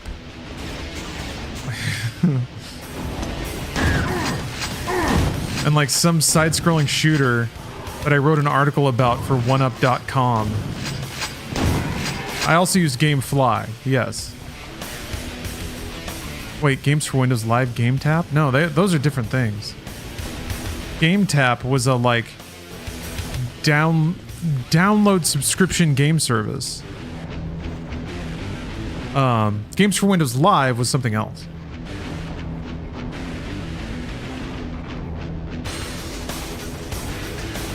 Horizon Forbidden West didn't even break top 40 on Steam. Didn't expect it to do that poorly in sales. Yeah, it's kind of interesting. Sony got tons of free sales when they started launching games on PC, and suddenly that's dried up. I don't know why. I think everybody got tired of the Sony mystique all at the same time.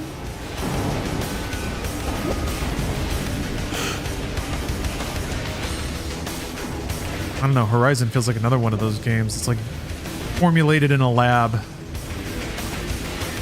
That's cool. Can I go through here? No. Do I have to shoot it? I bet I have to shoot it. Yeah, Sony also went woke, that's true. Keep forgetting about the woke.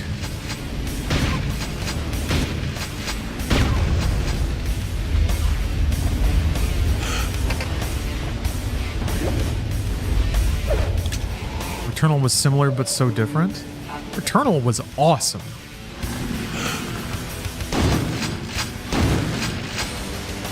I swear to God, man, if fucking Housemarque starts working on remakes, Sony will be dead to me. Dead to me.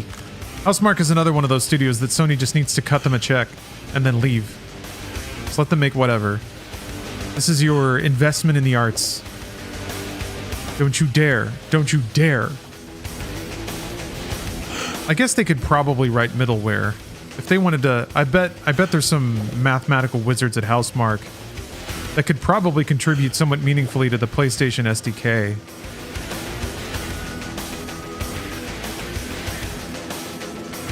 Some of the tech bits about the PS5 Pro had me thinking about that.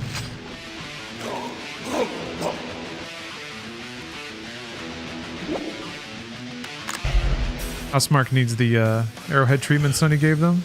Yeah, just like 7 years of funding. I mean, it was a pretty small studio, but it paid off. It paid off.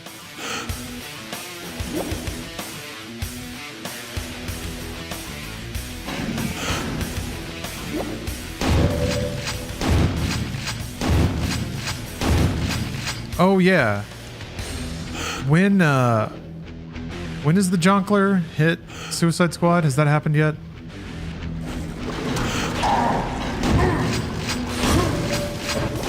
Oof. Rough typo there. How tough am I?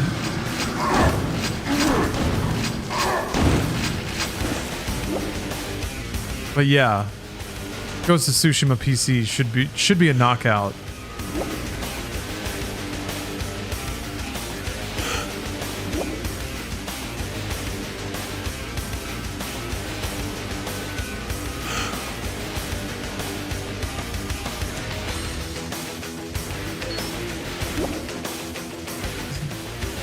Pipes are starting to look identical.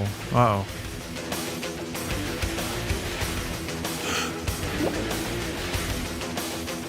Jonkler's March 28th. All right, thank you.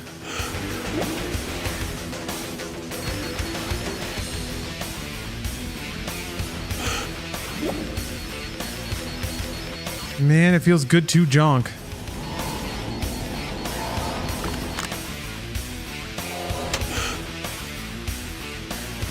Have used that rebreather the whole time. Error. What? Okay.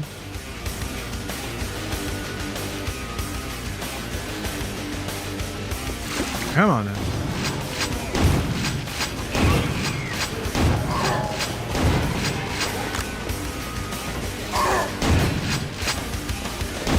I'm Jonklin. Ooh. I'm Jonklin, I'm Jonklin, I'm Jonklin for you. Dear, dear, dear, dear, dear. I've been thinking a lot about Foreigner lately. J-Ral, thanks for gifting a sub. Elpsy Congru? Okay. I did complete Snatcher already. It was a wonderful journey. I've learned a lot. I've learned that maybe I need to trust my fellow Japanese citizen. You know? They're not Terminators. Snatchers. Oh no, I know that song's not by Foreigner. I think. Did I know that? No, disconnected. I was also thinking about Foreigner.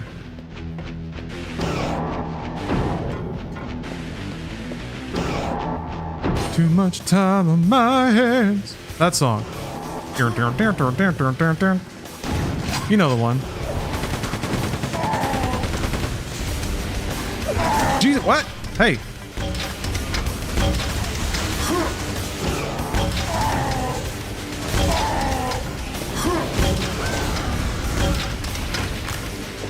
Wait, you have to work for 11 hours? Shit. Hopefully you're getting some overtime for that.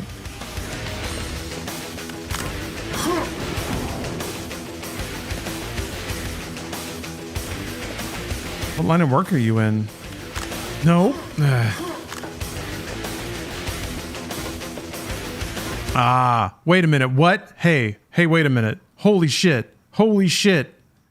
Hold on a minute. What the fuck? What the fuck? Look at this. Look, watch. Boom. Auto mod. Held message for a reason. Smart detection.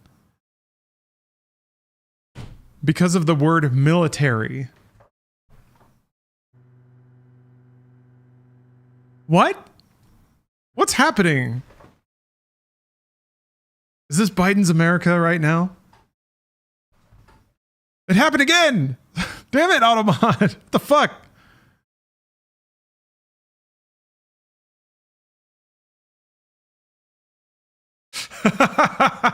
It keeps grabbing them all. Stop it! Allow. The bots have gone crazy. Obama. Damn it.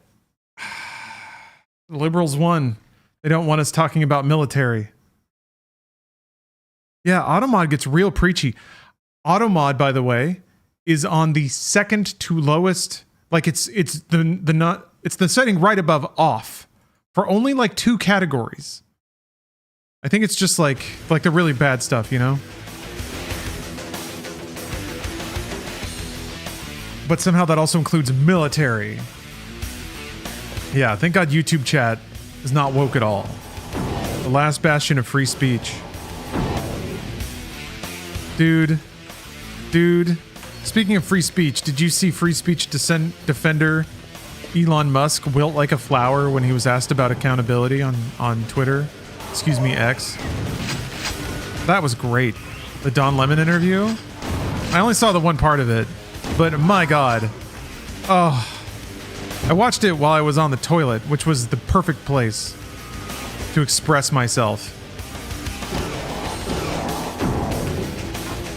He rage quit like a baby back bitch. Yes, he did.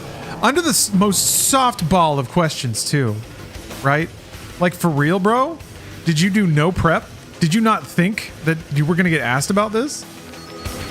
And he, like, even tried to throw back. He's like, you better consider your questions carefully. Only a few minutes. My God.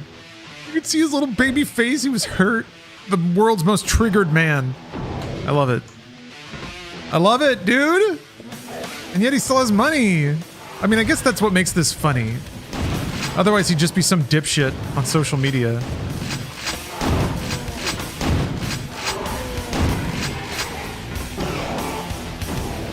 We're gonna accept that the dead internet theory is true. What is the dead internet theory?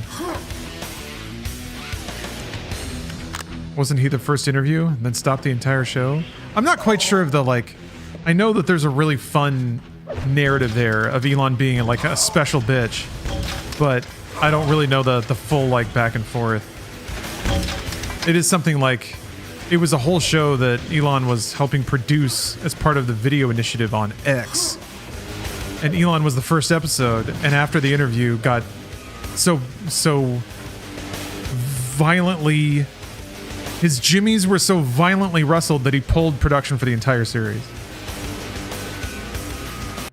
By, like, the softest of questions. The majority of content on the internet now in the future is made by bots and not humans. Oh, okay. Oh, yeah. I'm sure we'll get there. As soon as there's any money to be made. Hey, there's a slipgate in there. Like a Quake 1 slipgate. How do I get in there? Oh, one in there. Maybe that's where the secret announcement of the Quake reboot is. I've wondered about that. Somebody asked, I remember actually early on in my streaming career, asked a fun question about how would you feel if, like, everybody here were actually just bots? Or, like, maybe there was some rich weirdo that, like, paid for a bunch of bots to be in your channel and interact. And it's an interesting question. I think that's an interesting way to divine what your actual motivation is. Are you doing it to actually connect with people, or is it money? Like, somehow believing that all the numbers on the internet are bots, but they still convert to money. Would you perform for AI if our human systems are so fucked up that somehow generates money? Which, honestly, I think we're getting to. AI sorts our media, so we have to meet the criteria that AI dictate, which is based on human behavior, I accept, theoretically. But when all the viewers are AI, and somehow there's a twisted financial reason to harvest... Like, I think it's probably going to be... You have to make content for AI so that we can study how AI consumes content. And then we use those metrics to like, influence how humans... Influence, like, a predictive models for how humans consume stuff. That's all I can figure. Anyway, if it gets to that point... Would you do an incomprehensible song and dance for a robot if it meant an easy standard of living? Part of me is like, no, I want meaning. But another part is like, meaning doesn't exist. You know? Two wolves, baby. I have so little life. and robots be entertained. I don't know if entertainment is going to be part of it. It's going to be more like we have financial systems that are self-perpetuating. When it comes to play to earn games, like crypto games, that to me is the first sign that we should be evolving out of capitalism, but we're not. We're kind of so bought into the ideas of capitalism, we can't imagine a world without it yet. If you get paid to play, which I guess actually you're really getting paid to lend your computer to somebody, but if perceptively you're getting paid to play a video game and you're getting paid to create digital assets, and those digital assets only have value because other people are invested in the digital world and those digital assets, then we've hit the full state where we're making up everything. And if we're making up everything, we can just let it all go because it's all imaginary. If we're making up the product and the labor and the entertainment and the value, then surely we can Occam's razor it and just live. Aren't you describing streaming? Sort of. I'm getting there, yeah. No, I've done some headspace thinking about the entirely virtual aspects of streaming.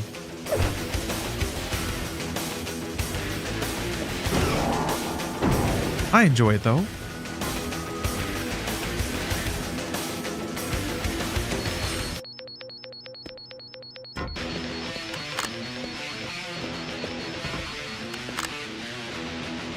Aw, thank you.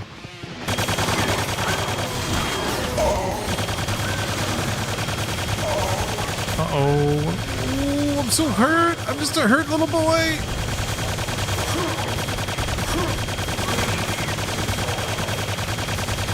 Oh!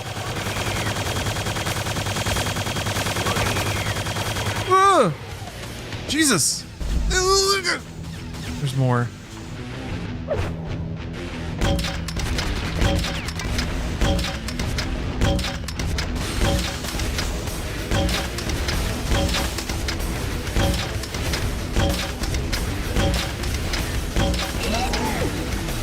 You enjoy it and we enjoy it. Isn't everything else irrelevant? Well, maybe.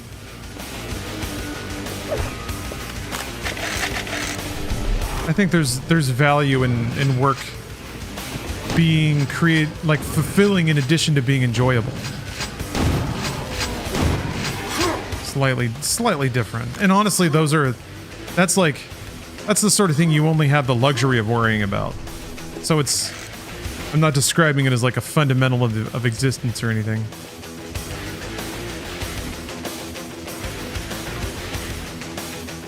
I feel like you can only explore headier spaces of the nature of your work and its meaning when you've been doing that job for a long time without interruption or like critical life disruption.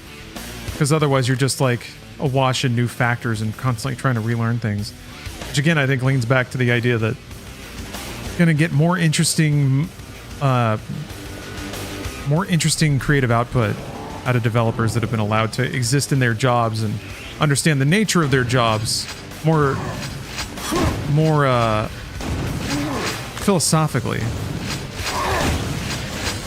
than I'm making COD now, so my job is to make COD.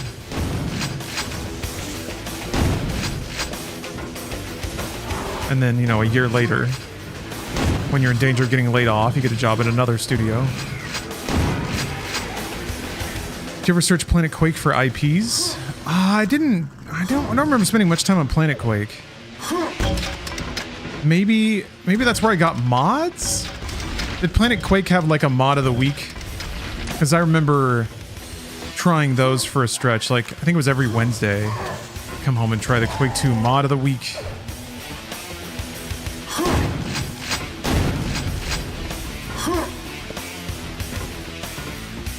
That was fun.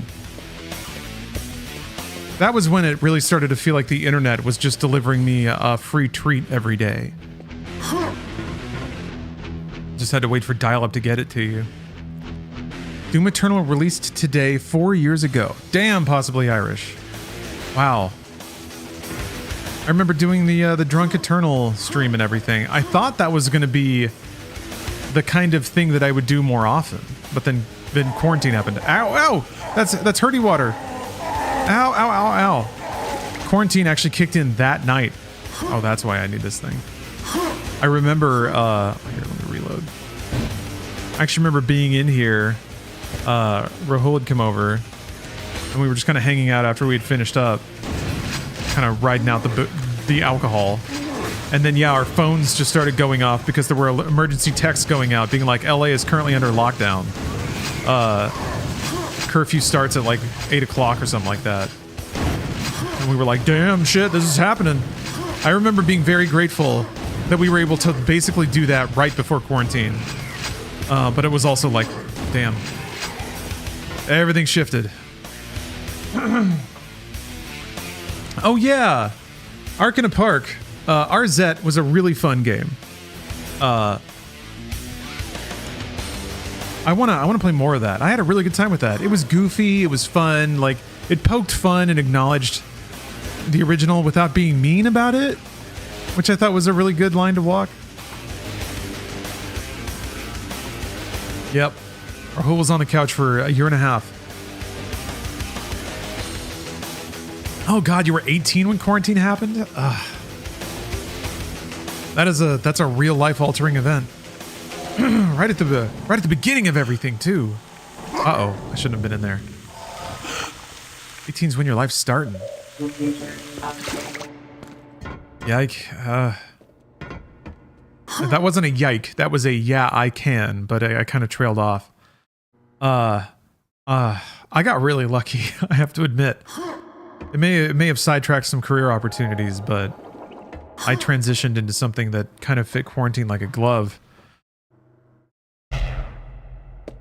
I graduated college when COVID hit, so I never had a real graduation.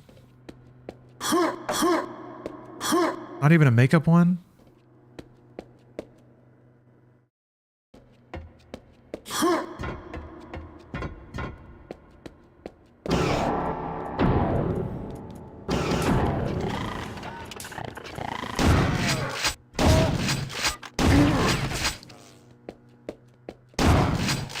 Damn.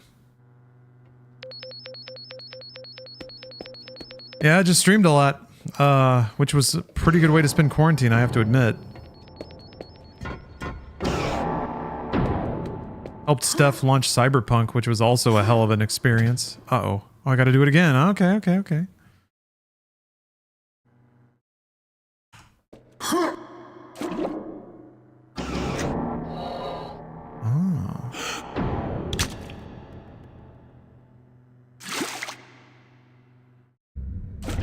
Oh, working at Walmart at the start of the pandemic? God, when everybody's just going feral.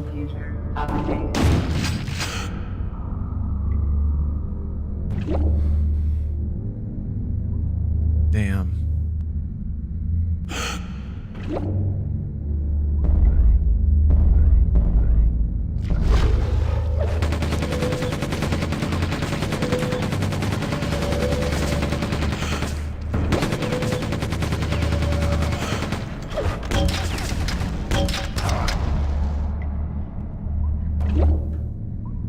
Yeah, people stockpiling toilet paper.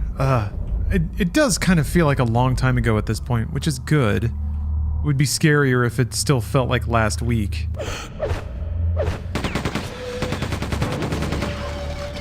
I don't know though. That whole thing did a lot of permanent damage to my civic pride. Maybe for the best.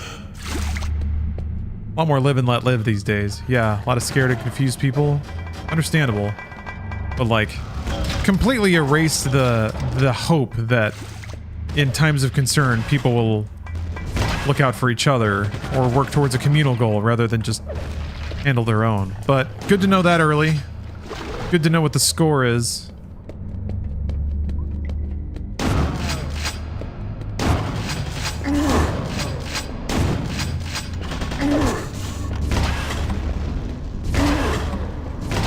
Yeah, I saw a lot of people's true colors, and honestly, the stakes were high. It was life and death for a lot of people. But it's not like there was an invasion or something, like something that actually required real, pressing, coordinated responses. Well, it did. hopefully you know what I mean. The stakes were still about the spread of the virus, which was terrible, and we did a pretty terrible job, but whatever. We preserved America, I guess. Ooh. I love that manager that refused to refund someone who bought a crap ton of toilet paper. Oh, they tried to return it? Ugh.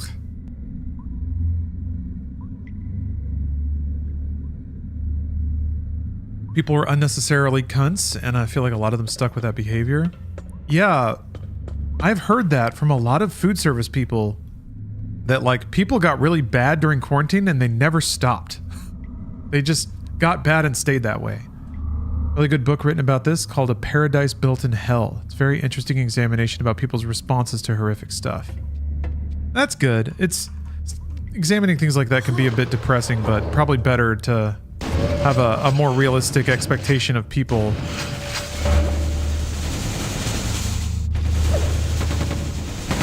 Paradise Built in Hell. I'll have to check it out.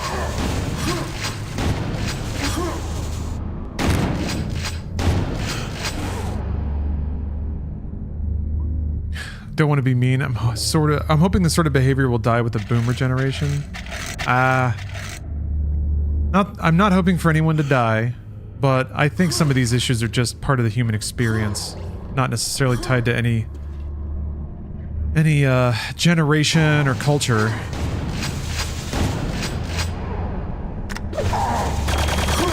But I mean, who's to say? I think if I'm to expect any kind of cultural shift, it'll be with people who grew up with the internet. I feel like that's kind of a double-edged sword. Some people use... Well, this looks really cool and different. Oh, skybox. Some people that have empathy tend to have their like worldviews broadened by the internet, but there's a whole group of folks who use the internet as like a you know, perceptive bubble because it caters to that. The internet has refined appealing to people's assumptions and giving them the narrative they like the most has made that a money-making venture. So people have gotten really good at it and filled the need that people have created.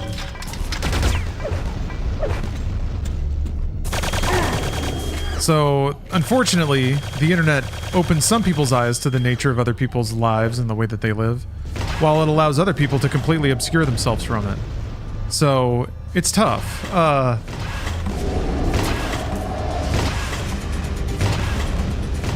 guess if it's easy, well, I guess in some large ways it seems polarizing, but I still think the internet is a net positive for the human experience. Gonna turn on? I thought those were like, there we go. Wow, it did no damage, okay.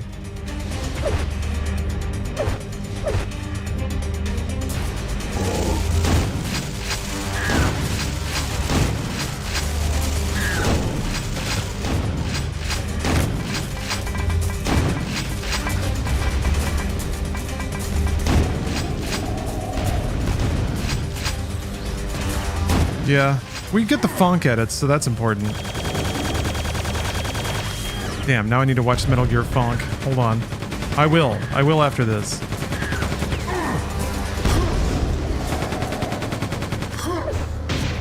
You enjoy all the killing.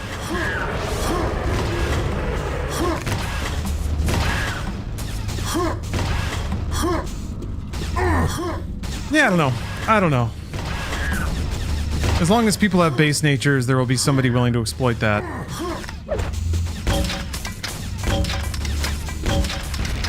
And then you start running aground on the whole like free will issue. You gotta allow people to be assholes, I guess.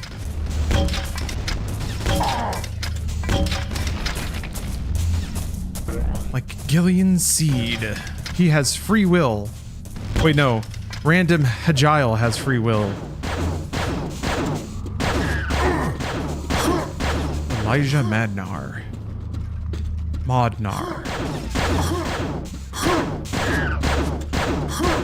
I hate these things.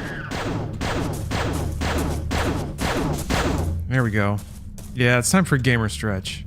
It is indeed time for gamer stretch. Actually, here's what we'll do.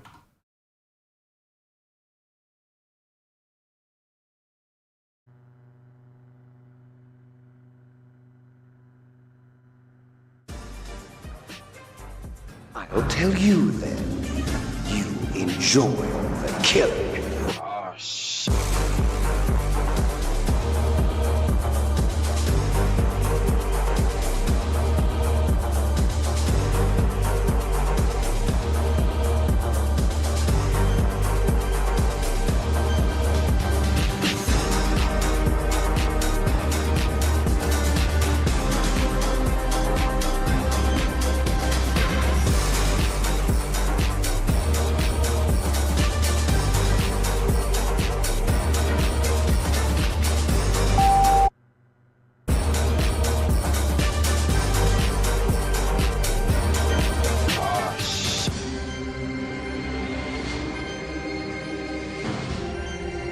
Too good, man.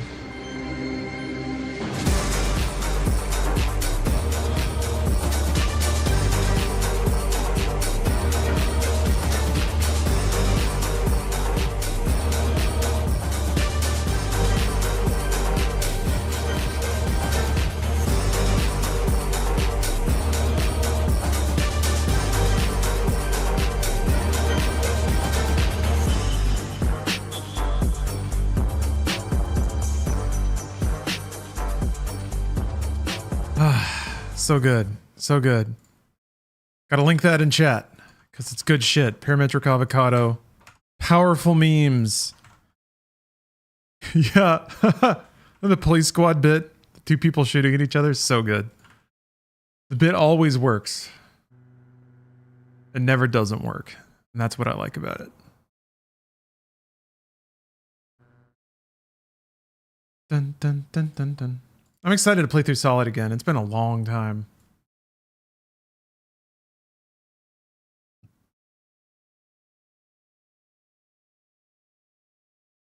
It'll be weird playing the PC version. Have they done any weird changes for the PC version of Metal Gear Solid, the one that's part of the collection? I'm debating. I'm debating a couple of things. I'm thinking for Police Knots, I need to get a patched ROM, but then also maybe just play it on the PS3 so I don't get any unnecessary emulator weirdness going on.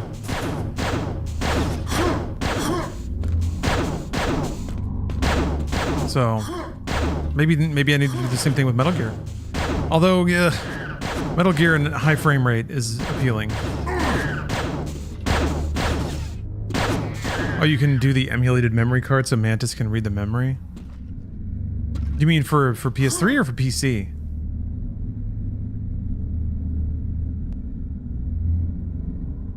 Bum bum bum bum bum bum bum.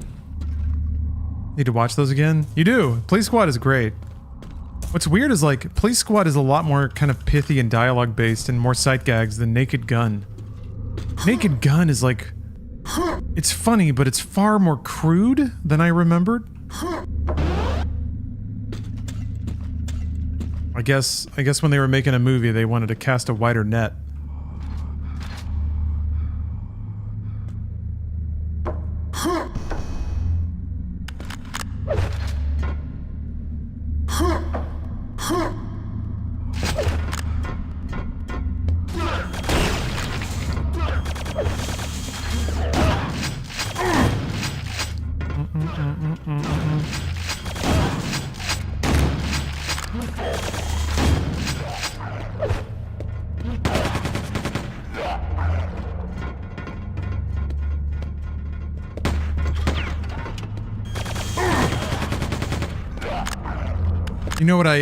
You know what I really remember?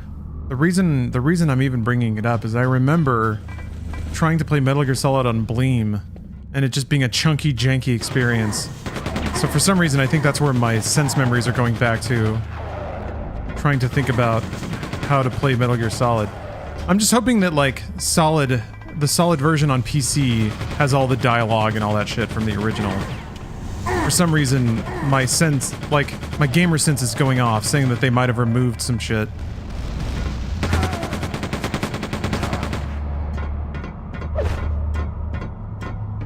Or maybe change some interface?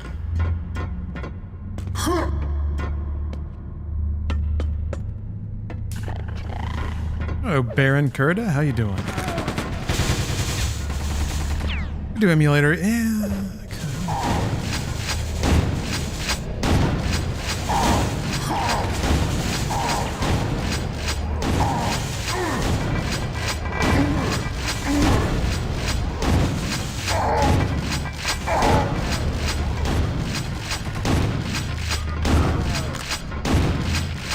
There's so many robots. Who put all these robots here? Hmm?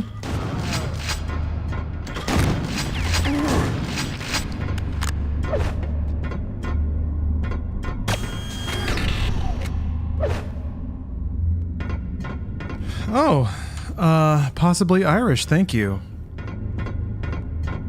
I do like doing them podcasts. Doesn't like shooting the shit with some tight bros. But yeah. Yeah, it was nice. It was nice to remember the good times. Honestly, I kind of always was hoping for that. That's kind of it's a moment of closure I never really got, and at this point probably never will. But I was hoping at some point to just like meet at a bar with everyone, and just have some beers and talk about old times and just kind of vent about everything. Just one final like, this sucked. But yeah, I guess thinking about the launch of Doom Eternal in early quarantine, kind of thinking about that too.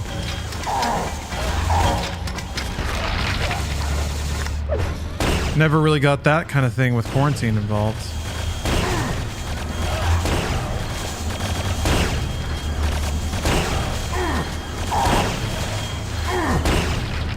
God damn, those guys have a lot of health.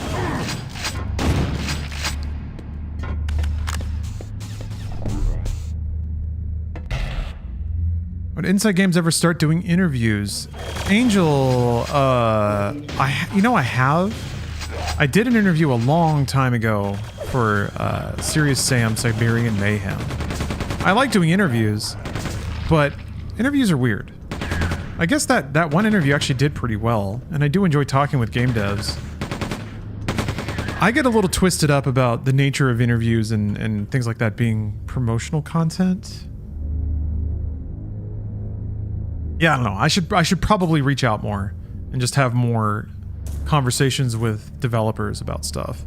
One of my favorite things to do is to play a game that I find creatively fascinating, and then talking with a developer after release about some of the decisions they made or why things were made a certain way. I guess when I think about that, then I start to kind of trip myself up again on like, well, there's a ton of other YouTube channels, and everybody's out there saying all kinds of things, so whatever. I talk myself out of a lot of content creation because I feel like it's a saturated space. But I should probably just do it. Yeah, No Clip does a lot of interviews, so I'm like, well, do I need to? But I probably ask different interview questions than Danny might.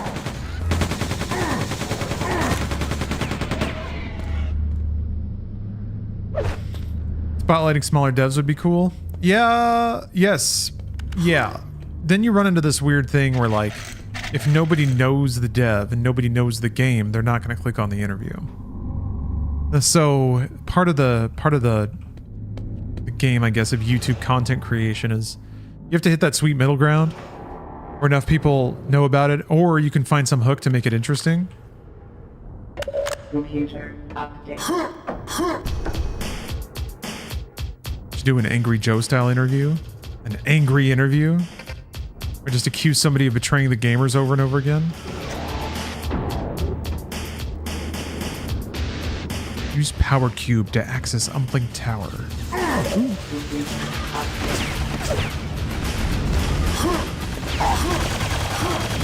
Wouldn't it be nice to see more content that's a bit more around creative intent? Yeah, if I were to do something, oh shit, I didn't see him over there. That'd probably be what it is. It's like, describe to me the process, the iterations you went through What was your design philosophy?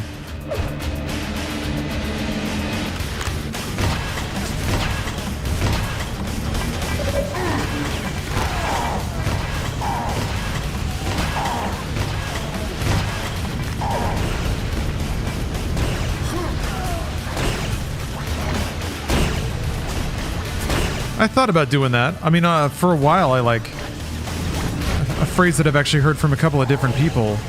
I thought I could be the Charlie Rose of gaming.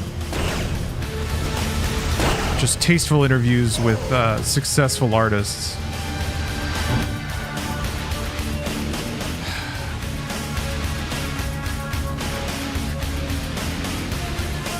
But yeah, yeah, I should probably do that more.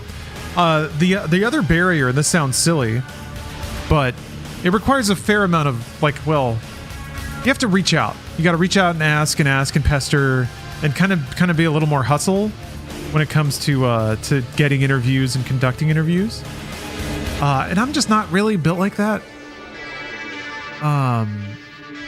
Yeah, you don't got to do fucking anything. That's true.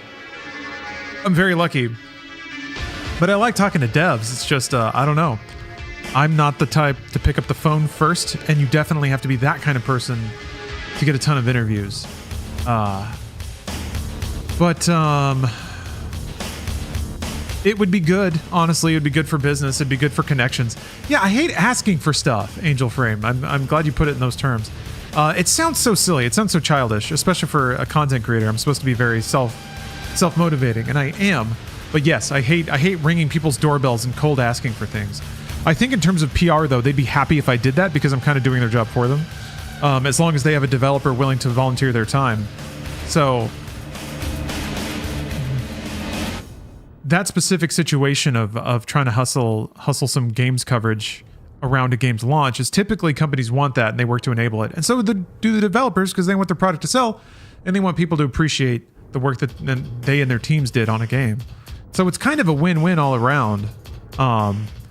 It's different than begging for things, but there is a weird, well, the other thing that kind of put a weird taste of it in my mouth is there's a lot of people in game space too that try to, like, I don't know, there's weird schmoozing shit that can happen where people get interviews, but really they just want FaceTime with a famous name. And then they kind of they try to develop weird relationships with people. Have you ever considered you could have the effect of creating hype after a game launch? Well, sure. Yeah. Games media and games marketing are not that dissimilar. So yeah, if there were games that specifically fascinated me, then it makes more sense to pursue those interviews, which is kind of what I think I will do going forward. Speaking of doing things, I'm gonna go do something in the restroom. I'll be right back. Individual size bottle has no more calories than half a grapefruit. Another thing, the cold, crisp taste of Coke is so satisfying, it keeps me from eating something else that might really add those pounds. Coke's a natural, wholesome blending of pure food flavors. I guess that's why everyone likes the refreshing new feeling you get, only from not-too-sweet Coca-Cola. And no wonder. Lively, lifty Coca-Cola provides a welcome bit of quick energy between meals. Makes for a pleasant pause in a busy day. Oh, and remember, Coke is low in calories, too. Say, now, don't you get any thinner.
Oh, yes. Oh, I died. Right. Right. Why is there an autosave? It's... Oh, okay. This is a interesting little arena here. Let everybody get out.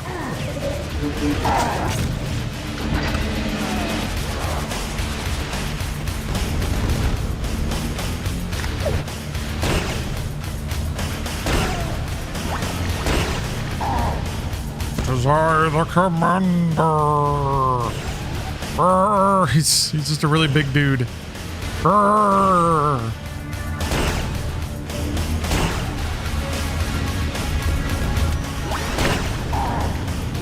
Fuck! Oh, the rocket's home. God damn. Okay. Looks like we got some shitters and comers out there. This one goes out to all the shitters and the comers out there. You're all having a wonderful evening. Keep shitting and keep coming.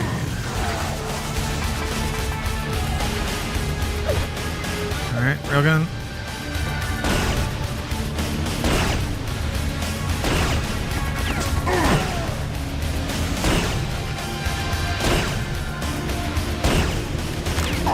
Shit! Burr! Burr! God, this guy will not die. Alright, thank you.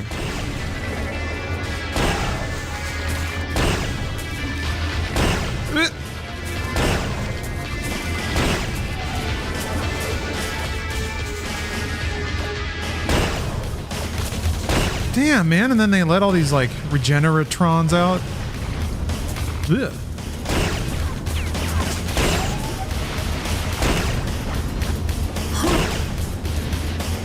Do I have a quad damage? I do.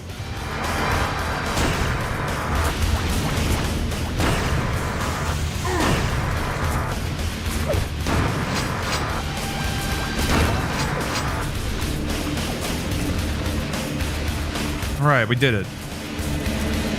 The commander was boomed and shooted.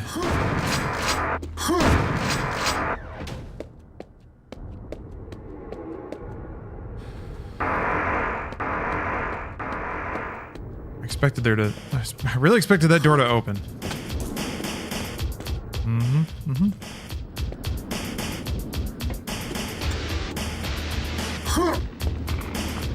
Positivity. Yeah, that's what we need in gaming. Positivity. Suggest another similarly pixely mid-90s game to add to the maybe playlist. Beast Wars. Sheesh. I don't know about that one. What's the goodies about Beast Wars? Oh. Have I powered it? Oh. What's a bad fighting game? Does it have like a story mode?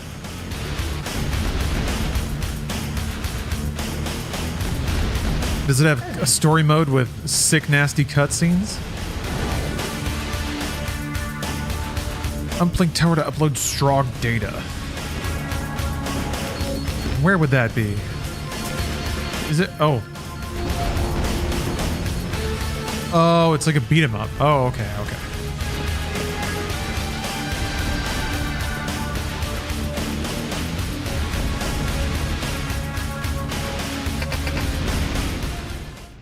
Oh, there was a secret level.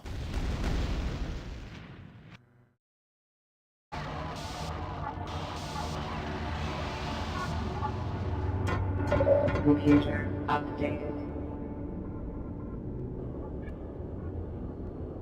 Collect all data to open a portal. Oh, that's a secondary? Just had to call out my dad for being a racist on the phone. That always goes over well, doesn't it?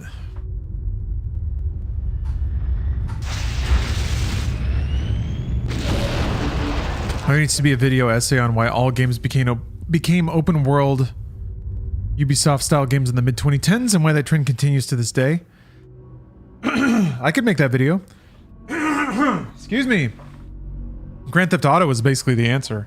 For a long time, there are like weird market caps on the kind of game and how much it can sell. And open world games were the only ones that could break through that barrier. There was like maybe like a single player game would sell like 4, 5, 6 million, but open world games could sell like 10, 20 million. So people made a lot of open world games. A lot of attempts at it. It's a sales trend, and it lasted a lot longer. Now I think the continuing of the trend is kind of an interesting thing, because at some point it becomes a self-perpetuating machine. And I think that's owing to the fact that games take so much longer to make. If you want to make an open world game, you have to decide and stick to it for like 4 or 5 years. You're not allowed to change your mind. If suddenly... That's so awesome. Oh, the best! If suddenly, what a great opening level. Or what a great opening room.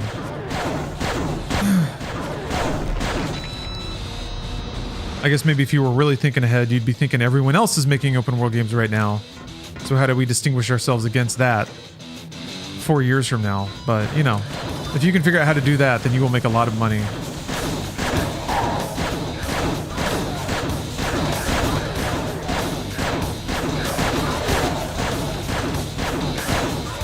But yeah, it's money. That's why everybody's doing battle passes these days. Battle passes have a really high return on investment.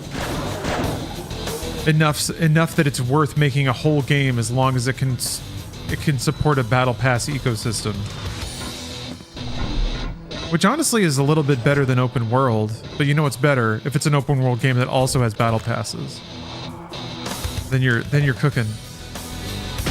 Yeah, Overwatch 2 was made for a battle pass? Yep. Yep. Yep.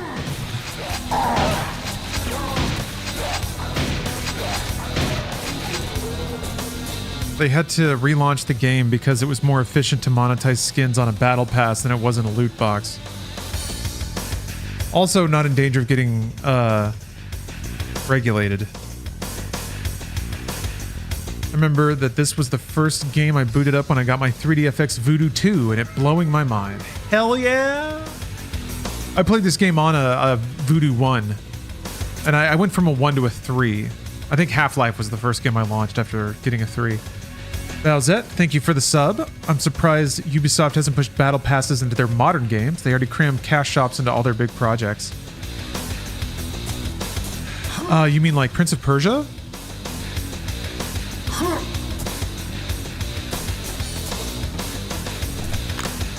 Or I guess Division has them, right? I think.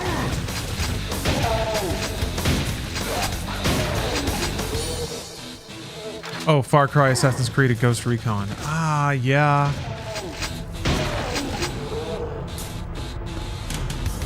Yeah, how do they... Did they monetize Valhalla? 'Cause yeah,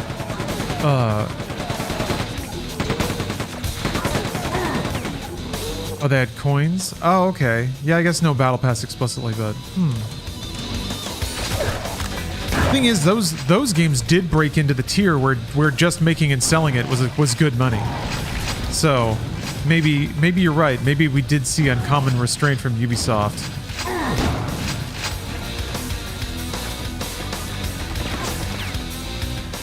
I think the trends are breaking now. They're like breaking right now. Which is good, I think. I think that means that like a lot of conventional thinking is getting abandoned. I really don't know where American studios are going to go from here. We'll see.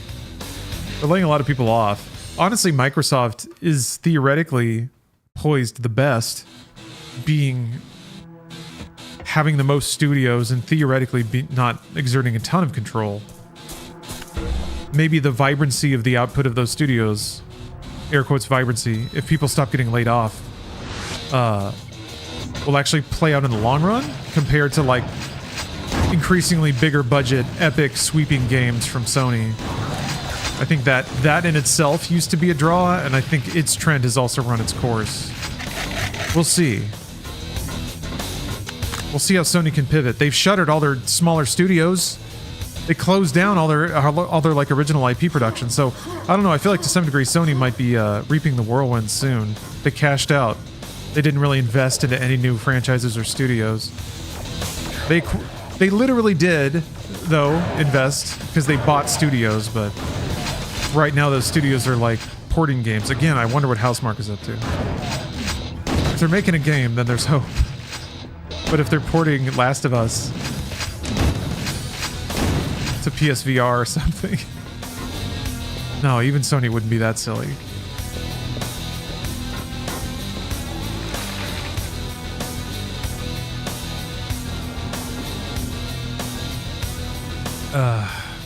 Missed wasting money on loot boxes.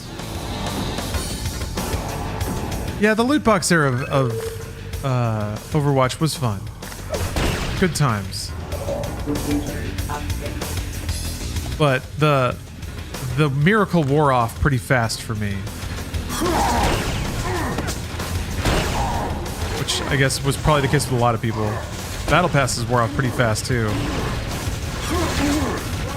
There was one moment where I was just sitting there and I was like, wait a minute. I'm paying them to not get stuff.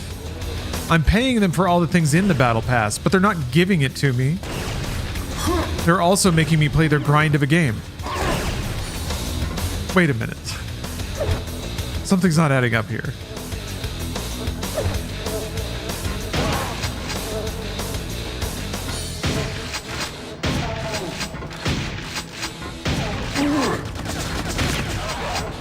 That's why you can just roll it all back, baby. That's why, honestly, why Game Pass is actually pretty vital. Because it's kind of... service games don't make sense on Game Pass because Game Pass is the service. Ooh, that was cool. So it is a haven for games that don't have their own bullshit going on because they're part of somebody else's bullshit that's at a higher level, if that makes sense. Have you seen PSP in VR? You can look around the level. It's insane. PSP in VR.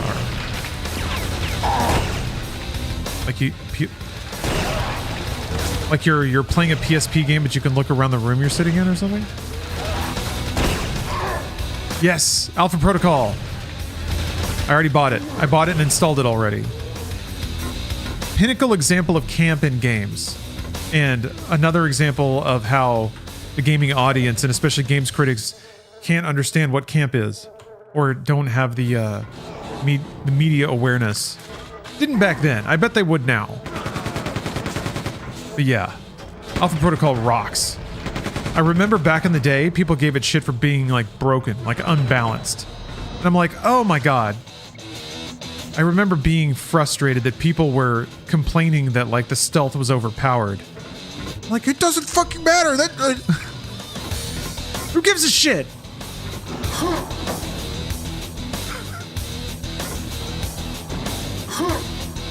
I think I remember yelling that at a giant bombcast or something, which is weird. I feel like those dudes should have loved that game.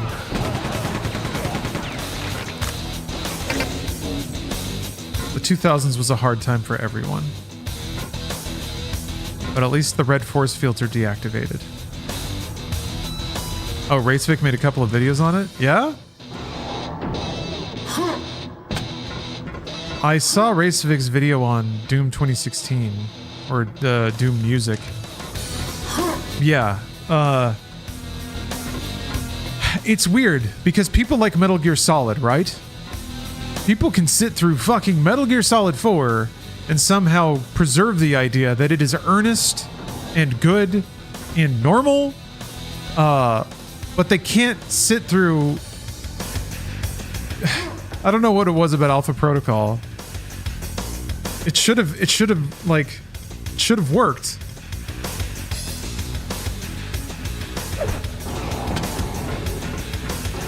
Because it wasn't Kojima? I guess. God. People weren't ready for, like, Western games to be anything but serious. Really, really weirdly snooty time in gaming, I remember.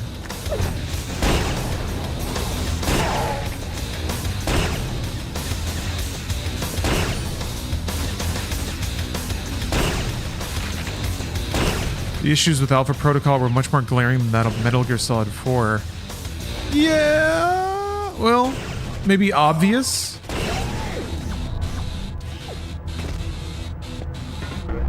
Memeable.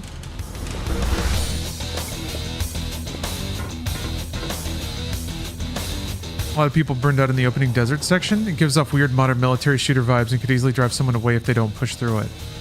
Huh. Okay, that's interesting. I actually don't remember the intro of the game all that well. Or really, I remember beats of the game for sure. But I'm actually fascinated to play again. I'm so happy they got the score because I remember the music being fantastic. So, yeah, great little surprise. Hey Joe. Did a full season in Destiny 2 once, never again. Yeah, like I have all day, ostensibly all day to play games. And I like Destiny. And I still have not and always lose interest in doing a season of Destiny. The long-winded bullshit, just answering your fucking voicemail. I'm just like, this is dumb, man. I'm not invested in this at all. The story stuff, and then just like eventually funneling you into a routine, repetitive task. I mean, what else is it going to be, right? It's a video game. Who cares? If anything, it's actually kind of a marvel the ways that Bungie tried to like implement layered, never-ending grinds into their game, and still have like microcosms of accomplishment within never-ending tasks.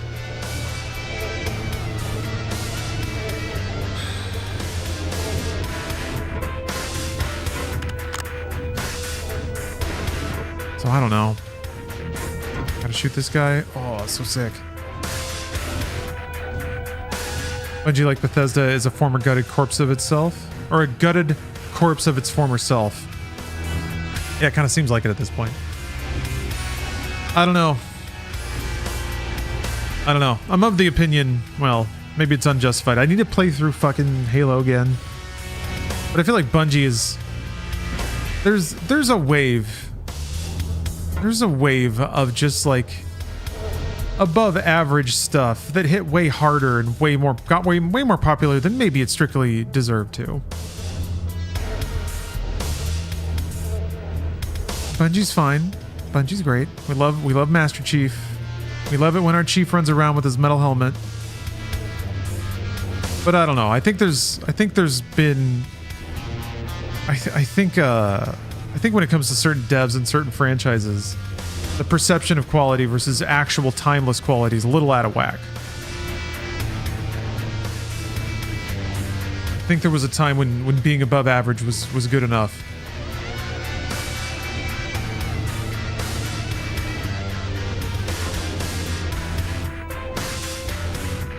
Yeah, Halo Reach I remember being superb. Like, just super well-crafted shooter. Narrative campaign. Yeah, Reach is like... And ODST's level design I remember being quite good. I remember ODST's game architecture was pretty flimsy, but whatever. That's a weird thing to say. Yeah, Reach is like... Reach is probably Bungie's best game? I don't know, though. Some of their Destiny campaigns I feel like are fun enough. There's that phrase again. Ah, the disc. Acquire disc. Uh-oh. You got me this time. Escape from Megacorpse 4.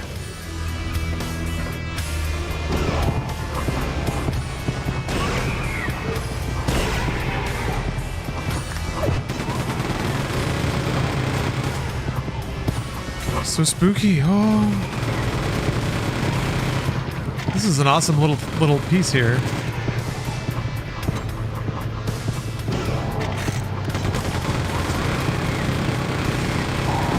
Woo!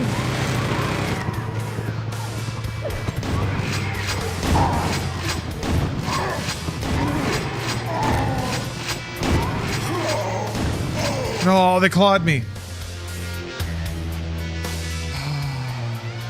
They clawed me. I got clawed. I don't know how far back I am. Oh, okay.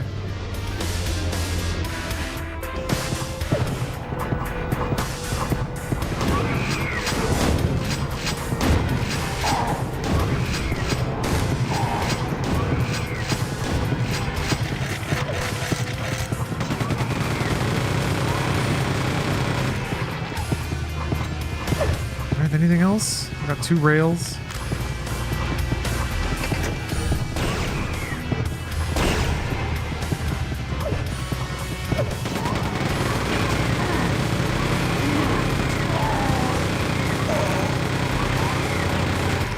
Ugh.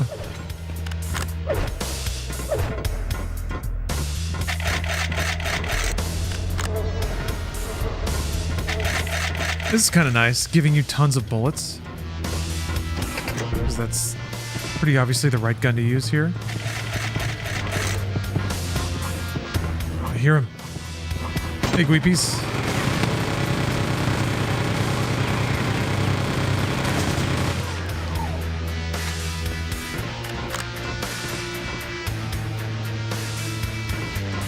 Yeah, I don't know. I feel like there should be a game like Destiny. Something that does kind of have endless dungeon running, and in a way, I guess Diablo 4 really does feel like that style of game too. Just dungeons with modifiers. And then as it always does, the difficulty curve collapses because it's PvE. It becomes like rote. So then it becomes a grind, and I don't know how you prevent that. I'm really curious to see if Helldivers is going to keep people on their toes. Or if people will just get God tier and negate the game.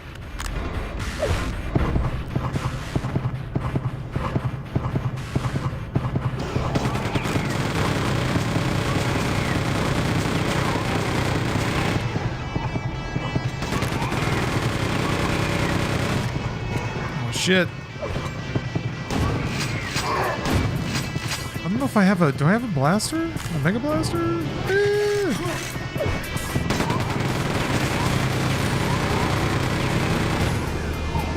Ah!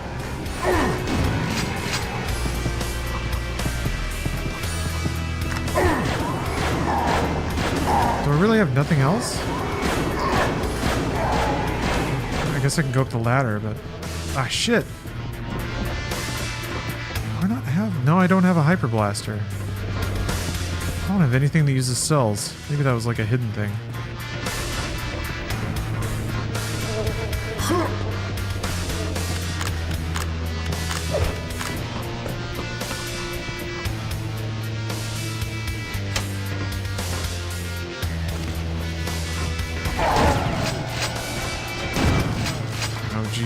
It's a lot of robots. A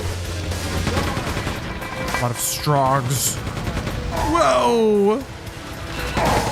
What the? Oh. Damn! These rooms are hefty. I played the new Hitman games. I actually haven't. And you know what's even weirder? Is I've played all the Hitmans before that. Every last Hitman, right up until the reboot and the World of Assassination games I haven't played, so... I should do that. That's something that, honestly, like, I've kind of been saving for a stream, because I feel like those are really good stream games.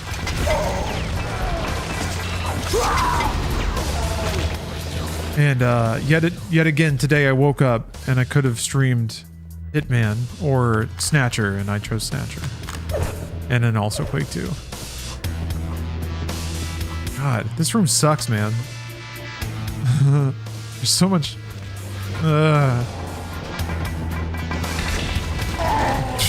Makes armor. Oh god! I think I saw a regenerator dude running around up there too. I think they might be fighting each other, which would be good for me.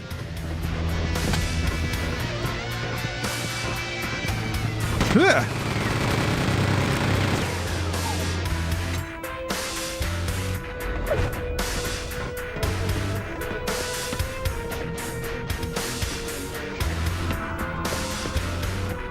Ah! God damn it.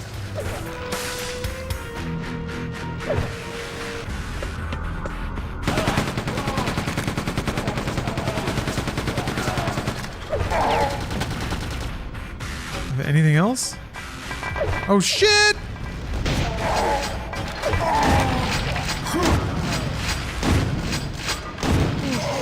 Damn it.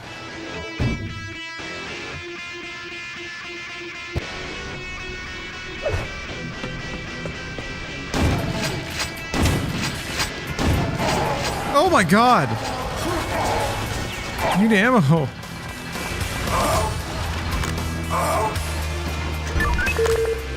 Great.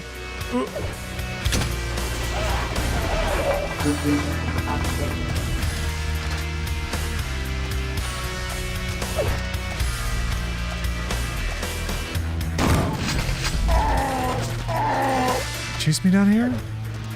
Oh Jesus! What the fuck?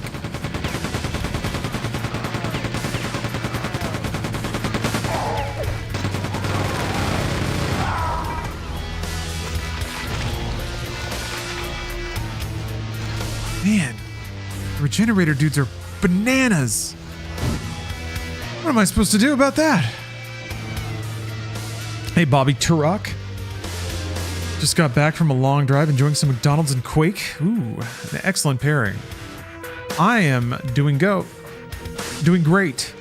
Sorry, I saw the word streamin and it broke my brain for a minute.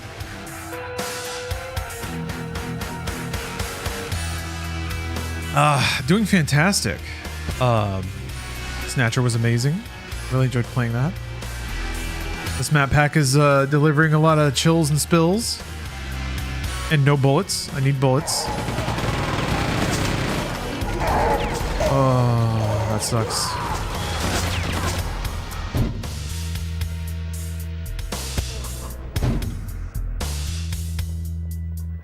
Was getting out of Let's Play channel after 1 hour, the quickest turnaround time you ever had on a request from RT.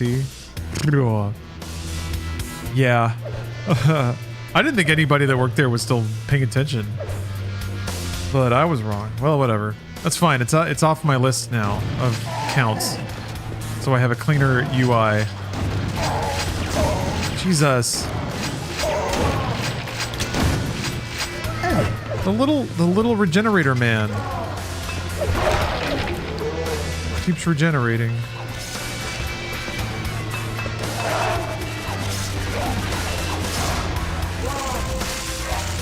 How'd you get locked out of Let's Play? They removed my access finally.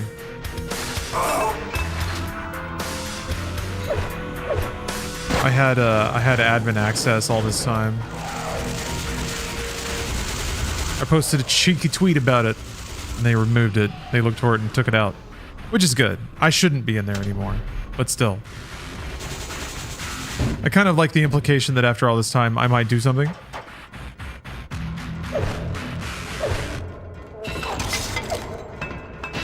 Ah! Ah! Bullets. Bullets. Damn it. Hey, if David Zaslav took time out of his day to deactivate my activate my account, I consider that a win. That's good stuff. I would love to waste David Zaslav's time.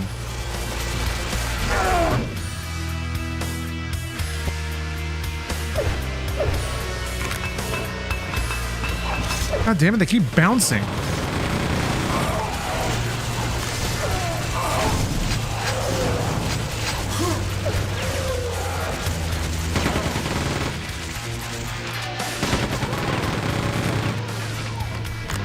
Okay, I'm getting somewhere. One of those mines did a lot of work.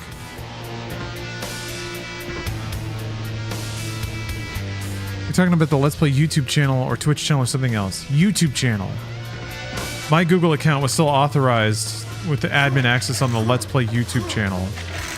Which doesn't make any sense, because I never have done anything for the Let's Play YouTube channel. I thought it was weird when they did it.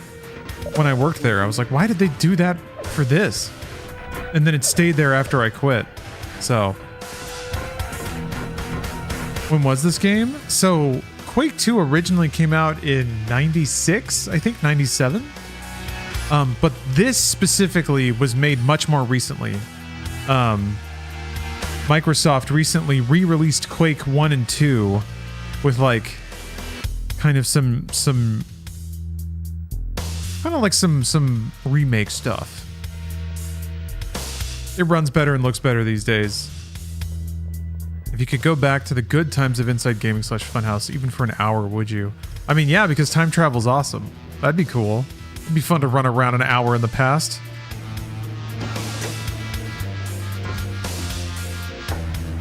Who wouldn't want to do that? Oh, I gotta get the key again. Yeah, I could have trolled, but... just tweeting about it was troll enough for me. I don't want to actually, like, create problems for anyone.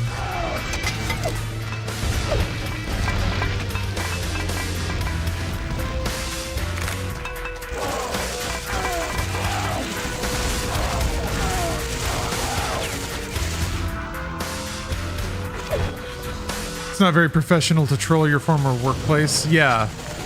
And they're seen as the underdogs now.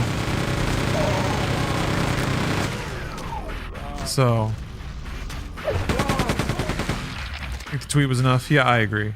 Yeah. That's something that, like, I don't know.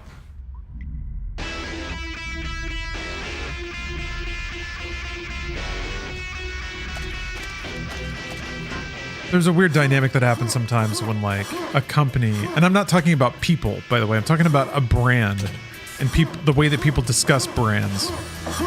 So I just want to separate that from, like, my obvious empathy about anyone losing their job suddenly, especially when it's largely to do with the decisions of other people. Anyway, what is this all about? Oh, it opens. Didn't I already fall down here? Even when, like, even when they're part of a larger company, there's still this yearning desire. Even in Bungie's case, I think, part of Sony, there's still a yearning desire for them to be honest, sincere, and I don't know. The cynicism, I guess in some ways it's nice that the cynicism isn't as ever present, but I don't know, they're part of a big company. They said yes to it.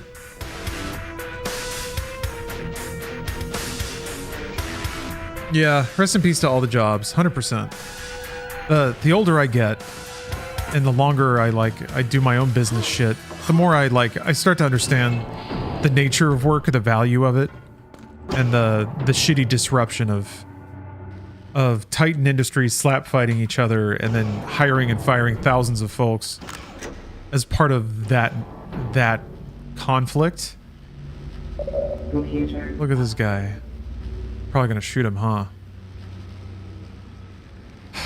So yeah, it creates opportunity and jobs for people, but it also kind of unnecessarily disrupts them as well. Look at this robo ass.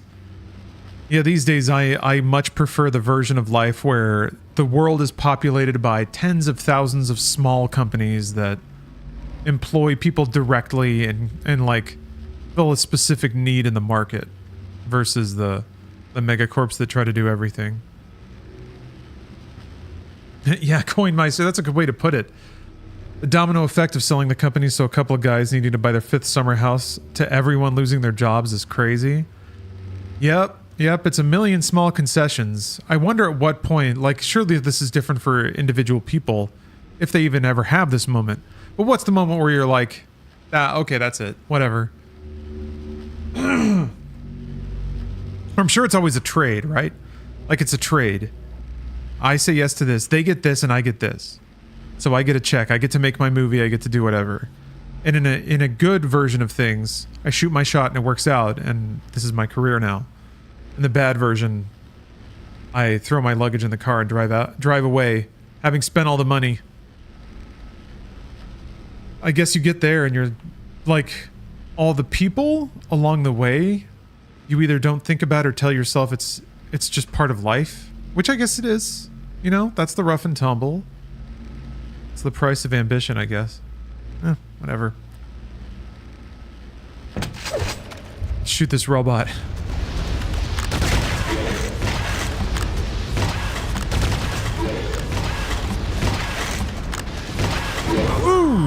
Wow! Ouch! The Death Gate. Okay, the rockets are bad. He leads you with the rockets. Brr!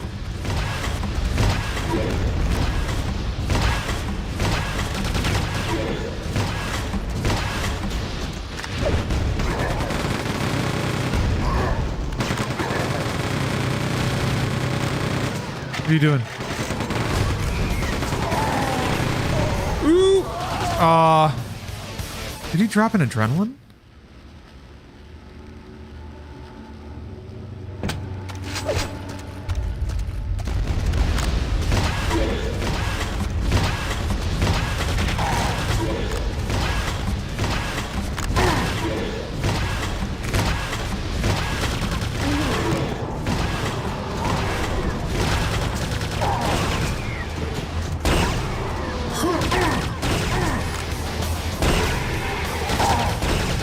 Oh, it squished the dude. Oh, he crushes the guy to suckle out their life force. Oh, it squished another one.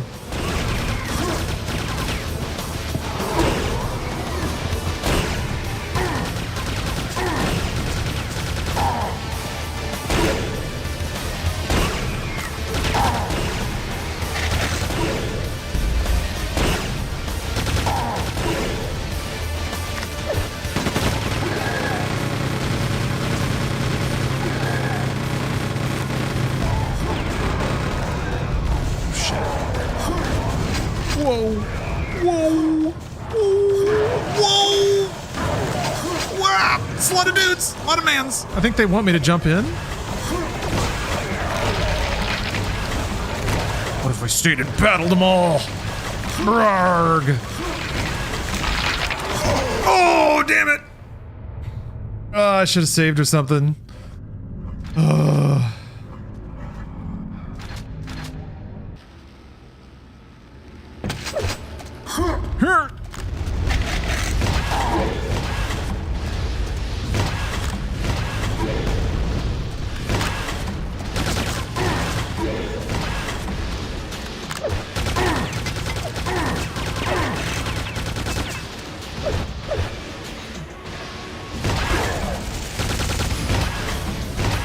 Oh, I think they do damage, but the enemies can shoot them.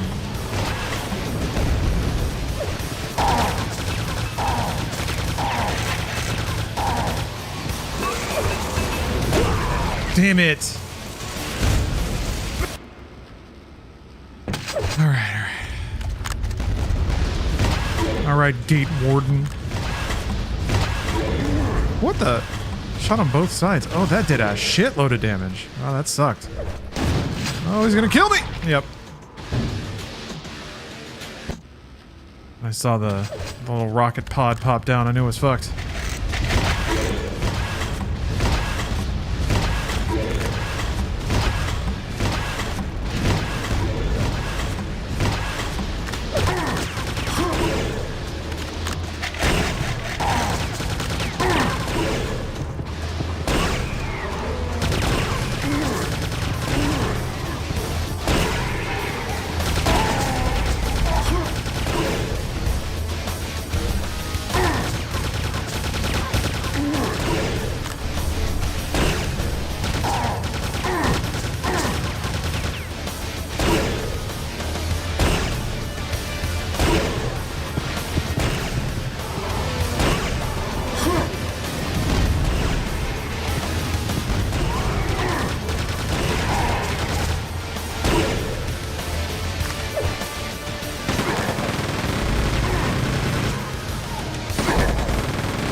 More. Save. More.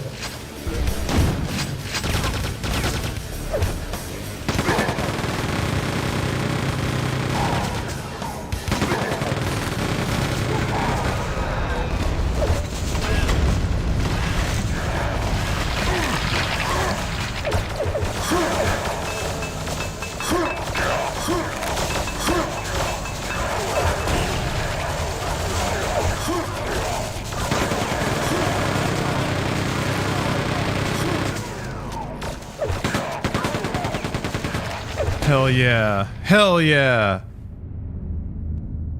That's a lot of murder. God, step it through all the guts. It's all wet. Squish, squish. Intense battle action. I love the outright volume of enemies they're putting in these maps. That's something they couldn't really have done back in the day. Just have like 30 of those dudes running around for like rendering purposes. Oh, hey. You got like the Quake 1 slipgate texture.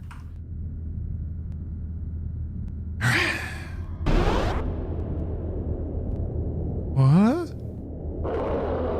It is like Doom. Oh, that's cute. Oh, okay, alright. Ah, you guys. Oh, this is interesting. Ooh, Moonbase. Yeah, I was interested to see stuff that wasn't necessarily like Strogg Factory.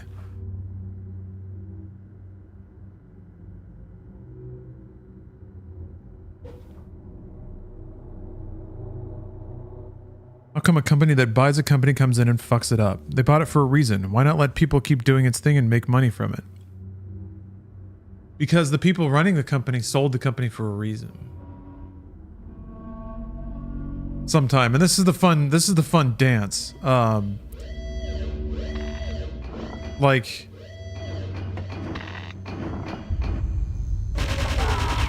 companies have an interest in making themselves look as valuable. But like,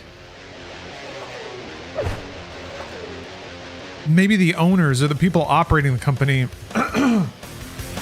know something that the people who are buying it don't. They're done with it and they just want money. There's a lot of reasons, and not all of them mean that the company like is in a healthy shape already or will continue to operate normally, even if nothing changed. You know.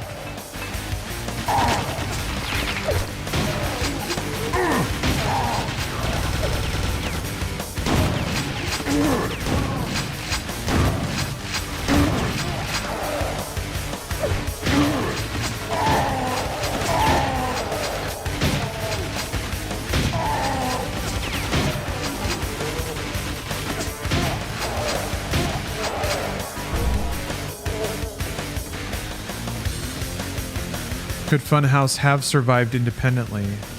Or from an operations standpoint? Hard to say. What's the real nuts and bolts of what you're asking is, were they profitable? If they were profitable, then they brought in more money than they cost to operate. There may be other factors there. Certainly Rooster Teeth's sales department is instrumental in that. But from when I worked there, and this is my heavy speculation, I felt pretty independent. I felt like I could do my daily job most of the time without a ton of explicit support from Rooster Teeth. I mean, they supplied us with equipment and would like handle HR requests, insurance, taxes, payroll, did all that stuff. I didn't explicitly do that. I do now, but yeah, I don't know.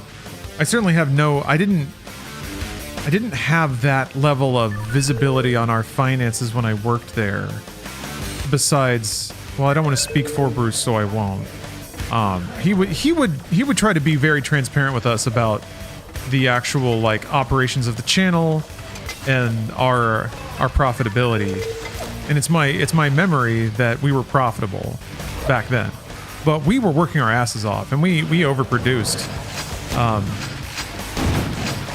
Like, then again, we also weren't getting directly funded, so I don't know. And by that I mean like YouTube memberships, which I understand they did really well with. Oh, so yeah, I don't know. Here's the thing, though. And this is, again, I don't want to speak for anyone who's not here, but I'm just saying existentially, that's making another critical assumption, which is that everyone wants to keep doing it. And I'm not saying they don't, but again, there's this idea that if a group is doing a particular thing, that they want to do that forever, or that they're satisfied doing that forever, or that they'd be willing to invest more effort to continue to do it, or like there's a lot of things. So I've learned to not make those assumptions.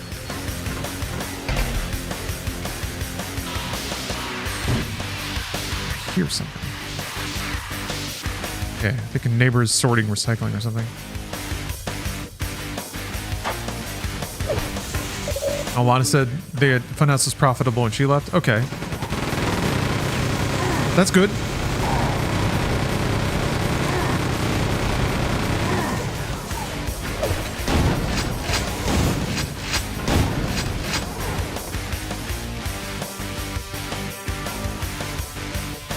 Yeah. Yeah, and that not only does everybody want to continue doing it, but they'd be willing to take on the overhead of doing it themselves, and then also be like, come to an agreement about ownership or compensation, or like starting a company with a group of people. Like starting a company by yourself is still not trivial. Doing it where a group of people have to all agree to terms sounds pretty intense.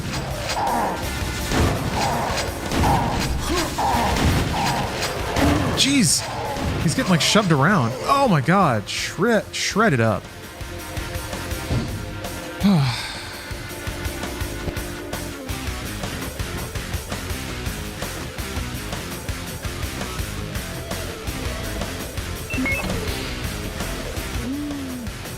No disrespect, how much would it cost to make YouTube gaming videos outside of labor costs? I mean, it's all labor costs. The costs of a video are people's time, and then the hard costs would be like the computer, the subscription to Adobe. That's kind of it. All the other tools are mostly free. Recording software is free. You need capture hardware, you need cameras, things like that. But yeah, it's just editing. You don't really have to pay for the rights for anything. You put it on the internet and monetize it.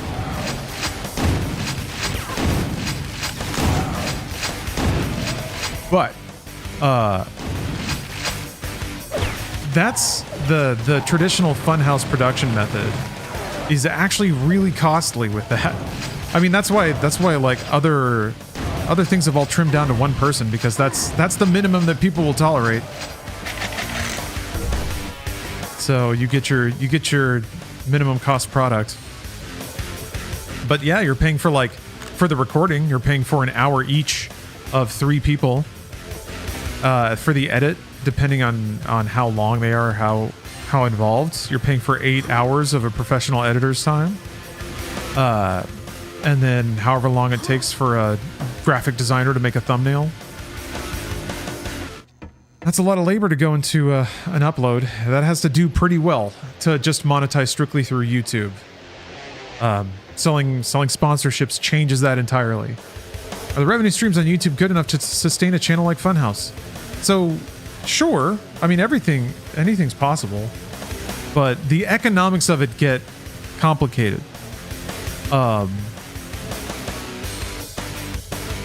I think a lot of content creators figured out that, and this is almost like a microcosm of what happened in gaming, which is that maybe there was an overinvestment in content.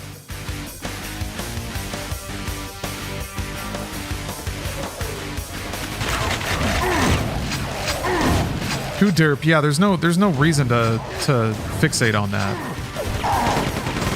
What are you hoping to achieve by bringing that up repeatedly? Yeah, that's why YouTube is mostly React content, huh? Everybody's sort of approaching content creation by trimming costs of production now. There's not a whole lot you can do on the back end to make more money besides cram more advertisers or higher paying advertisers into your content. Or make content that attract or appeals to a wider audience so you just get more base monetization. But you either have to hustle a lot in your spare time to get more sponsors on your shit, or you have an agency do that for you. Seems like Let's Play content has moved to the long tail model. It's easier to get $5 from 1,000 people than 5 cents from 100,000. Well, long tail is different. Long tail refers to a trend in gaming where things sell after the fact. Sales have a long tail. If anything, Let's Play content has a no tail at all. Let's Play content makes money the first 2 days it's out, and that's it. Unless you, there are examples of like people being able to turn around an old video's performance with like a new title and thumbnail, but those are rare, and you don't really have the time to go back and lavish that attention on an old video if you're milling new content all the time. Anyway, I digress. I agree though, content creation has definitely pivoted more towards direct monetization. Getting your money from deeply engaged fewer viewers versus less engaged broad viewers.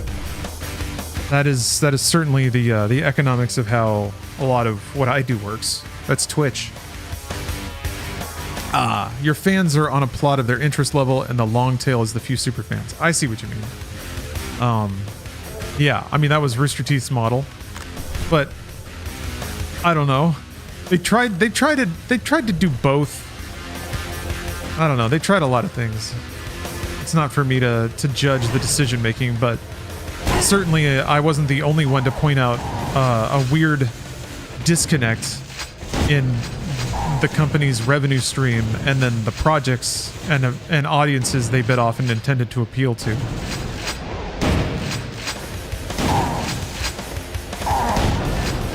A Siege YouTuber did a breakdown of his channel revenue a while ago. Very interesting. Yeah, it's transparent as much as you could expect, which is kind of what makes me resent shorts more, but whatever, it is what it is. Zidonia, thanks for the sub. I am gaming super hard. Super hard. What is that weird gun that I had?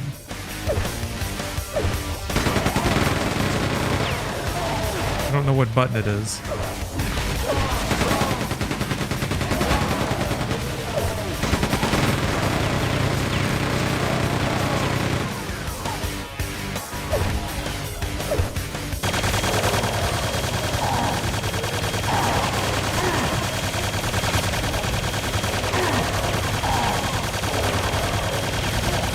Did a reviver just revive another reviver man? Yes? That is what happened. Bullshit. That's against the rules. You're not allowed to do that. I really want to find that other gun. Oh. The phalanx. Yeah, this stupid thing.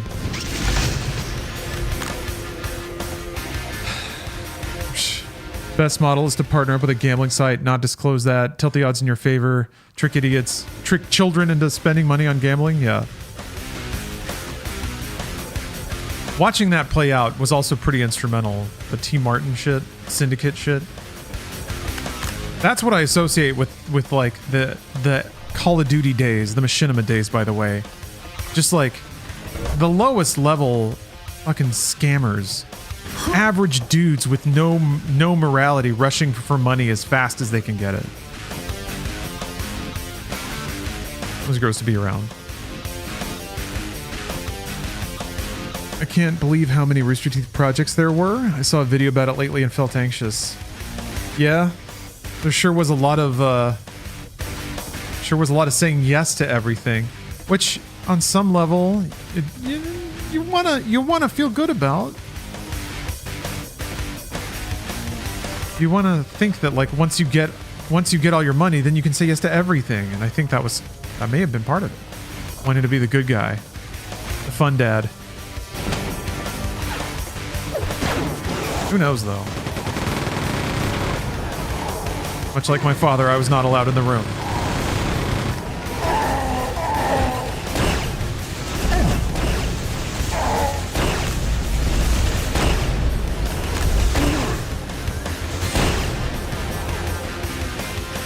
My best friend knows T. Martin. I shed on him for hanging with a scammer all the time. Good. Good. I guess it's possible for people to learn, but that's shitty. No real consequences either. That was the other thing, is it was like interesting to watch that and be like, oh wow, people really move on fast. As long as you just keep your mouth shut for a while. Did things like Laser Team make money, or were they just vanity projects? Well, so the thing that was repeatedly said, and the frequency in which it said should have been telling, but people insisted that Laser Team was profitable before it was ever made. It was funded, YouTube kicked in money, I think. It was fan funded, so yes. I don't know about Laser Team 2 though. And I think in some ways maybe, I don't know. Well, I can't comment on decisions or processes I wasn't a part of, so. Yeah, Laser Team 1 was profitable, or at least earned its money back. But I don't know, I can only assume that the rest of it didn't quite pay out well. I'm gonna take another quick break. I'm gonna get some more water. My grip and chug is gone, so I'll be right back. See you real soon.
Welcome to the new Mushroom Kingdom. New Super Mario Brothers. This only happens on Nintendo DS. Rated E for everyone. ねえ、今度はあなたから好きって言ってください。新しい恋はもっとドキドキするよ。ときめきメモリアル発売中。From Konami. Yeah, since it looks like a husky. Yeah, that's hot.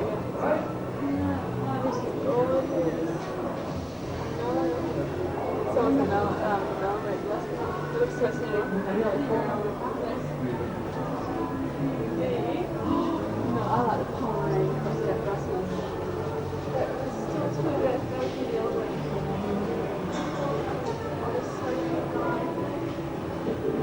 That's so cute. That's so cute.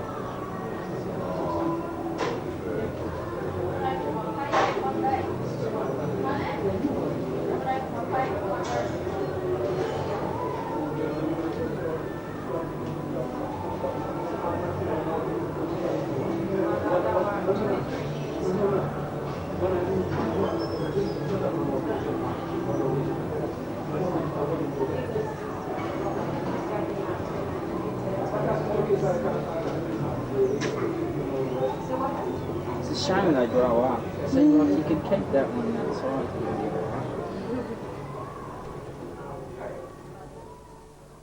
アタックチャンスで流れが変わるのか。それでは参ります。アタックチャンス。次の文章が正しいか間違っているか、イエスかノーでお答えください。人の腸は大きく分けると大腸と小腸に分かれますが、盲腸は小腸の一部である。赤の方。その通り。さあ、アタックチャンスを手に入れられたわけですが、どこに入れてくるのか。まずは何番。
I will get you, Macron. Whoa. He's got a railgun for a face. Okay, folks. Here's the plan for the next couple of hours. I have like another 30 minutes before I'm gonna step away and make some dinner. I'm making a chicken snap pea bowl. Chicken bowl with snap peas and rice. HelloFresh arrived basically, so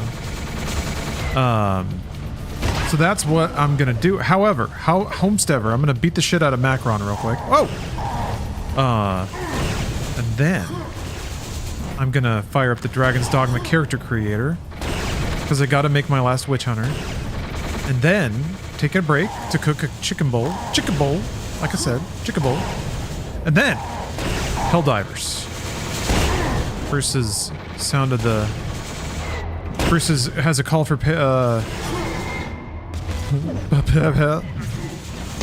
democracy, and I will always answer that call. Democracy. Helldivers is really fun, you guys. I gotta be there when the Protoss arrive.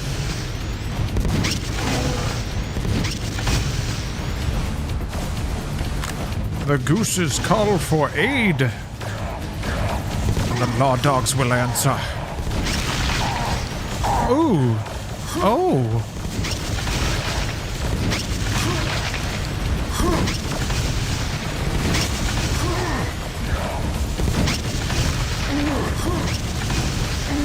No. No.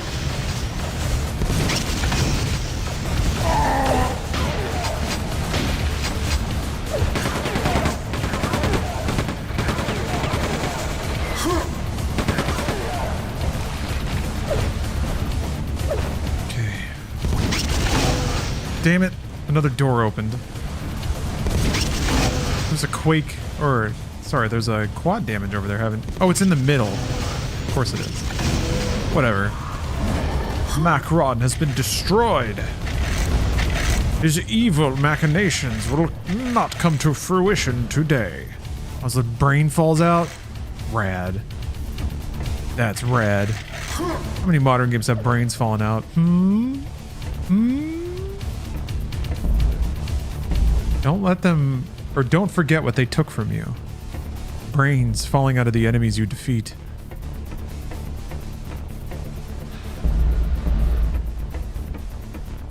Also, now's the time. I am calling for aid. If there is anyone in chat that's just an absolute wizard at the Dragon's Dogma character creator, and maybe you've... Oh, the children of Macron!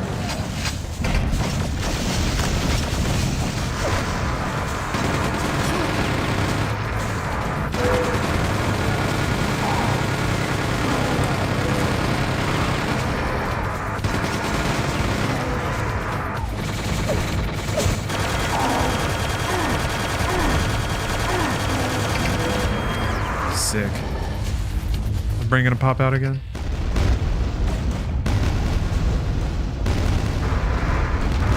Nice. We did it. Missed another mystery map too. Begone, foul children of Macron.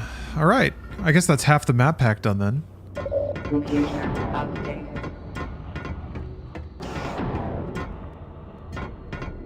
Yeah.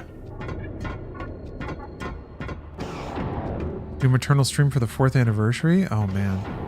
I still have yet to explore the mods in Doom Eternal. I'm still playing through the campaign, the Game Pass version. Maybe. The problem is it's going to be Dragon's Dogma 2. Wall to wall, Dragon's Dogma 2. So, we're heading in there. Man, that's cool.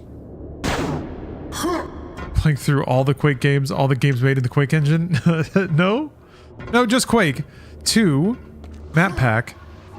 Although I do like that line of questioning. All games made in the Quake engine would be a fun experiment. Yeah, I need to get back to Baldur's Gate 3. Only so much time out there though. Only so much time. Last recon data indicates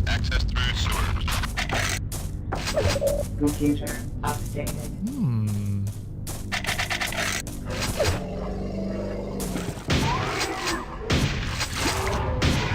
This looks like a delightful place.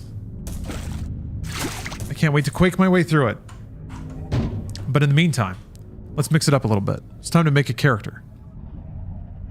It's time to... military.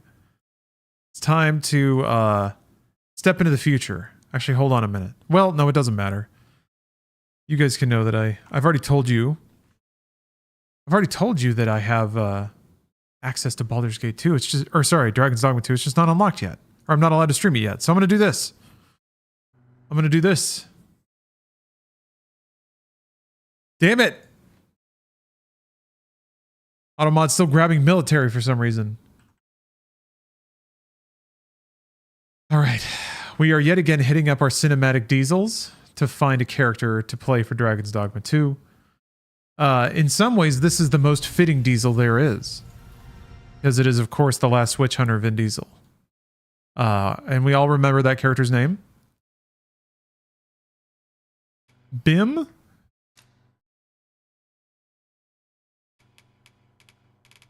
No HDR here.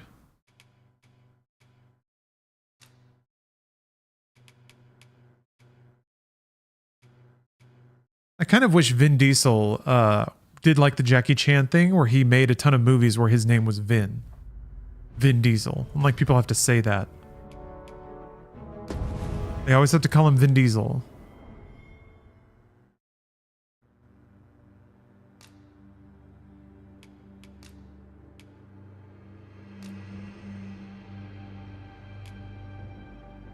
And then just drag it? Ah.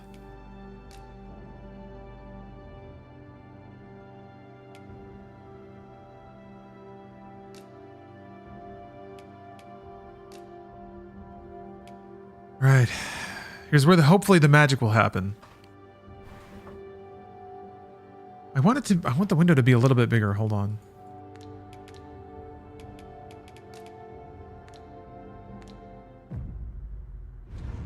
Name him Hunt Witchman. Oh, that's a good idea.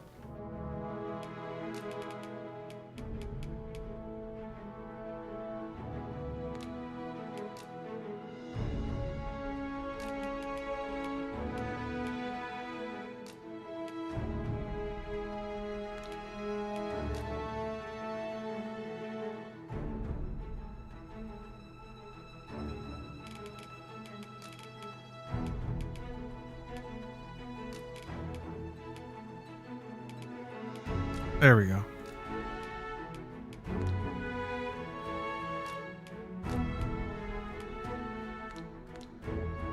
Beautiful.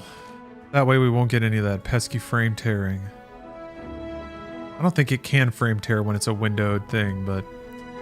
Okay, we're gonna try our best. I have to admit, I've been underwhelmed, but accepted the results in the past of my forays into trying to create Vin Diesel with Character Creator.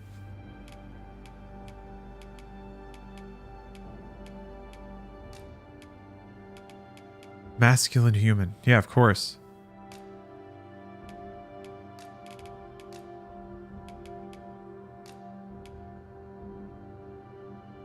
Let's see.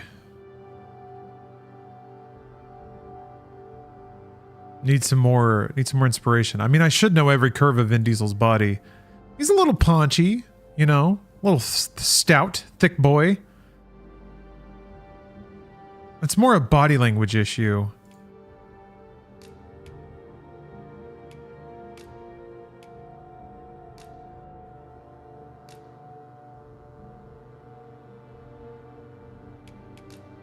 Oh, God. Okay, that's how that works.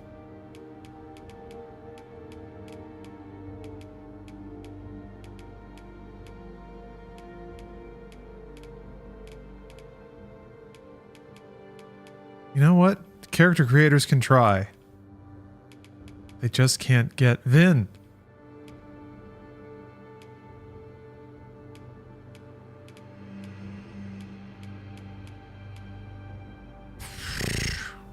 At least we're gonna throw a huge beard on him.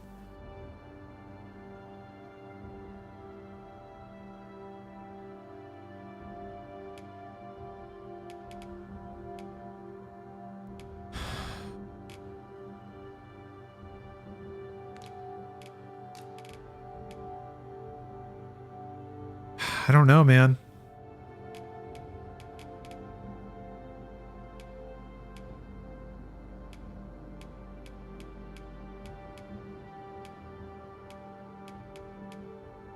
So many diverse faces and none of them are even a little bit like Vin Diesel. Already this is proving to be a huge challenge. Oh yeah, my cam is in the way, huh? Here.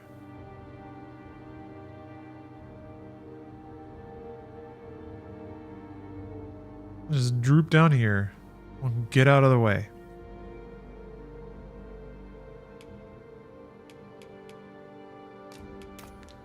Wait.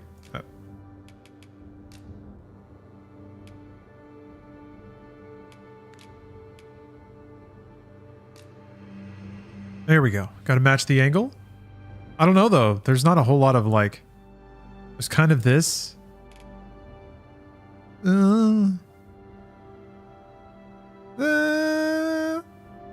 That might be the closest actually.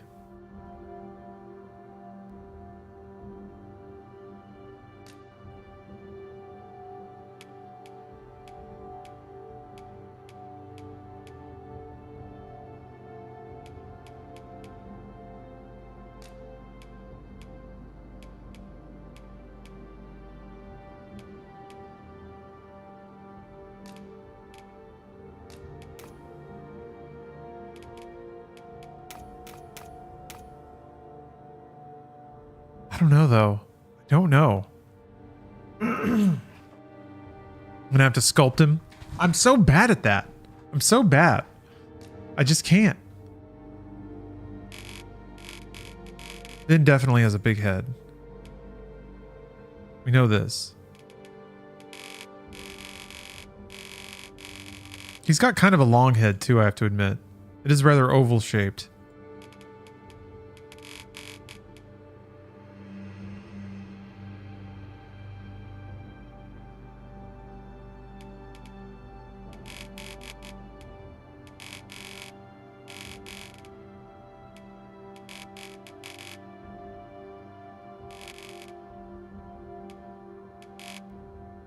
Of course we need that thick neck.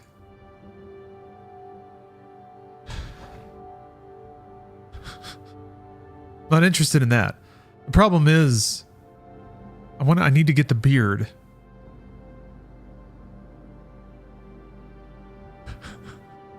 It's mostly in like the brow. And that's always been difficult to really nail.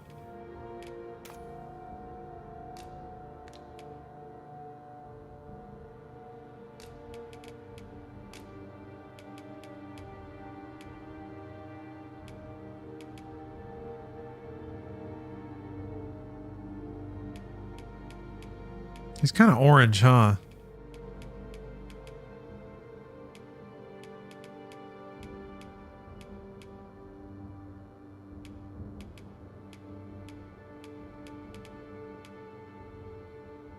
Damn it. Got a weird throat tickle all of a sudden. Looking at all this hair. Feels like I got a hairball or something. All right.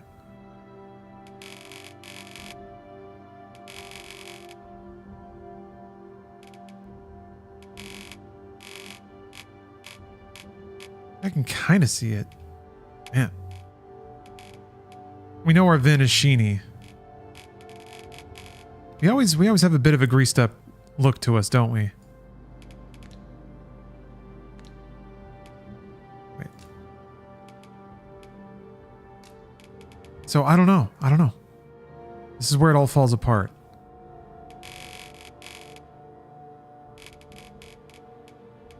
Spacing. Pretty far apart. Brow depth. Got kind of a protruded brow. I need his hair to be out of the way though. Oh, let's do that.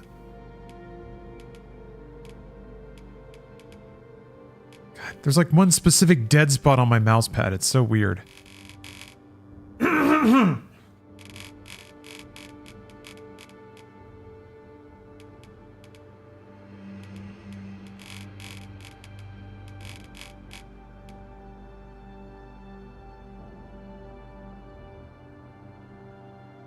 Yeah, the brows have too much hair.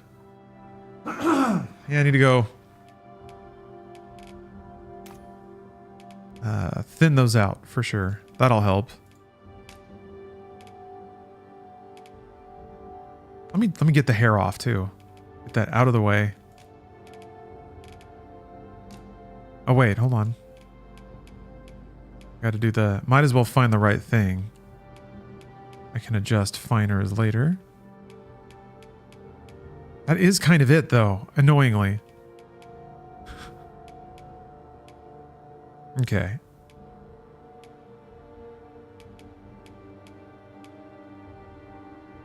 Can't remember. Is his hair just like braided in the back? Shut up. Damn it. Yeah, okay. Like braided into a ponytail in the back. Yeah. Okay.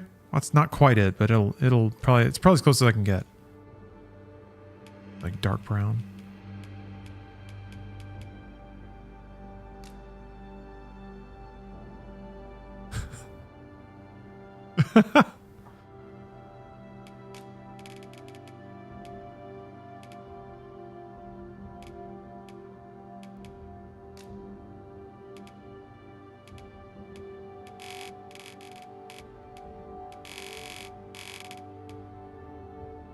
It's kind of darker than that.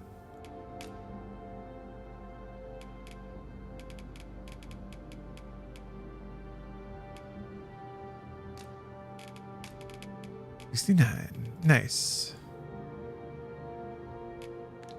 The brows are very dramatic. All right.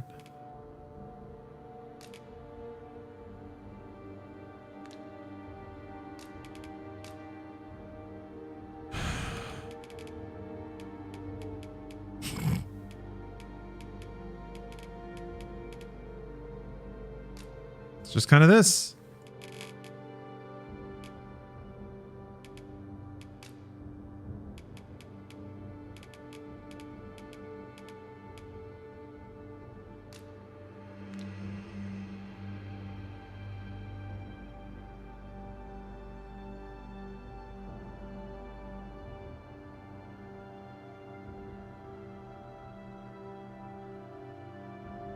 Bigger forehead?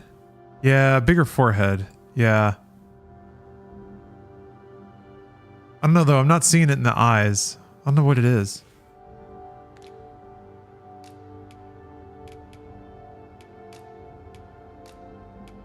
No, wait.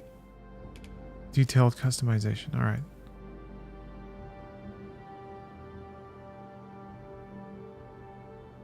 Yeah, I guess he needs a higher brow. Or a higher cheekbone. It's the brow depth. Vin doesn't have caveman brow. You're right about that. He doesn't. He doesn't.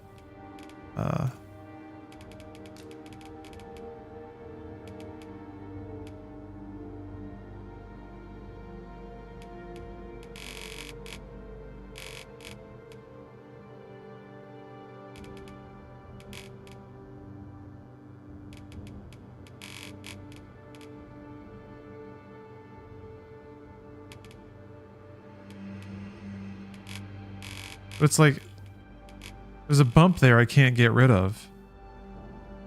This whole thing. I don't. Is that part of some? Is that part of another slider? Maybe it's angle. No.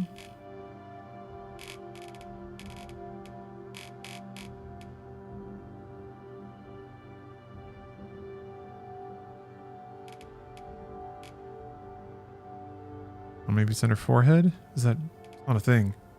Head. Yeah.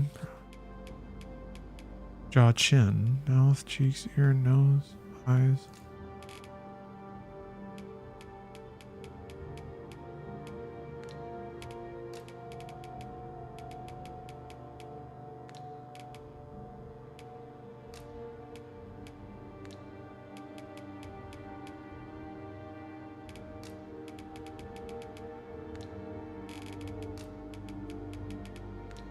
What do we do? There's a head lump that I can't change. I need to bring the eyes more forward to compensate. Yeah, maybe. I don't know.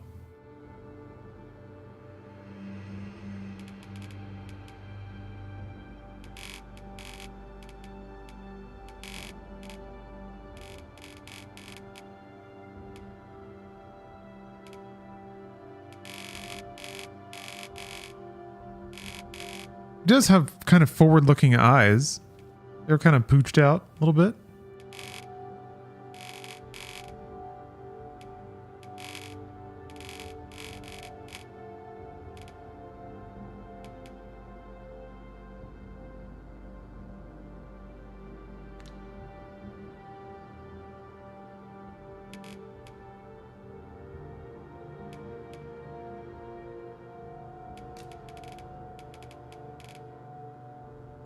There's no eye shape. Angle, size.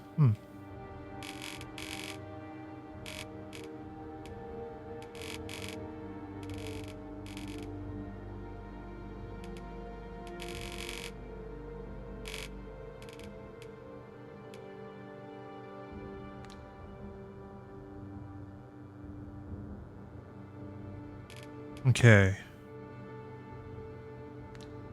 Oh. So, I mean, the nose I'm actually not too upset about.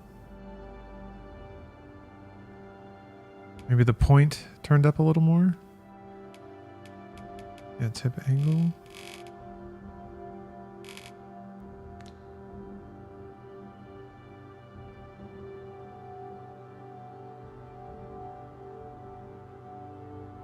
I need higher resolution, more artful photos.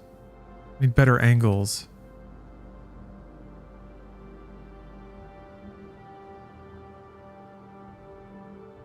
Yeah, the bump's not as pronounced.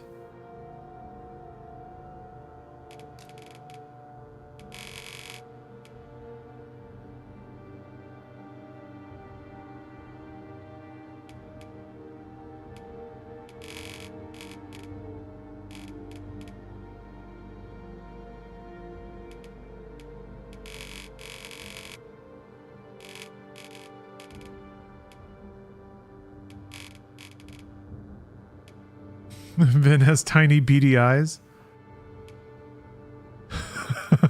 He does.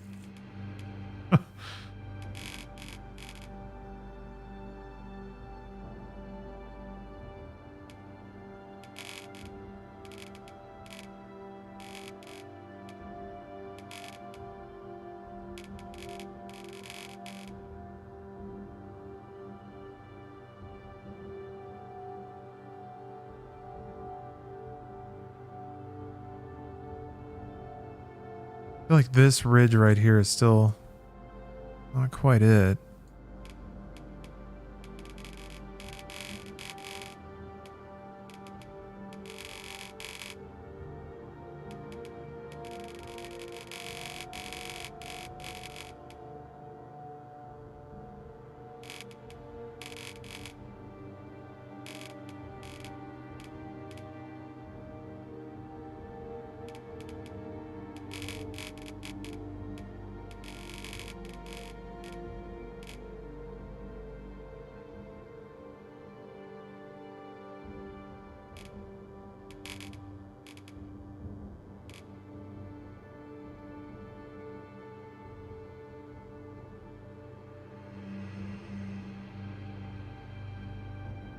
Tip sharpness? He's got a butt nose, though.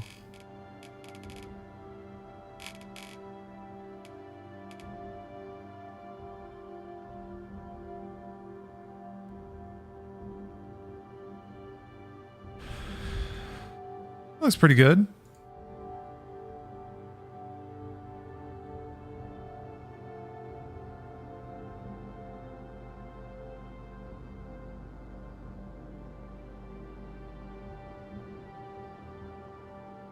We are restricting ourselves to photos of Vin Diesel only from The Last Witch Hunter because we are recreating Vin Diesel from The Last Witch Hunter.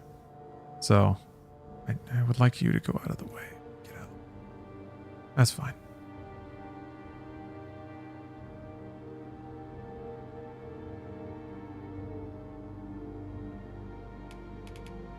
Tip angle, tip sharpness.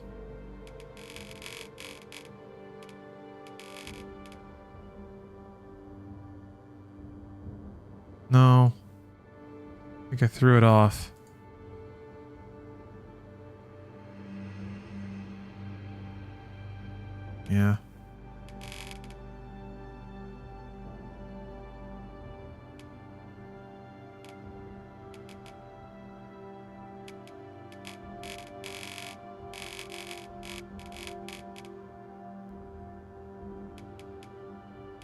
Yeah.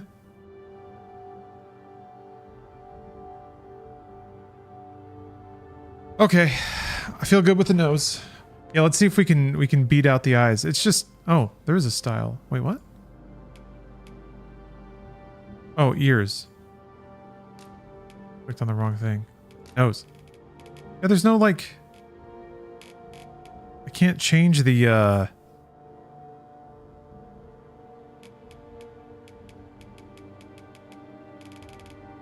can't change the eyes.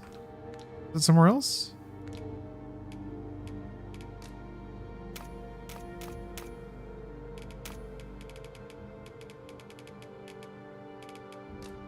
Huh.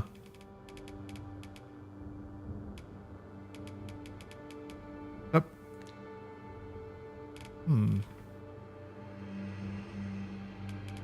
There's got to be a way to change that, right? Why would you not be able to change eye color? I don't know where that is.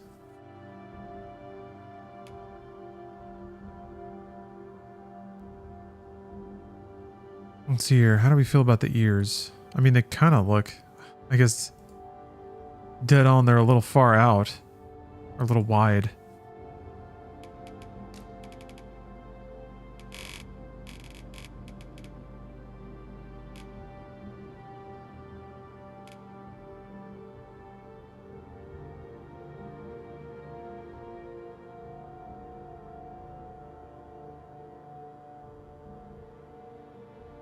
Okay.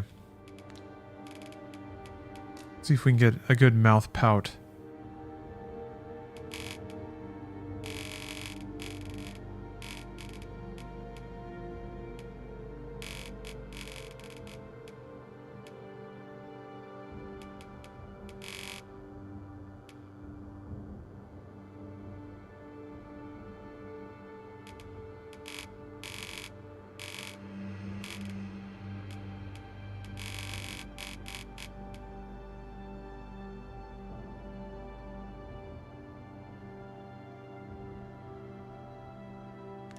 Can't change the shape of the mouth though. Oh yeah. Here. Might get some gains here.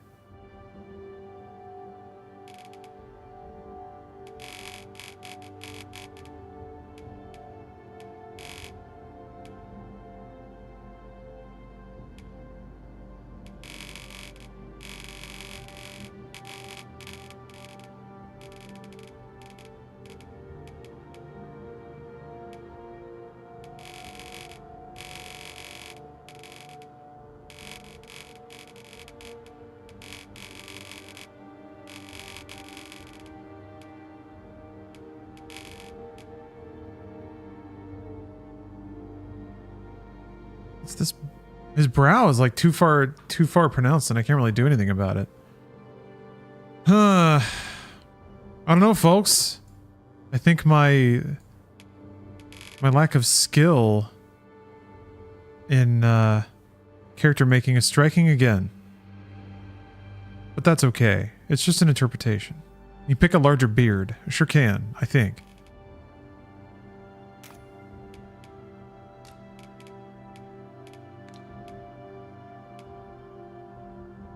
Let's see here. Facial hair. Yeah, he has that giant beard. This one. That's it.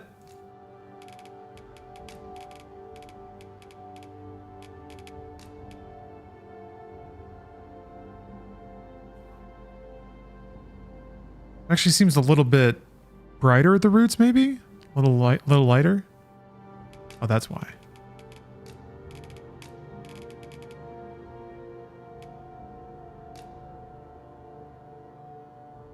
I'm still confused about the eyes.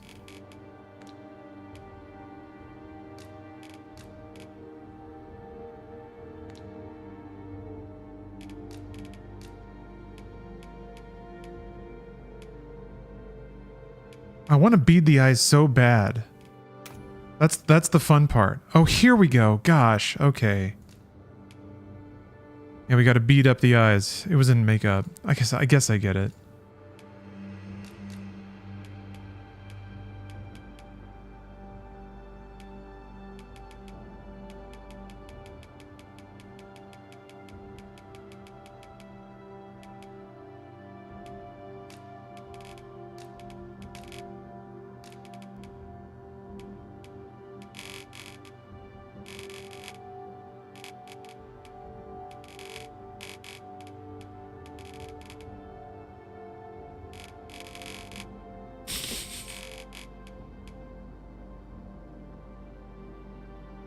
You can do each eye different? You can.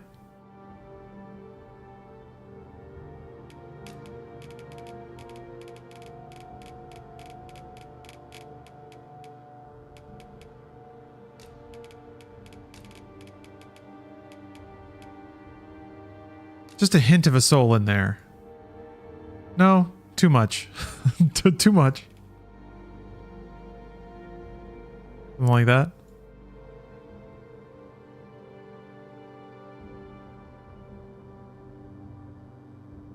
Okay.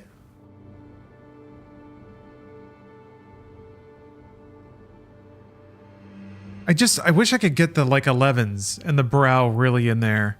Because that's a lot of it. That's so much of it. And then the eye shape is just a tad different. There's not the hood over here.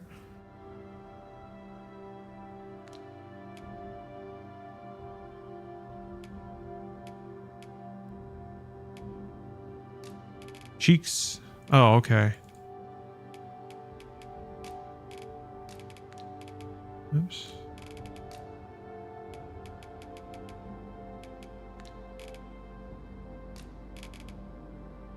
You can just remove teeth.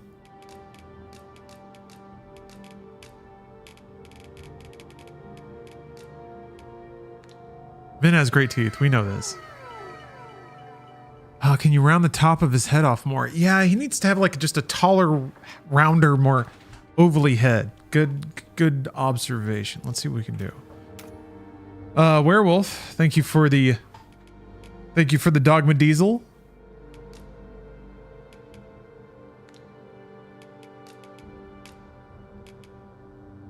That's base head. I guess you can't like sculpt the head shape. Whoa! Oh!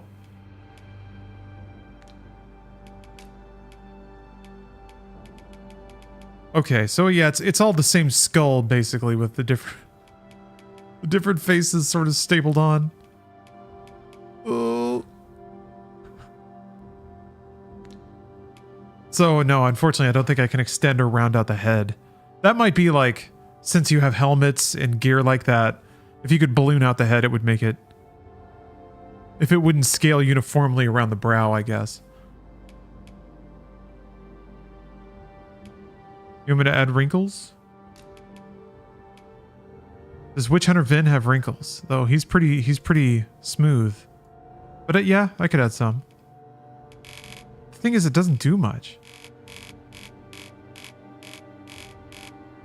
You can kind of see it.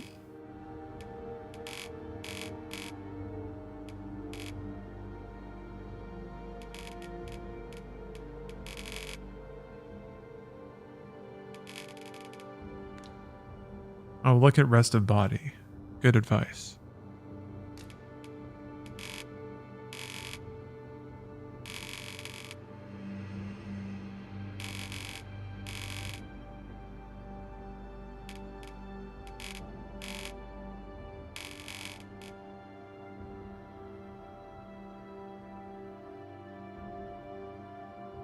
It must be on the balls, yeah. I like how his front is legitimately a different color than his back. That's perfect. I hear a freaking seagull outside. They usually don't fly this far inland. Okay, I'm feeling good about this.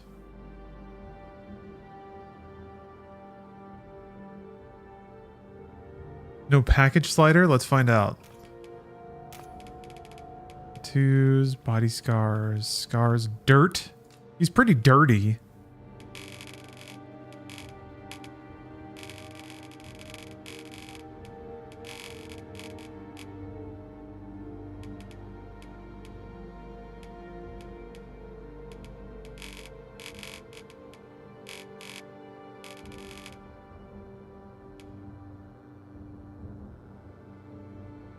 I'm just always gonna have that shit on my face. It's a lot to commit to.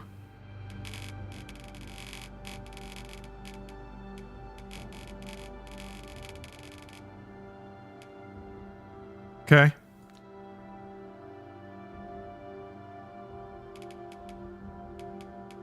I mean, last Witch Hunter Vin had a lot of scars, right?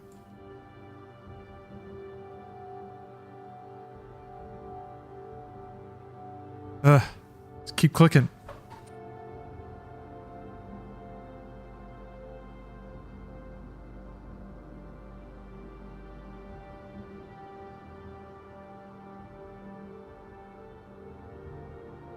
I thought I remember seeing a photo of Witch Hunter Vin and he had like battle scars.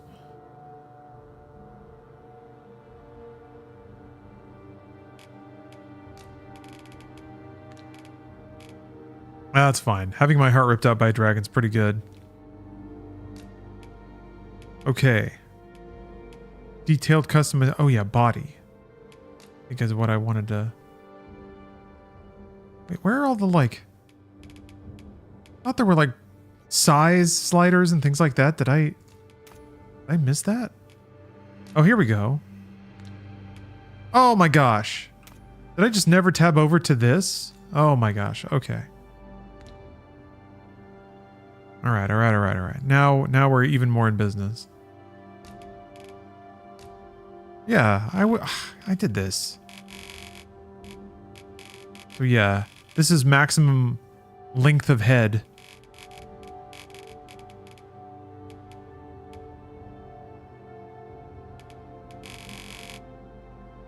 Oh wait, that's not what I wanted.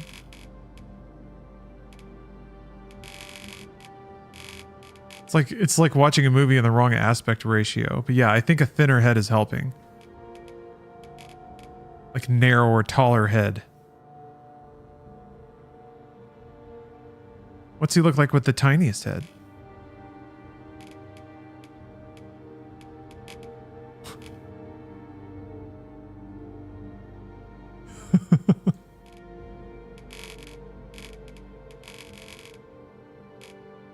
Okay.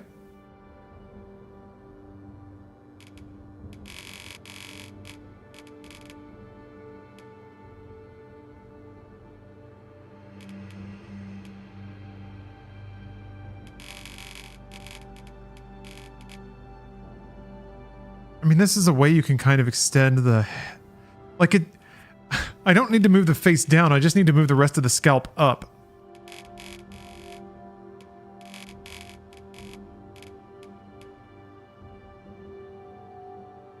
Like the hairline needs to move back. Oh yeah, of course, neck thickness.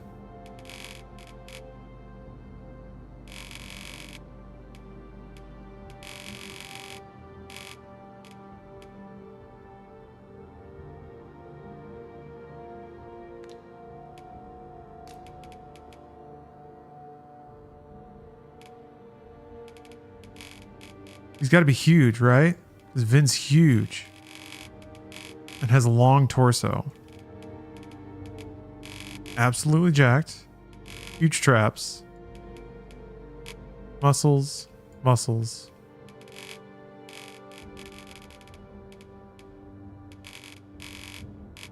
Uh-oh. Uh-oh. Va-va-voom. Finally.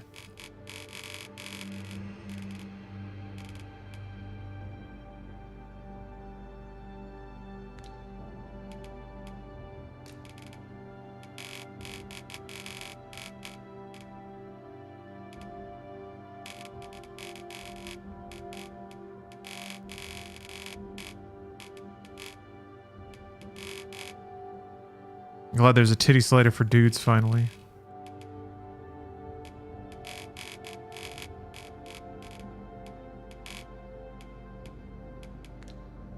I can just do this from memory. This is no problem.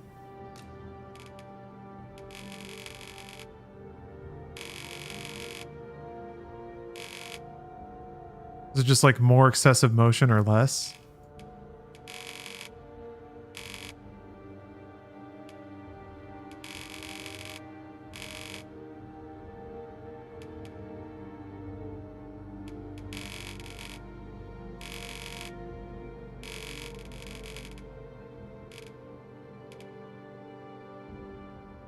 I don't know if I've ever seen Vin Diesel walk.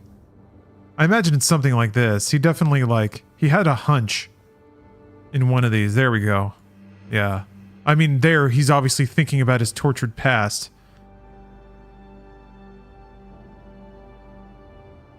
Okay. This isn't so bad. This is getting somewhere. We got the forehead a little bit. Those are not Vin's thighs, though. Yeah, Vin doesn't have huge legs, does he?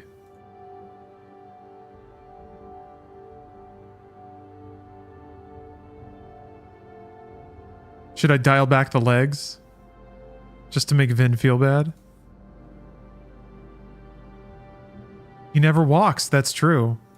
That's true.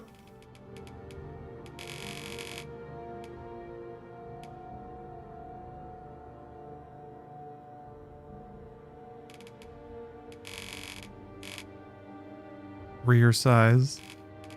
I'm sorry, Vin. I'm sorry.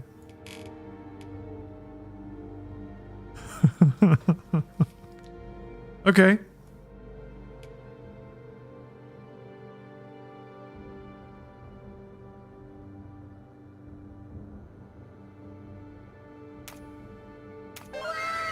Hey, go deep or go dead. Thanks for the sub.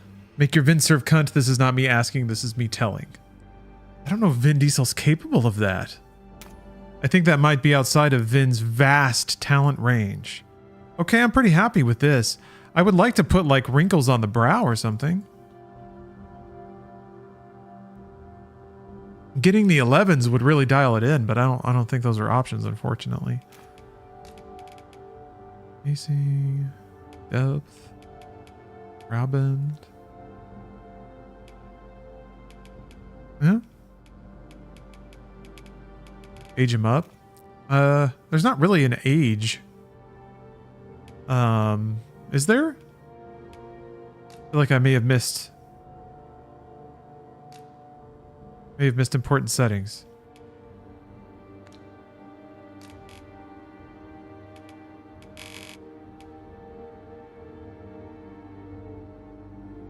Did you make them with tattoos? Oh, interesting. Or maybe like scars or something?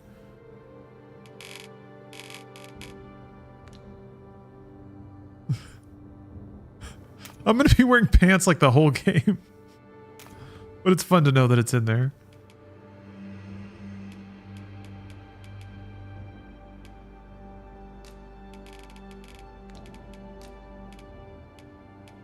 That seems like it's... Yeah. Well, okay. He doesn't have a cool face scar for Last Witch Hunter, though, does he? He should, because he's all battle hardened. But I don't think he does.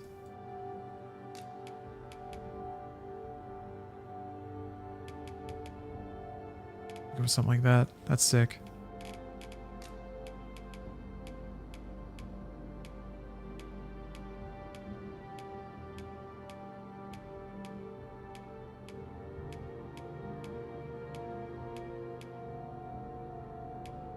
His eye's still not rat-like enough. Okay.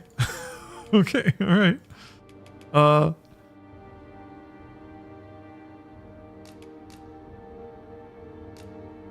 Okay, let's take another pass on the eyes.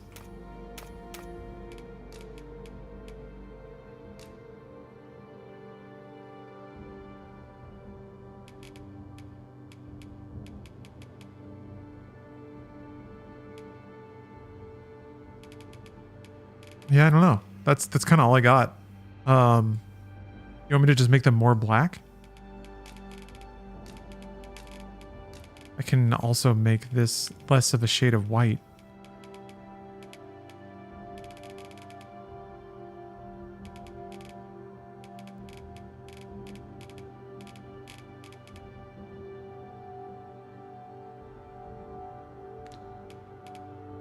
Yeah, let's see here. There's not a lot of stuff you can do about eye shape that I could find, unless it's in a different spot.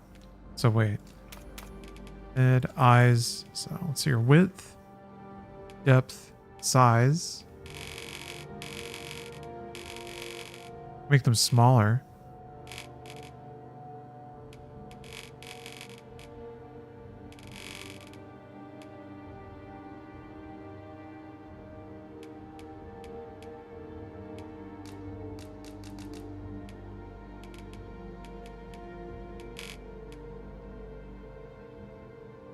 Shape is in another menu.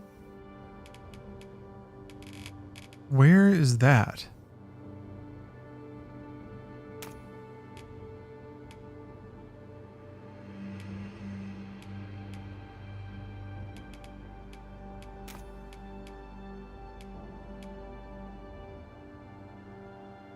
Smaller, further apart, and his eyes tilt to the side.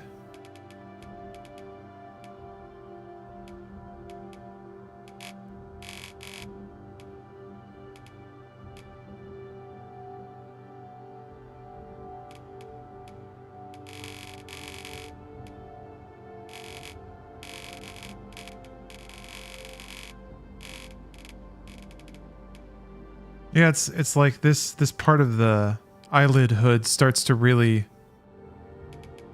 change the shape of it.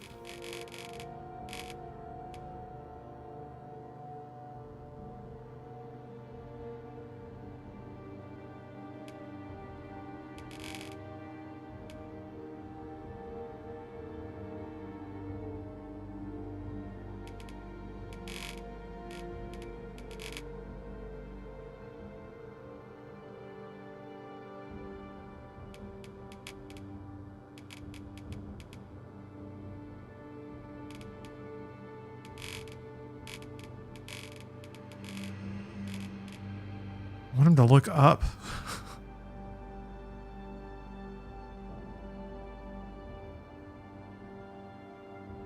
That's better, having a little partial squint on the eyes.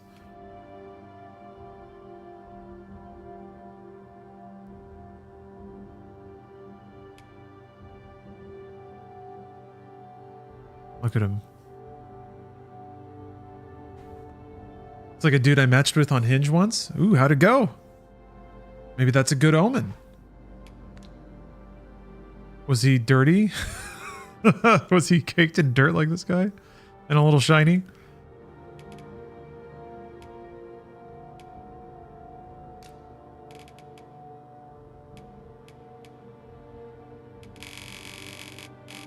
Definitely that way. Yeah. Okay. I mean, I think it was an improvement on the eyes. This isn't bad, actually. This is probably the closest I've ever gotten. So hats off to Dragon's Dogma 2 character creator. I feel good. I feel good about taking this Arisen through the land of wherever Dragon's Dogma 2 is set. Oh, he's got Popeye arms? I love it. God. Peak male form right here.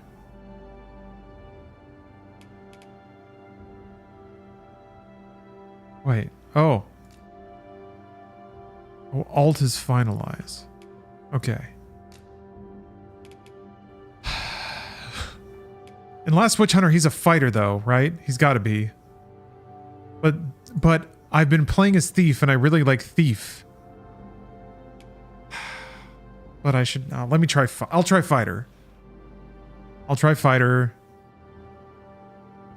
Riddick is a Thief, yeah, but we're not playing Riddick, unfortunately. He's got that big old sword on his back. Look at that. He's got a flaming sword and another sword. Live forever, hunt forever. Yeah. All right. And then voice, of course. Okay. You don't hear it? Oh, test voice. There it was.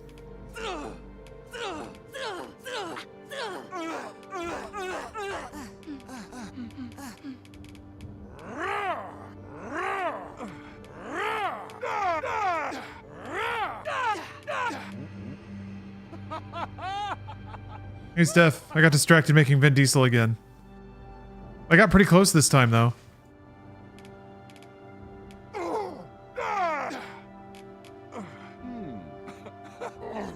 Oh, no. Oh, yes. Axis, thank you for the cheer.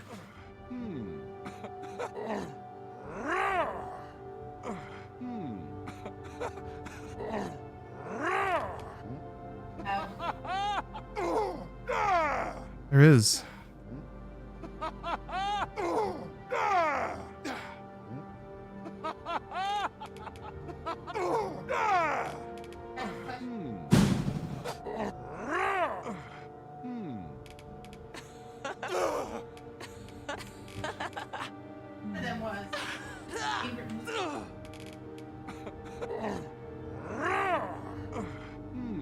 Oh. Probably Snatch. Yeah. Okay, I did it. Oh.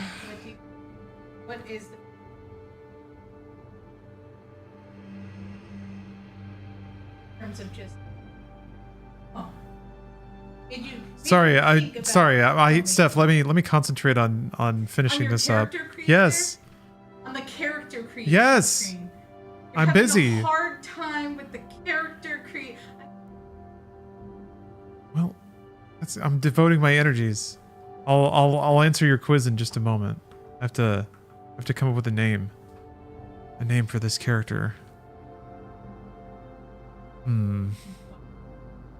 Bob's not bad.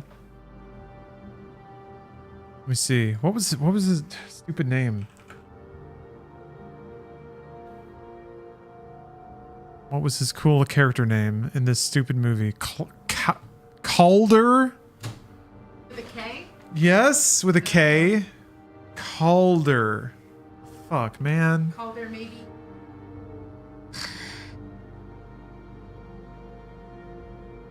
What do I do? This is why you couldn't answer my question. Yes. Because looking up Vin Diesel's name in that stupid. His name is Boulder. Hopefully that's a moniker. I don't know what the moniker does.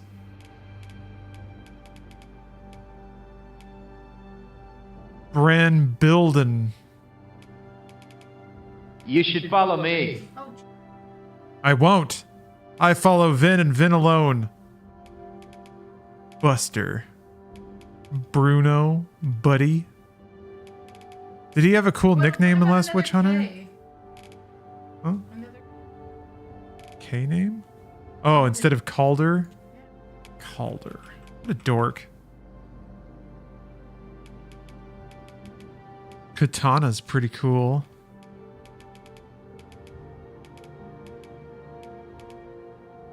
Kippy? Aye, you old Kimberly.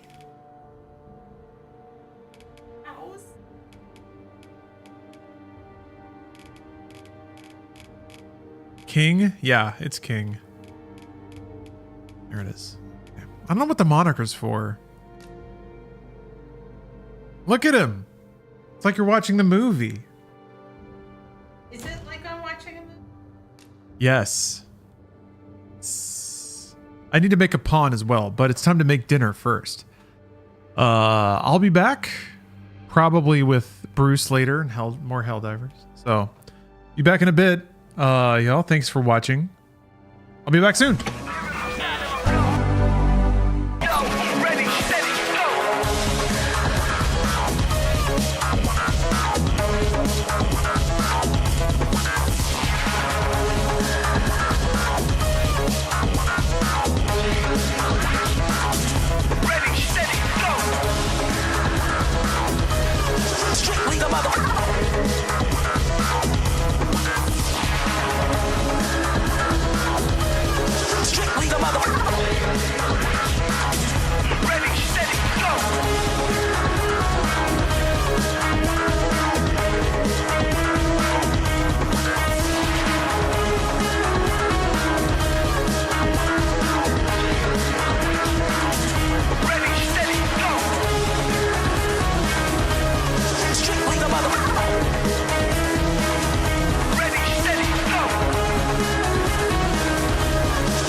Bored again? Interested in a new way to meet people? Just pick up the phone and call 1-809-544-CHAT. There's a party waiting for you. It's the Party Line. Talk with a new group of friends 24 hours a day, 7 days a week. What are you waiting for? Call 1-809-544-CHAT.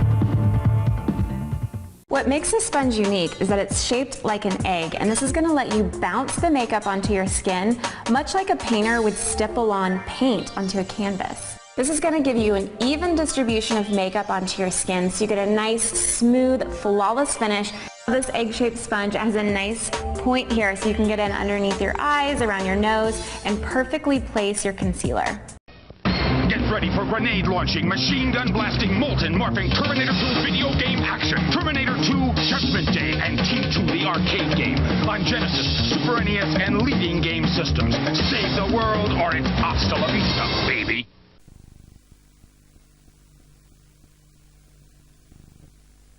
Rage, rage, rage.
Charleston, right here. Charleston, to the back, to the front.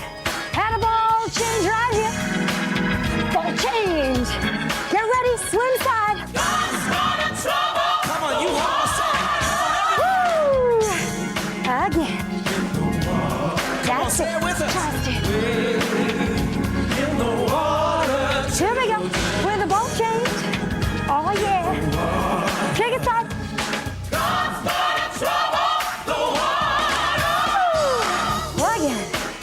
Take it out, back. You got it. With a Charleston. Yes, yes. And a ball change here. Ball change. That's it. Take it back. One more time. He's got the whole world in his hands. Oh yeah, we can do it. Woo. Ball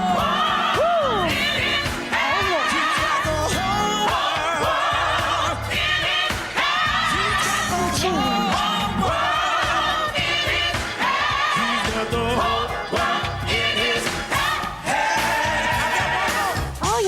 March it out.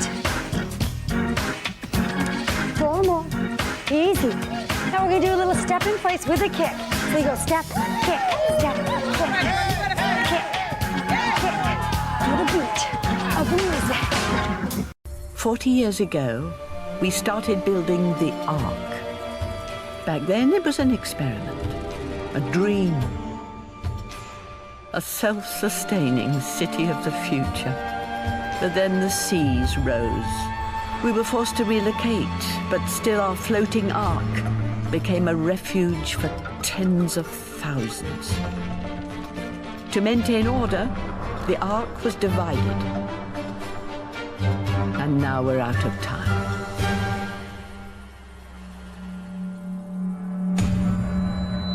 The Ark is wearing out.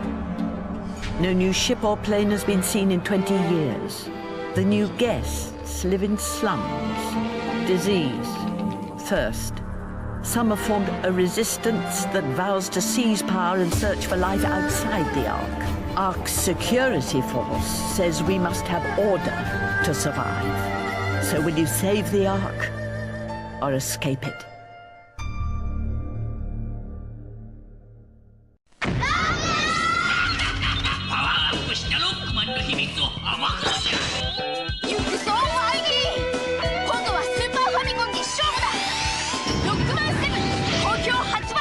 Capcom.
website.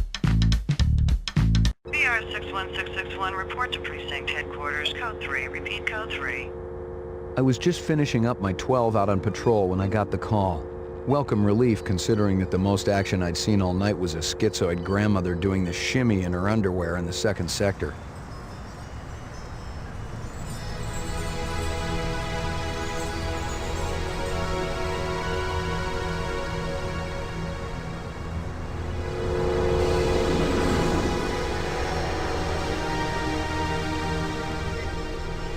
VR 61661, report to division headquarters, code 3, repeat code 3. Last time I had a 3 was when some hooker vomited Thunderbird on Bryant's desk, and yours truly led the cleanup crew.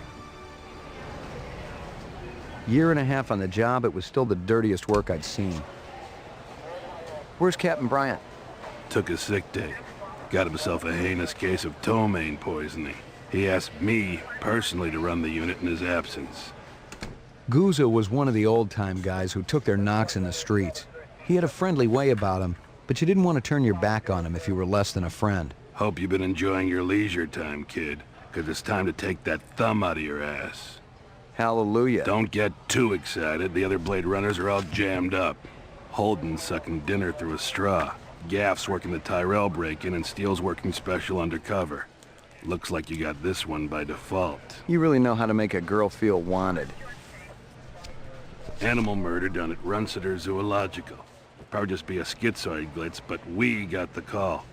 Old man Runciter lost something like 1 billion chinions worth. 10 to 1, this ain't a job for Rep Detect. You got something better to do? Perfect your French cooking, maybe?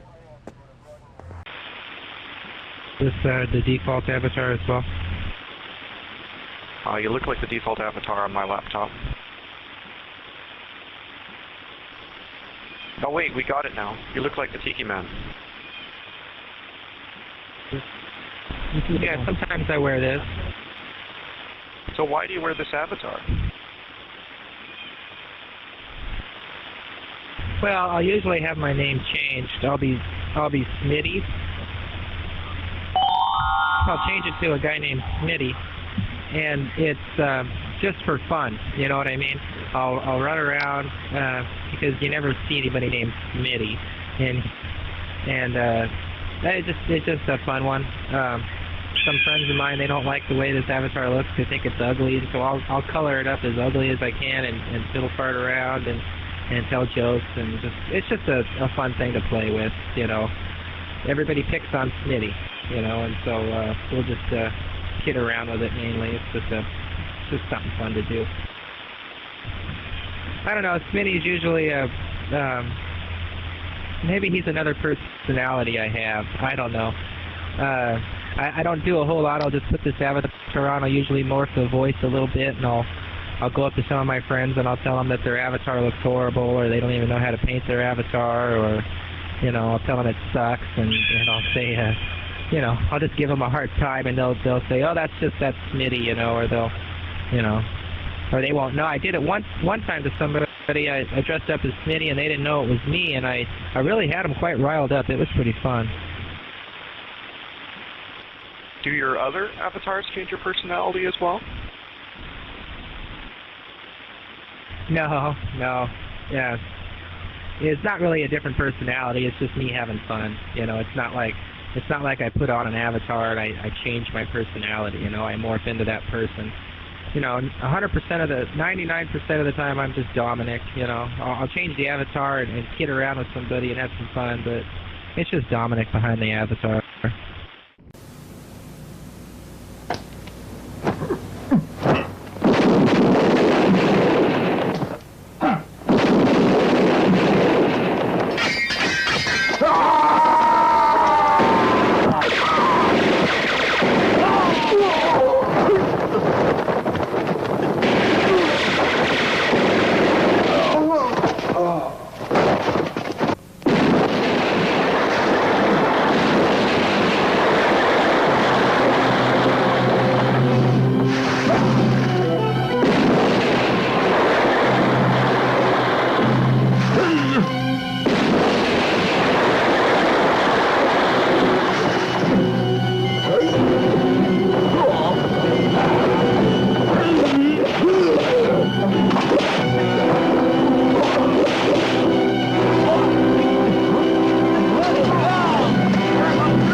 Star Trek X-Men is being released to celebrate Marvel's 35th anniversary and Star Trek's 30th anniversary. It's a good present for fans of all ages. All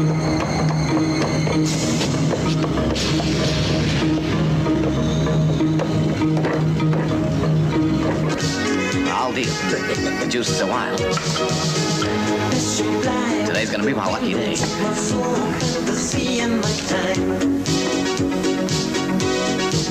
Your kisses ring out my life with you.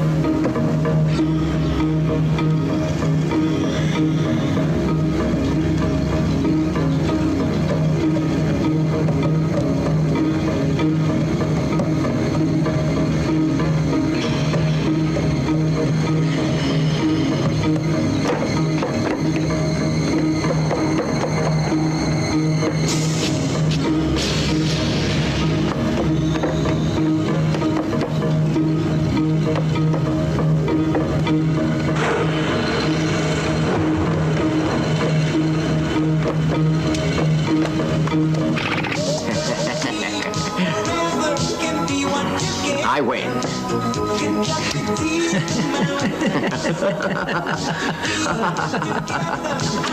What a sore loser.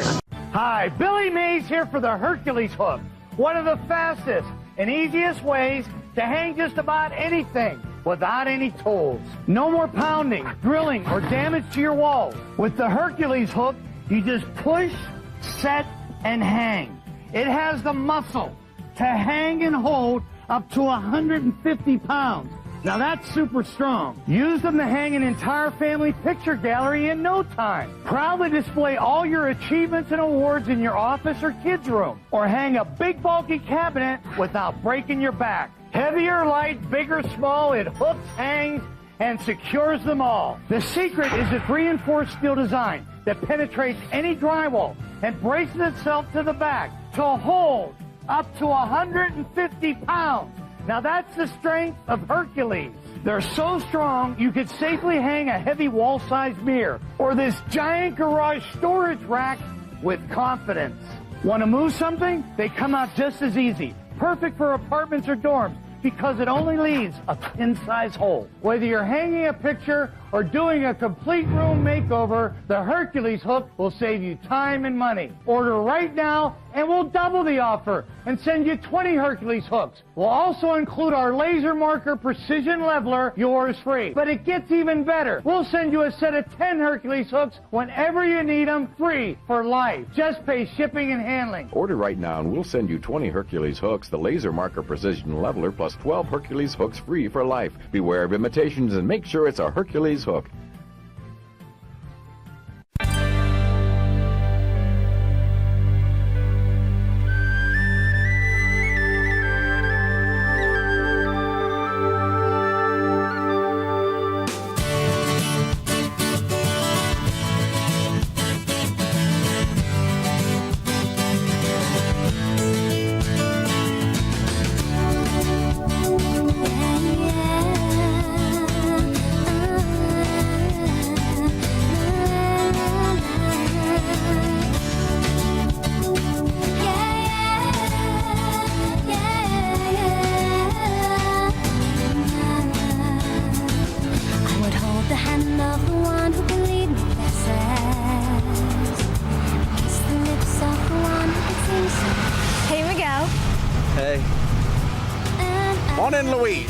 Beautiful day, ain't it?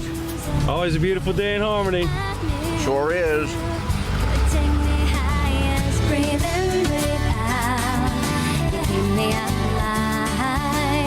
You are the fire burning inside. Breathe in, breathe out. You keep me alive. You are the fire burning inside of me. You are my passion for life. Salvino! Luis, Miguel. Where are you guys headed? Drop Miguel down at the docks. I'm going to look for a summer job. I could use your help right here. Really? He's already got a job. No, I don't. See you later, Salvino. All right. What are you doing? It's bad enough that Mama cleans their mansion. There's no way I'm letting my little brother be a gardener for the damn cranes.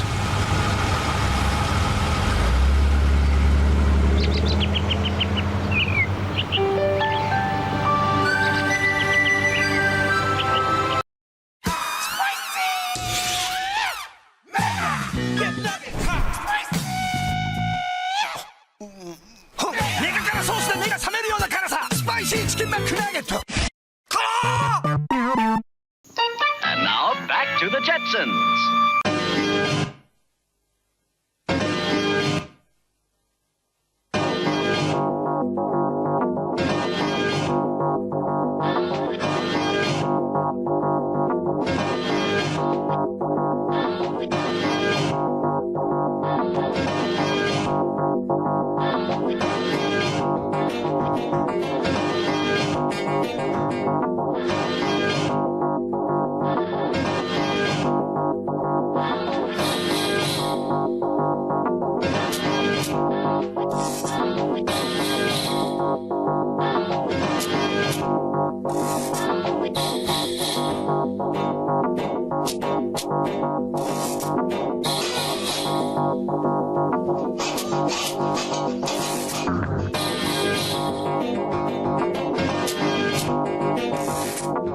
Hello everyone, hi, I'm cutting in here a little bit.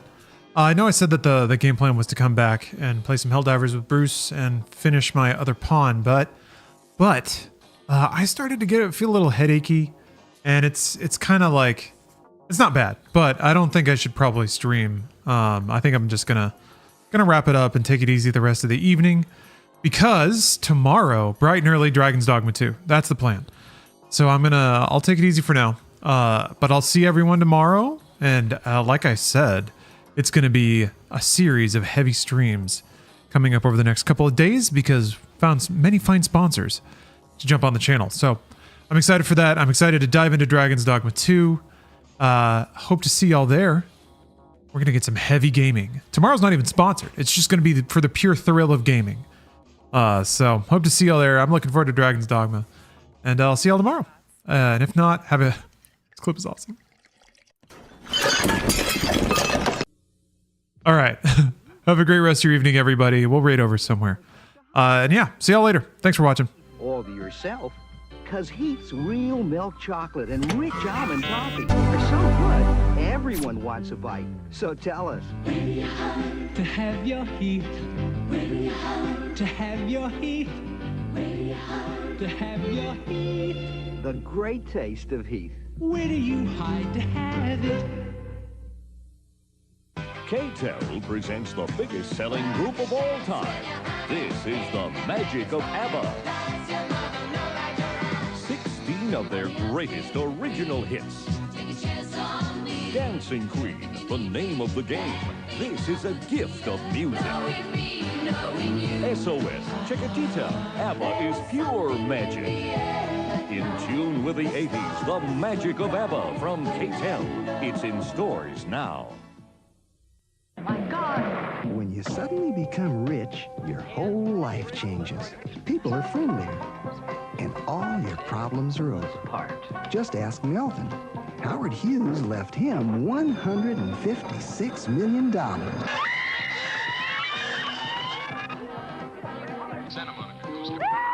Melvin and Howard, rated R. Now playing exclusively at the Avco Center Cinema in Westwood.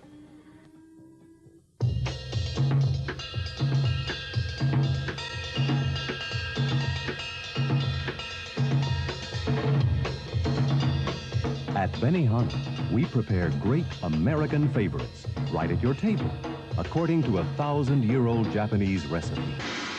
If you want to celebrate a November birthday, come with a party of 4 or more. Just bring driver's license or birth certificate, and we'll serve the birthday guest a special free dinner.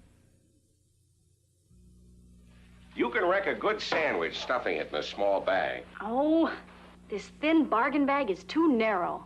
Betty, try Glad sandwich bags. They're wider than your bargain bags, and only Glad has a pleated bottom that expands to fit your sandwich. You get about 20% more room.